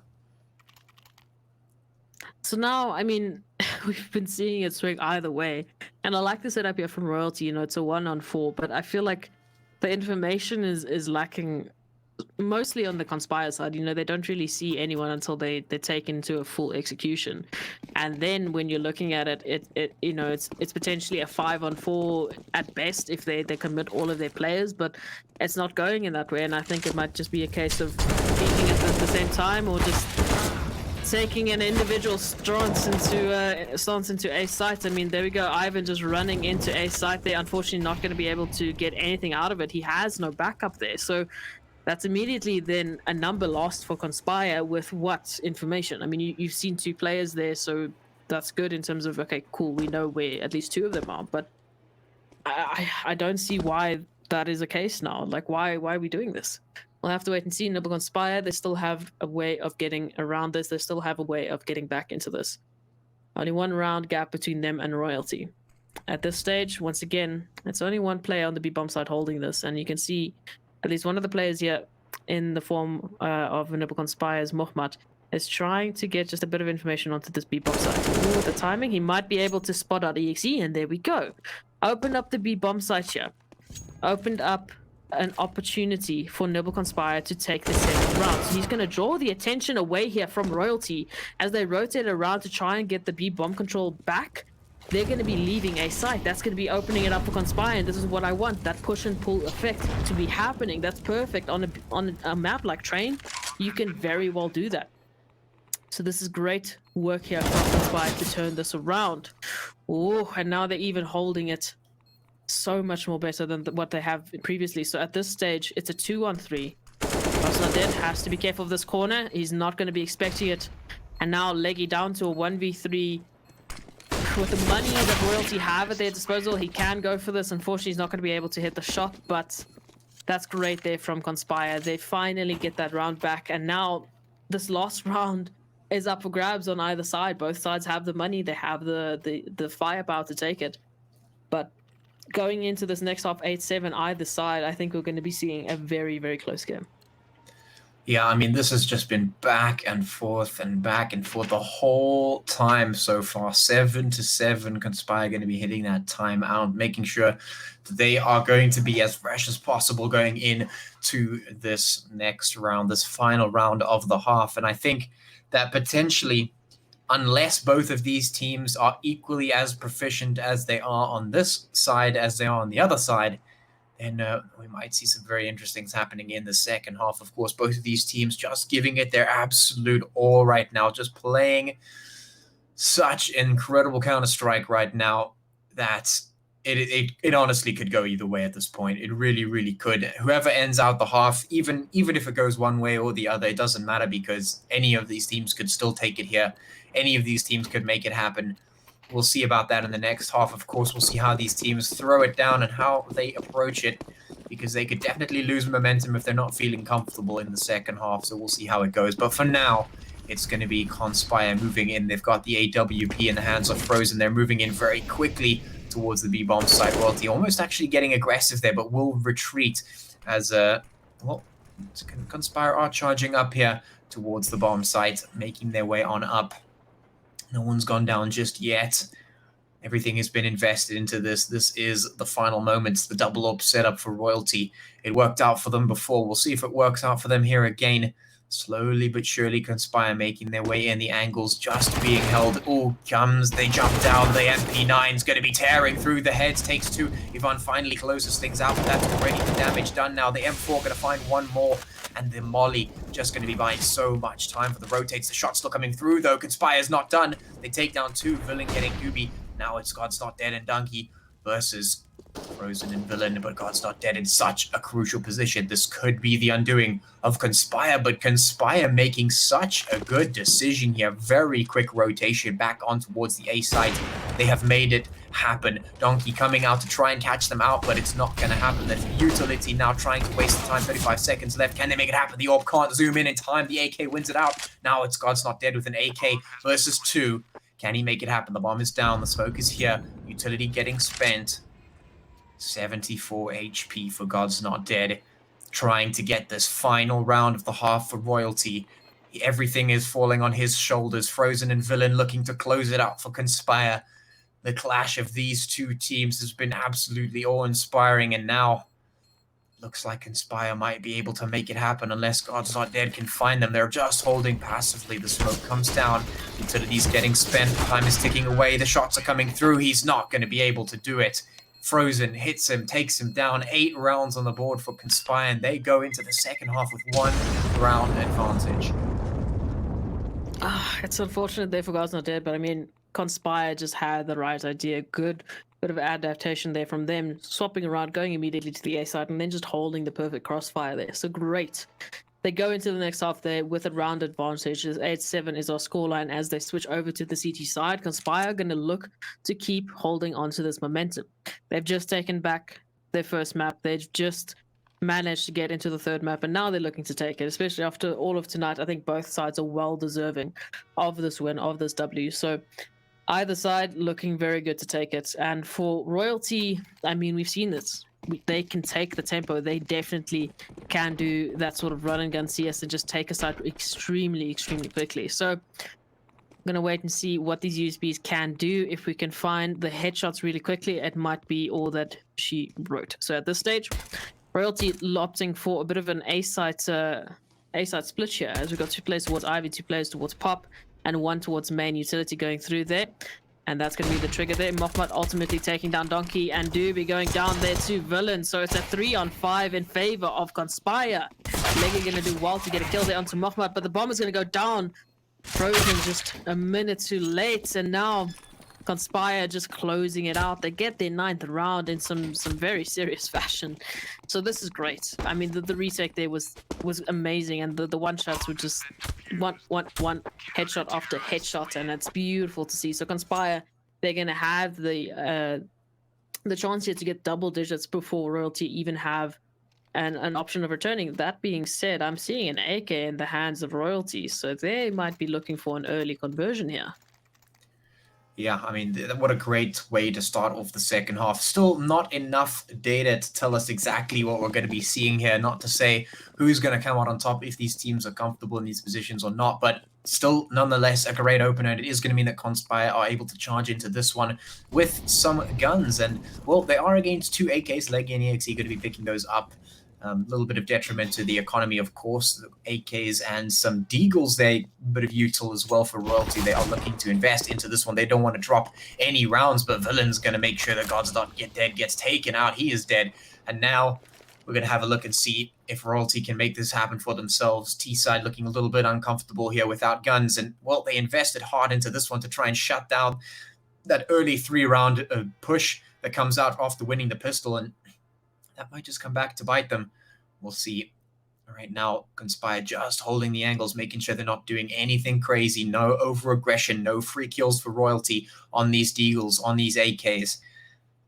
Can they make it happen? Can they close it out? Royalty coming in here towards Ivy. The angle's being held by 2. If they double peek this, it could be devastating, and it is. They take 1, but Frozen does go down in the meantime. The AK is at least good for 1. But that's still detrimental. The time is ticking away. The terrorists need to get in there, need to get that bomb down. If they can't, things not going to look too good for them. Time is ticking away. 3v4 at this point. 1 Deagle, 2 AKs versus Nibble Conspire. They have MP9s and M4s. The AK not going to outshoot the FAMAS somehow. That doesn't make sense, but it is what is going to happen. Ivan catches out the bomb blunt. That's all that needs to be done. Upgrades to the AK. Can he find this last one? Should be relatively easy. Just dancing around the frame, making sure that his teammate's there. It's going to be trading it out. Villain takes him down. 10 rounds for Conspire. They start this second half out very strongly. This is great. I mean, this is the sort of momentum that we didn't really see in the previous half. I mean, it was literally, a 1-round advantage immediately gets swung and goes the other way. And now Conspire looking good to start taking some rounds away and start building a good gap here between them and Royalty, potentially looking at they win. We'll wait and see what happens on that front. But in the meantime, look at this now. Royalty relegated to pistols. Once again, they got Deagles and P250s to try and go against the defense here of Nibble Conspire, which is a fully bought team. So trying to opt for a bit of a quick play. As I say that, Leggy taking down Mohammed there with a nice one-tap.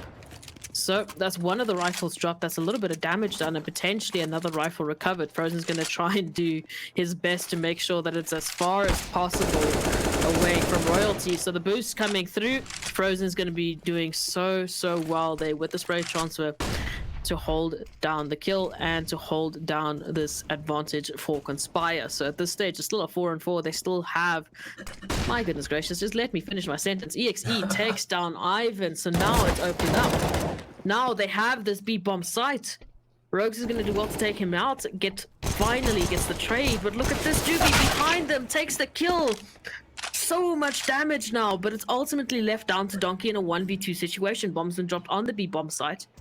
Conspire are ready and waiting for it, so they should be able to take this round, but my goodness gracious, Royalty with those pistols has done so much damage. Yeah, so much damage, but I mean, at the end of the day, Conspire were able to close out the 3-round circuit that you have after winning that pistol, and that's a huge leg up right now. 11 rounds to 7. Royalty only going to be able to buy up now, so they're going to be putting those AKs in hand. On the other side, though, also AKs and also the AWP there in the hands of Frozen. This is going to make things a little bit difficult here. The double orb setup going to be huge on for Royalty, but well, maybe on the side of Conspire could be big. They haven't caught it, but, well, the shot's not coming through. Royalty charging in, trying to get the shots. Villain falls straight through the smoke. Frozen finds one, but immediately the trades come through. Find Mokmat fall. Frozen takes down Donkey, but now he's the last one left. He gets taken out. A very, very quick round from Royalty. They literally, I don't think at any point stopped holding in W. I literally was just spectating one player just running at a site. He never stopped. I mean, the only time he did was that quick little stop to try and get the kill, but ultimately they kept up the momentum there. They kept up the pressure. And Nibble Conspire really just didn't have a chance to respond. So for Conspire, they're going to be able to take a bit of a breather now because they're back to Deagles. So they're back now to being on the back foot. Whereas the Royalty, they have a chance here to close that gap. And once again, look at these kills within the first couple of seconds. Royalty take 3. And they're looking for a lot more. So Frozen and Mohmad, the only 2 left alive. As I say that, it's just Frozen. He's trying desperately to get this kill, trying desperately to get something for this round. But ultimately, Royalty are going to get that 9th round. They're starting to close the gap now. But Conspire, I mean... I didn't even see this, but the money for Conspire is just not looking great. So, I mean, with those Deagles, they desperately tried to do something with them, but the pace here from Royalty is just so quick. So at this stage, Conspire, once again, are going to be relegated to pistols, and this time they don't even have the luxury of some upgraded ones.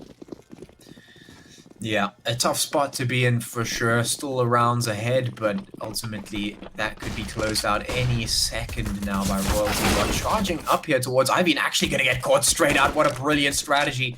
The pistols plus the flashes, they upgrade themselves to 2 AKs. Frozen and Willem going to be picking those ones up. What a brilliant move from Nibble on the back end of that one. A sneaky strategy going to be giving them some free upgrades and a potential back into this round. 5v3. They can make this happen now. This is doable. The shot's not coming in from EXE. He's going to put them into 2 at least. Finding another one, but the pistol's not going to be enough. Can they get these upgrades going? God's not dead. Leggy and EXE have managed to hold down the fort for as long as possible. The upgrades for Conspire were not enough to get them the shots. At least they did some damage, but wow, that was just... It could have been so much more, but Royalty just managed to rein it in, just managed to keep it on the ball, make sure that they don't run away with it. And, well, now it's just Mokhmat with the USP and not much else to do. The bomb is about to go down, and, well, so is he. There he goes, 10 rounds on the board for Royalty. But Conspire, well, they're showing us that they can definitely make something happen here. These 2 teams just back and forth, even now into the second round, just as we thought we were going to see somebody pull ahead. We see them start this back and forth pendulum swing once again. I mean, I was laughing a little bit because it was literally just EXE swinging left, right, and center, actually finishing it off there with the ace, absolutely going mental. I mean, granted, Conspire were down to pistols and a couple of guns that they managed to recover, but I mean, some good bit of holding there and some insane aim netted Royalty that 10th round. And now Conspire once again onto pistols, and it's just not looking great for the Conspire camp. So, I mean, that last round, you know, they did something there with the pistols, but now they're once again just holding defaults with the Eagles, and unfortunately, they're not going to be able to capitalize off of anything because Royalty is just taking their time dismantling Conspire's defense at this stage. And with the Deagles, they don't have much luxury. They don't have much room to work with here. Oh, you can just see at this stage, Royalty, they have some confidence. They have some momentum here, and they're using it so effectively. Oh, Rose and Frozen going to do well to get 2, make that 3. But ultimately, it's all down to Ivan in a 1v2 situation with only a Deagle in hand. Rotating around, he might actually be able to catch Leggy off guard here, depending on the timing. But unfortunately, he is going to be smoked out, so timing might be delayed once again, and now his opportunities are starting to dwindle.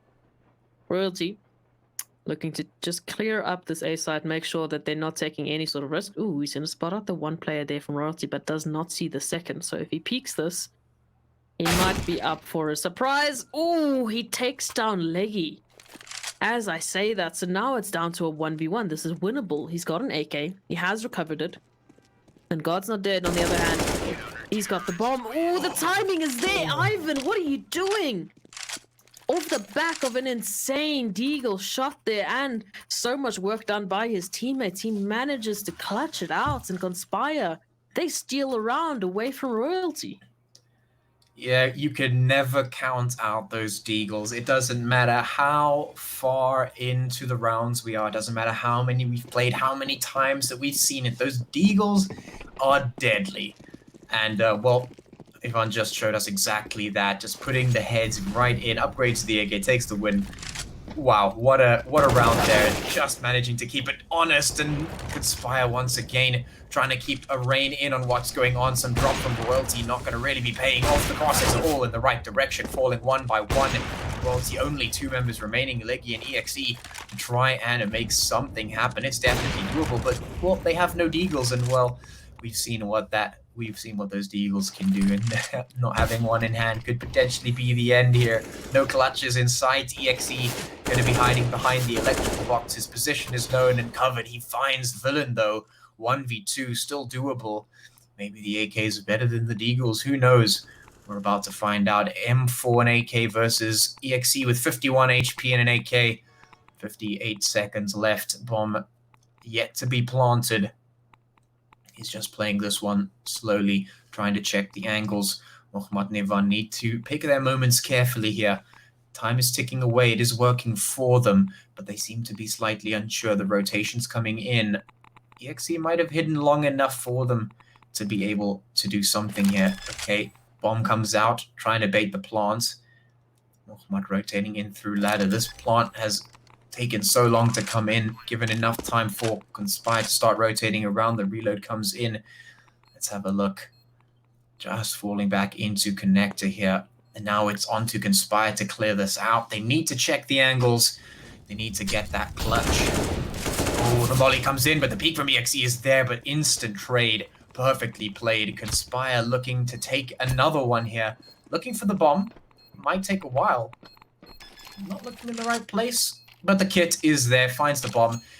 Conspire managed to take another round. 13 on the board for them, and they are ever so close to that match point. I mean, I think on both sides, I mean, we're seeing some insane plays. Just please, let's give a shout out to EXE right now. He's sitting on his 30 bomb. 31 for 15 is this man right now. He's gone absolutely insane for Royalty. He's doing so much work.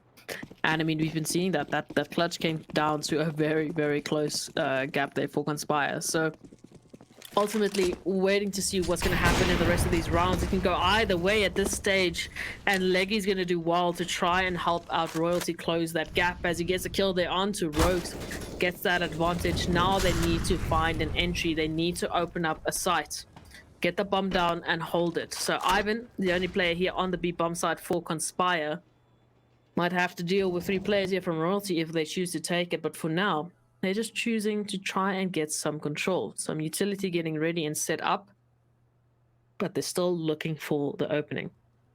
Noble Conspire now teetering between whether they should be holding an A or a B. They don't have the information, and instead Ivan's going to be left alone, and getting taken out there opens it up for Royalty.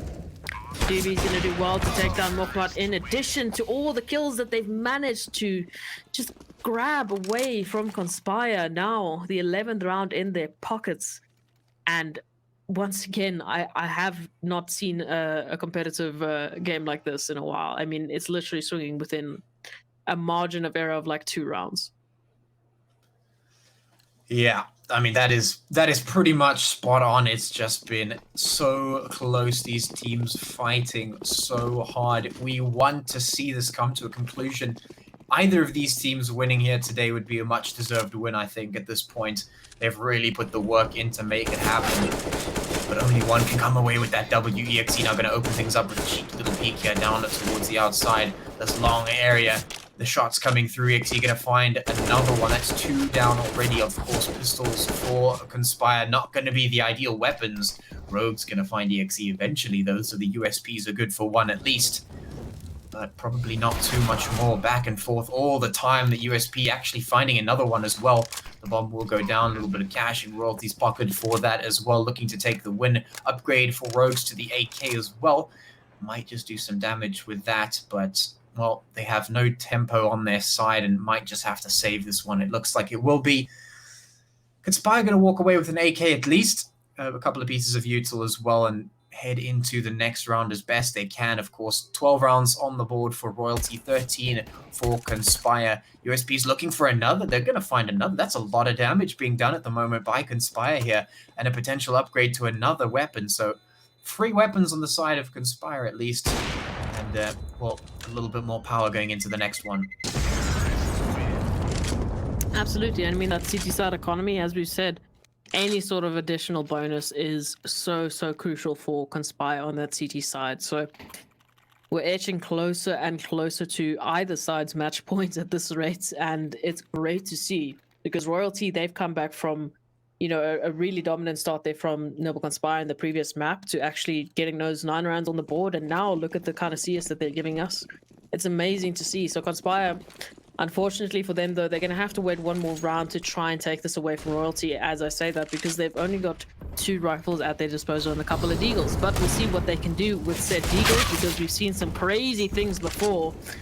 But Doobie is going to open up this ace site. Mochmak going to chime in and take a kill there onto Donkey, so that numbers advantage is still either side. There's no real advantage either way. Ooh, as I say that, Leggy taking down Mochmat with God's Not Dead, waiting for that kill, waiting for Frozen to peek.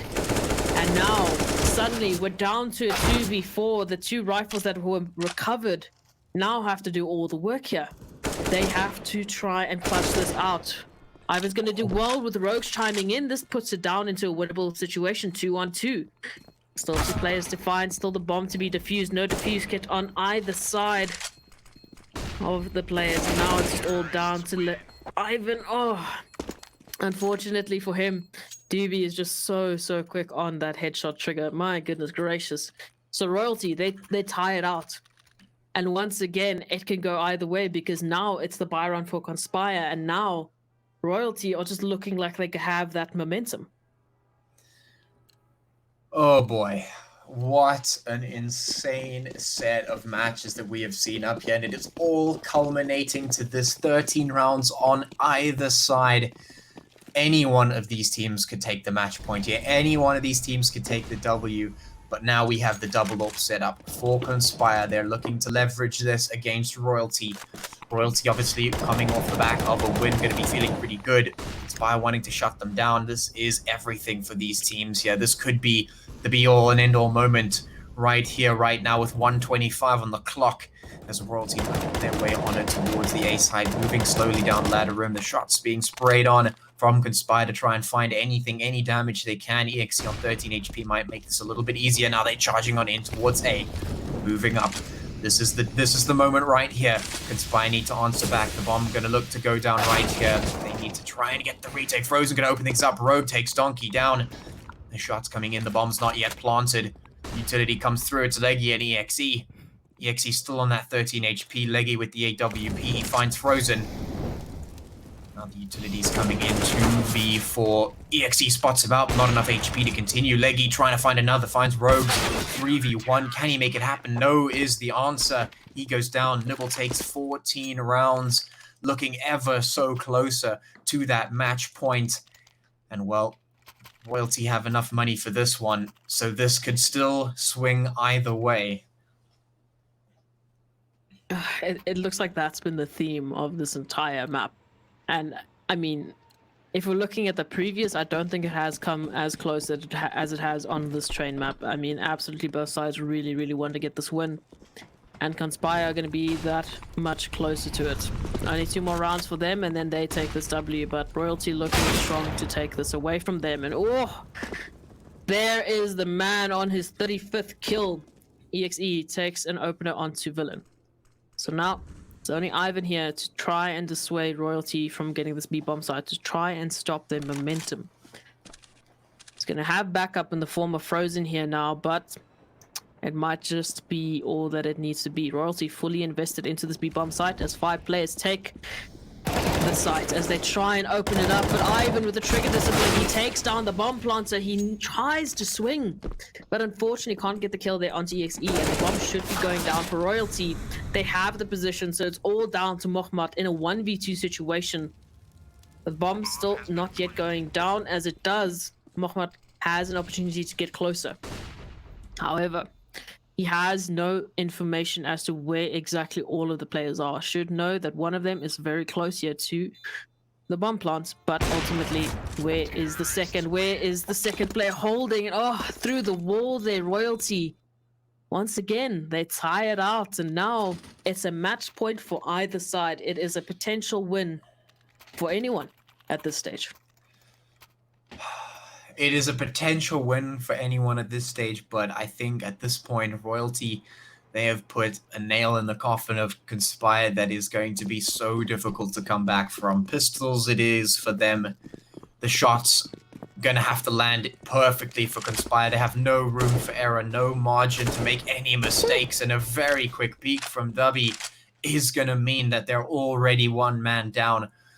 This looks like it could be match point for Royalty. They're coming in with the AKs, the AWP is in hand, everyone is there, the USPs are out for Nibble, and it's not going to be enough. Frozen goes down, the utility just isn't there. Dubby going to take 2, Dongi takes 1, Ivan the last one left with a P250 is not going to be enough. Match point goes the way of Royalty. I feel like we can't say anything at this stage because either side is looking to prove us wrong. EXE is 2 kills away from his 40 bomb. I just want to let that simmer for just a little bit. 2 kills away from a 40 bomb in a map that has absolutely been so close. Leggy on his own is also 1 kill away from his 30 bombs. So these individual players here from Royalty are just going crazy, and I don't even know how to describe what we're seeing. Royalty on for the win here. Noble Conspire have managed to buy up with a bit of utility and a bit of a lack of head armor, which I guess doesn't really matter when you're going against these one-tappable, absolutely just insane players here. So with that being said, now let's see where Royalty are etching towards. Noble Conspire still playing for the overtime here, trying to tie it out. Potentially take this even further. So now with this 1-4 setup once again, it looks like Royalty are starting to figure it out and they're edging towards a B bomb site. They're taking it slow and carefully. They're trying to open up the site. They have to find the opener, and they do. On the other side, they have W and God's Not Dead doing well to be a bit of a distraction there, but ultimately the bomb goes down for Royalty, and now we're looking at a 3v4 situation. The clutch has to happen for Nibble Conspire if they want any sort of chance of staying in this. Ultimately, Royalty have some good post plants here. They have the bomb down, and now they just need to hold against this aggression from Conspire. The Molly's going to go out.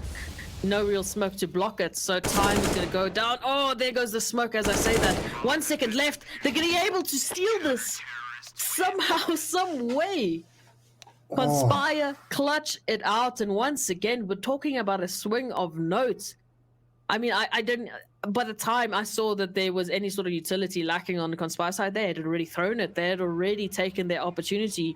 And I think for Royalty, it was the same sort of situation. They didn't even get a chance to see what was happening on the A side, on the B side, sorry. So this is insane. Conspire, tie it out and take us to overtime. Well, I mean...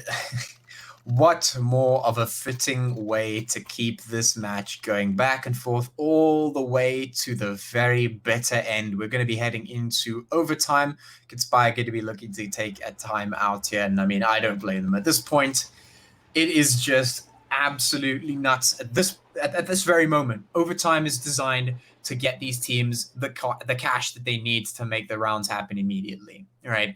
No more back and forth in terms of economy. They just get jazzed up with all that cash, make sure they can buy everything, and then it comes down to just how well the teams can play in the moment. And I mean, the fact that we're sitting here and saying again and again that we just cannot say which way this is going to go because it's literally just been even the entire way through, back and forth, non-stop to the end. Who's going to come out? I have no idea. Who's going to take the W? It honestly could go either way. That's been the case pretty much for this entire match. And, well, I mean, now we're in overtime, and these teams just have to keep this absolutely intense performance going. And the first one to run out of steam, the first one to grow too tired, the first one to make a mistake will be the one who takes the L, who goes home after all this time. My word, I don't even know what to say at this point. This is just going to be absolutely insane. So M4's in the hands of the Conspire team. Frozen going to be picking up the AWP. Royalty, they've got the AKs. Leggy, of course, going to be picking up the AWP this time. A timeout coming out for Royalty as well. Everyone just wants a moment to breathe, and honestly, I don't blame them. Absolutely. I mean, we were talking about this could swing either side, and I mean, I didn't want to say it because I feel like I would have, cursed us, but the overtime was looking good either side. I mean, with the fact that, both teams are just playing their hearts out at this stage, and now with the overtime bonus money, with full cash at their disposal, Nibble are going to opt for a 2-AWP setup once again. So this now might be the change. So for the side of Royalty, they really, I think, they want to get some momentum here and just take it. First team to get those 4 rounds in this overtime will be able to finally close it out and finally get the win, but we'll wait and see what happens. At this stage, Nibble taking that 4-1 setup once again. Only one player in the form of Frozen, actually, of Villain here, holding that B bomb site, but instead we're going to be looking at Royalty as they take this A split. 2 players towards main, 2 players towards pop, and another towards Ivy. They're looking to do a full push onto this A site. Utility getting ready and prepped, but they're just waiting to see if Nibble Conspire make any sort of mistake here. And at this stage, only one player in the form of W has been spotted for Conspire, so they have one little bit of information to work with. And you can see they're relatively close together as they try and hold this defense, as they try and hold this assault here from Royalty. Rogues is going to take down EXE with the trade there from Donkey, and Villain chiming in to take a kill of his own, immediately getting traded once again. So on either side, the trades are happening, but for Conspire, they have lost a lot of HP, and they've just lost another player into this round. Frozen finally trading it out, but as he does that, Leggy is just waiting to take him out of the picture. So Ivan now left in a 1v2 situation for our first round of overtime. This is a bit of a difficult situation here because he has no information as to where exactly Donkey is holding. Where is he holding? Where is he waiting to take it? Oh, beautiful headshot there. But will it be enough? The timing there for Leggy might not be. 1 minute left. Oh, 1 second left, and it's just going to be the round for Royalty. My goodness. Man, oh man, all that we're hearing at this point is trade. I mean, the rounds are even the trades are even. What is going on here? These teams, when are they going to run out of steam? I mean, they're just keeping up the pressure, keeping the rounds coming again and again and again. Something has to give way at some point. Someone has to get that W. We cannot go on forever. And, well, something has to go. For now, though, quick movements from Royalty, going to be looking for any of those early peaks, trying to find any early aggression that they can find, but nothing is coming of it just yet. Conspire holding up here, just making sure they're not letting anything through for the moment. Rogue's going to be up here. Dubby going to go down to Mohmat. A nice opener there for Conspire. Going to make things a little bit easier to breathe, but the bomb is headed towards B.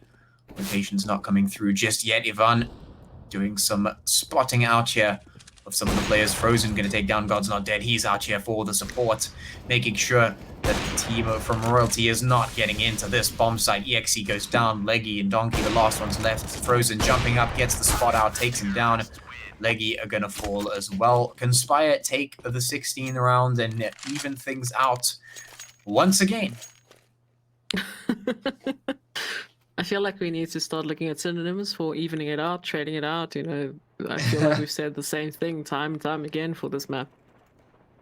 So once again, Nibble Conspire take a round away immediately. So that round advantage that Royalty have just managed to get gets taken back. So either side looking to get the last 3 rounds, either side looking to take this as soon as possible. Because as you mentioned, it's about who runs out of steam first. And we're starting to get to that point. Royalty once again with an explosive take onto this A site, ultimately getting traded there by the utility of Conspire, but it's still in favor of Royalty. God's Not Dead and Leggy left in a 2v1 situation.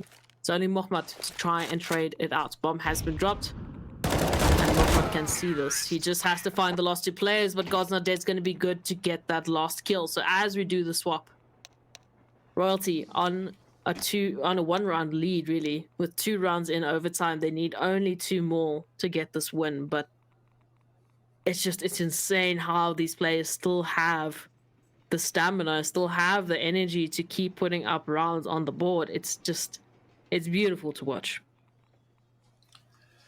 Yeah, it certainly is. And heading into the second half of this overtime here, this has just been one hell of a game to watch. It's just been going on and on and on. These teams are looking to keep it going until someone comes out on top. Royalty may be able to put their foot forward this time, may be able to get the win here.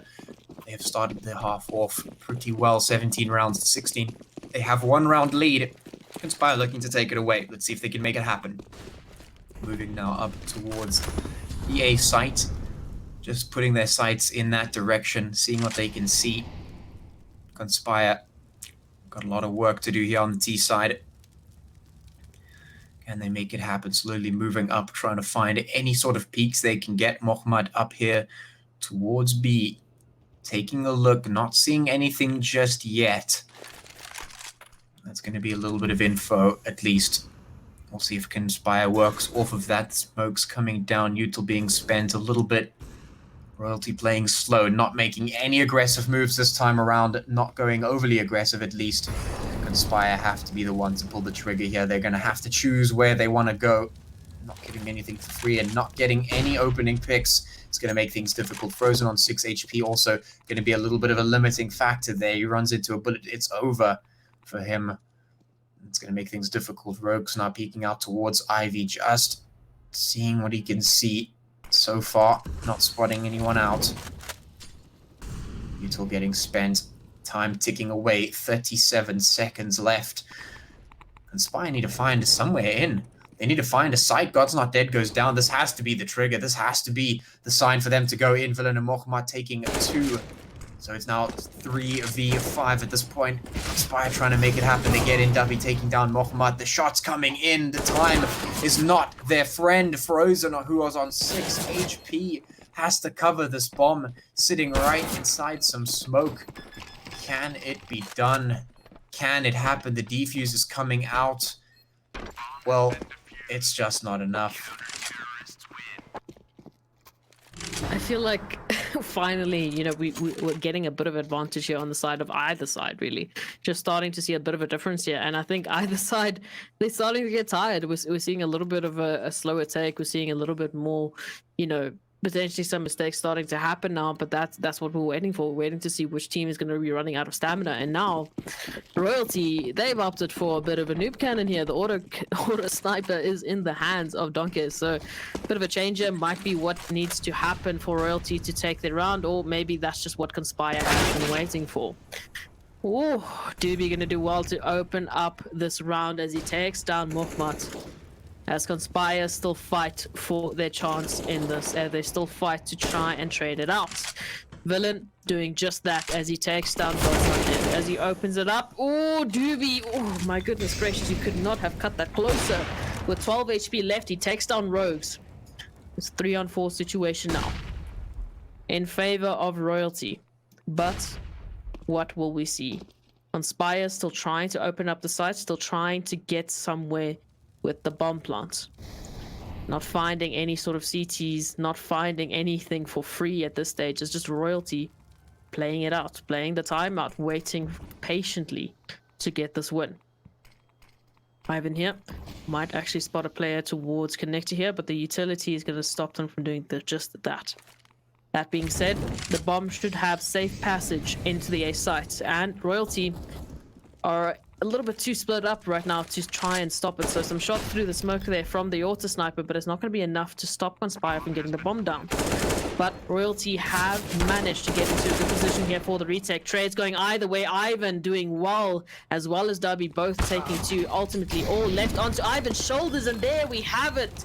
The auto sniper is what needed to happen. It's the change that Royalty needed to take the win. Finally, we get an end to this insane maps of just absolutely beautiful Counter-Strike that we've seen so far.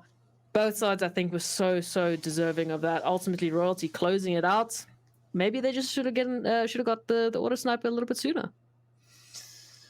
I mean, honestly, I don't think it was the auto sniper, but at this point, wow, just the stamina for these teams to bring it on so far, to just be going head to head all the way into overtime, all the way to 19-16. We're sitting here, it's 11 p.m.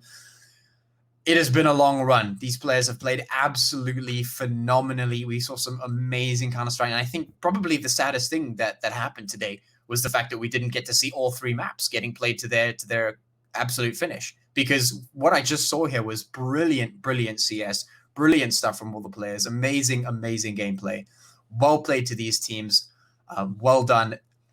I mean, wow, that's what I was hoping for. That's what I was hoping for. I wanted to see some great CS. That's exactly what we got. I mean, I feel like we got that and so much more. Absolutely well played to both sides. You can see both of these teams so well deserving of this win, so well deserving of what was an incredible end to an incredible series of matches, of maps, and insane plays. I mean, honestly, could you have asked for anything more? Well, just beautiful work. So ultimately, no, don't say that. No, we don't want double overtime. well, I was going to say we could have asked for a little bit more. You know, maybe no load shedding, but I mean, otherwise, yeah. Look, on that regard, we could have asked for a lot more. But ultimately, I think both sides well deserved, and I really wish exactly that. I wish we could have seen all 3 maps played out to their full potential, and both sides having, you know, the luxury of not having to worry about certain things that I think we've mentioned time and time again, so I'll refrain from it there. But ultimately, I think it was a case of both sides just taking the time that they needed to, taking every single round as serious as they possibly could, and I don't think that we could have seen a different outcome from this third map. The second map was very well into, you know, Conspire's favor. That first map might have been the difference, but I think Royalty proved that they are just as capable of winning regardless of what other values or variables happen on the other side of things. And ultimately, I think for me, definitely EXE towards that third map was just absolutely godlike. I mean, I think he finished off with a couple, just over 40 kills. Yeah, it's insane performances all across the board, really, map to map. We've just seen some serious stars shining, and I think both of these teams are teams to keep an eye on. I think, you know, going in through the rest of this league, they're definitely going to make some waves. Like I said, just keep coming back. I think we're going to see some crazy stuff coming out from them, and who knows, maybe we'll see them up against one another in a best of 3 pretty soon and get a bit of a rematch. Who knows? But I mean, wow, just a great way to end off the evening, I guess. You know, it started with a bit of a sour taste in the mouth, but a nice competitive game of CS to cleanse that out a little bit, making it feel a little bit better. GG to the teams, of course. We'll be getting that leaderboard soon. Get you to see what's going on here. We'll updated scores for the end of the league before we head off, of course, so you guys know what's going on. And yeah, thank you for sticking around for so long. I mean, we've had an absolute blast here. Despite some unfortunate beginnings, we've had an amazing few rounds of CS, an amazing set of maps, and well, I guess you should come back next time for more. Absolutely, and not just as a viewer, but as a team. Specifically, sign up for the next couple of weeks, get those last couple of points on the leaderboard, because it's still competitive. As we'll see in a little bit, the points can change from week to week, and anyone at this stage, I think, can still take it. I mean, you have, as you mentioned, in one night of this, just one of these streams, there's 6 points up for grab for either side, and you can keep taking it. So, I mean, let's look at the leaderboard as we're talking about it so much. Let's see how tonight's events have changed it and what we're looking at. So there we go. My goodness gracious, what a change. So Royalty up to 2nd place now, with actually Conspire in 6th. So a bit of a change here in terms of where they ended up, where they started, but ultimately they still have an opportunity to come back. Yeah, for sure. One of the things that I really want to point out here on the leaderboard is the sort of ratio of rounds played. I mean, Conspire is sitting in 6th place. They've only played 3 games, right? 3 matches in total. They've won 2 of them. That's plenty of points on the board. I mean, you come back for another one of these sessions, you win another 2, you bump yourself up the lobby. You do it again, you bump yourself up the lobby. I mean, there is still so much room for this board right here to change drastically that, I mean, this is not set in stone at all. Anyone can make it to the top. People can be knocked off. Anything can happen at this point. You know, like we said, just got to keep playing those games. Definitely are going to be a big one to watch. I'm going to keep my eyes on this scoreboard, and you should probably do that as well. If you want to see some of these teams, make sure to support them, get those hashtags going. Everyone supporting your favorite teams in the league. And who knows, maybe we'll see them over in the Mzansi League as well at the end of the day. And of course, getting some of those nice and spicy prizes. Yeah, that spicy prize being a combined prize pool of 1 million for these Inkosi Cups. I mean, you're playing for 1,500 every single week. So obviously, Royalty going to be happy. They're going to get 1,000 in their pockets. Conspire also going to get 500 in their pockets. So ultimately, not a bad week of CS. Not a bad little bit of a chunk of change, but definitely going to be fighting and trying to get into that Mzansi Esports League, because that's the big prize pool. That's playing with the big giants in South African Counter-Strike, in African Counter-Strike, even with the qualifiers going the way that they are. So ultimately, we should be seeing a lot more of both of these teams. I think they've proven their mettle. They've proven they can definitely take it, and I'd be so happy to see another Conspire and Royalty match. Yeah, absolutely. It would be definitely great to see. And I think with that, thank you guys so much for tuning into this one. Hopefully we'll see you guys next time, same time, same place, Mzansi happening on the weekends, Friday, Sunday, and of course, Inkosi happening all the time. Just keep an eye out on those Nodwin channels, having a look at seeing what's going on. We'll definitely have some more spicy action for you coming up in soon times. So I guess with that, that's it from me. And that's it from me. We'll see you guys next time.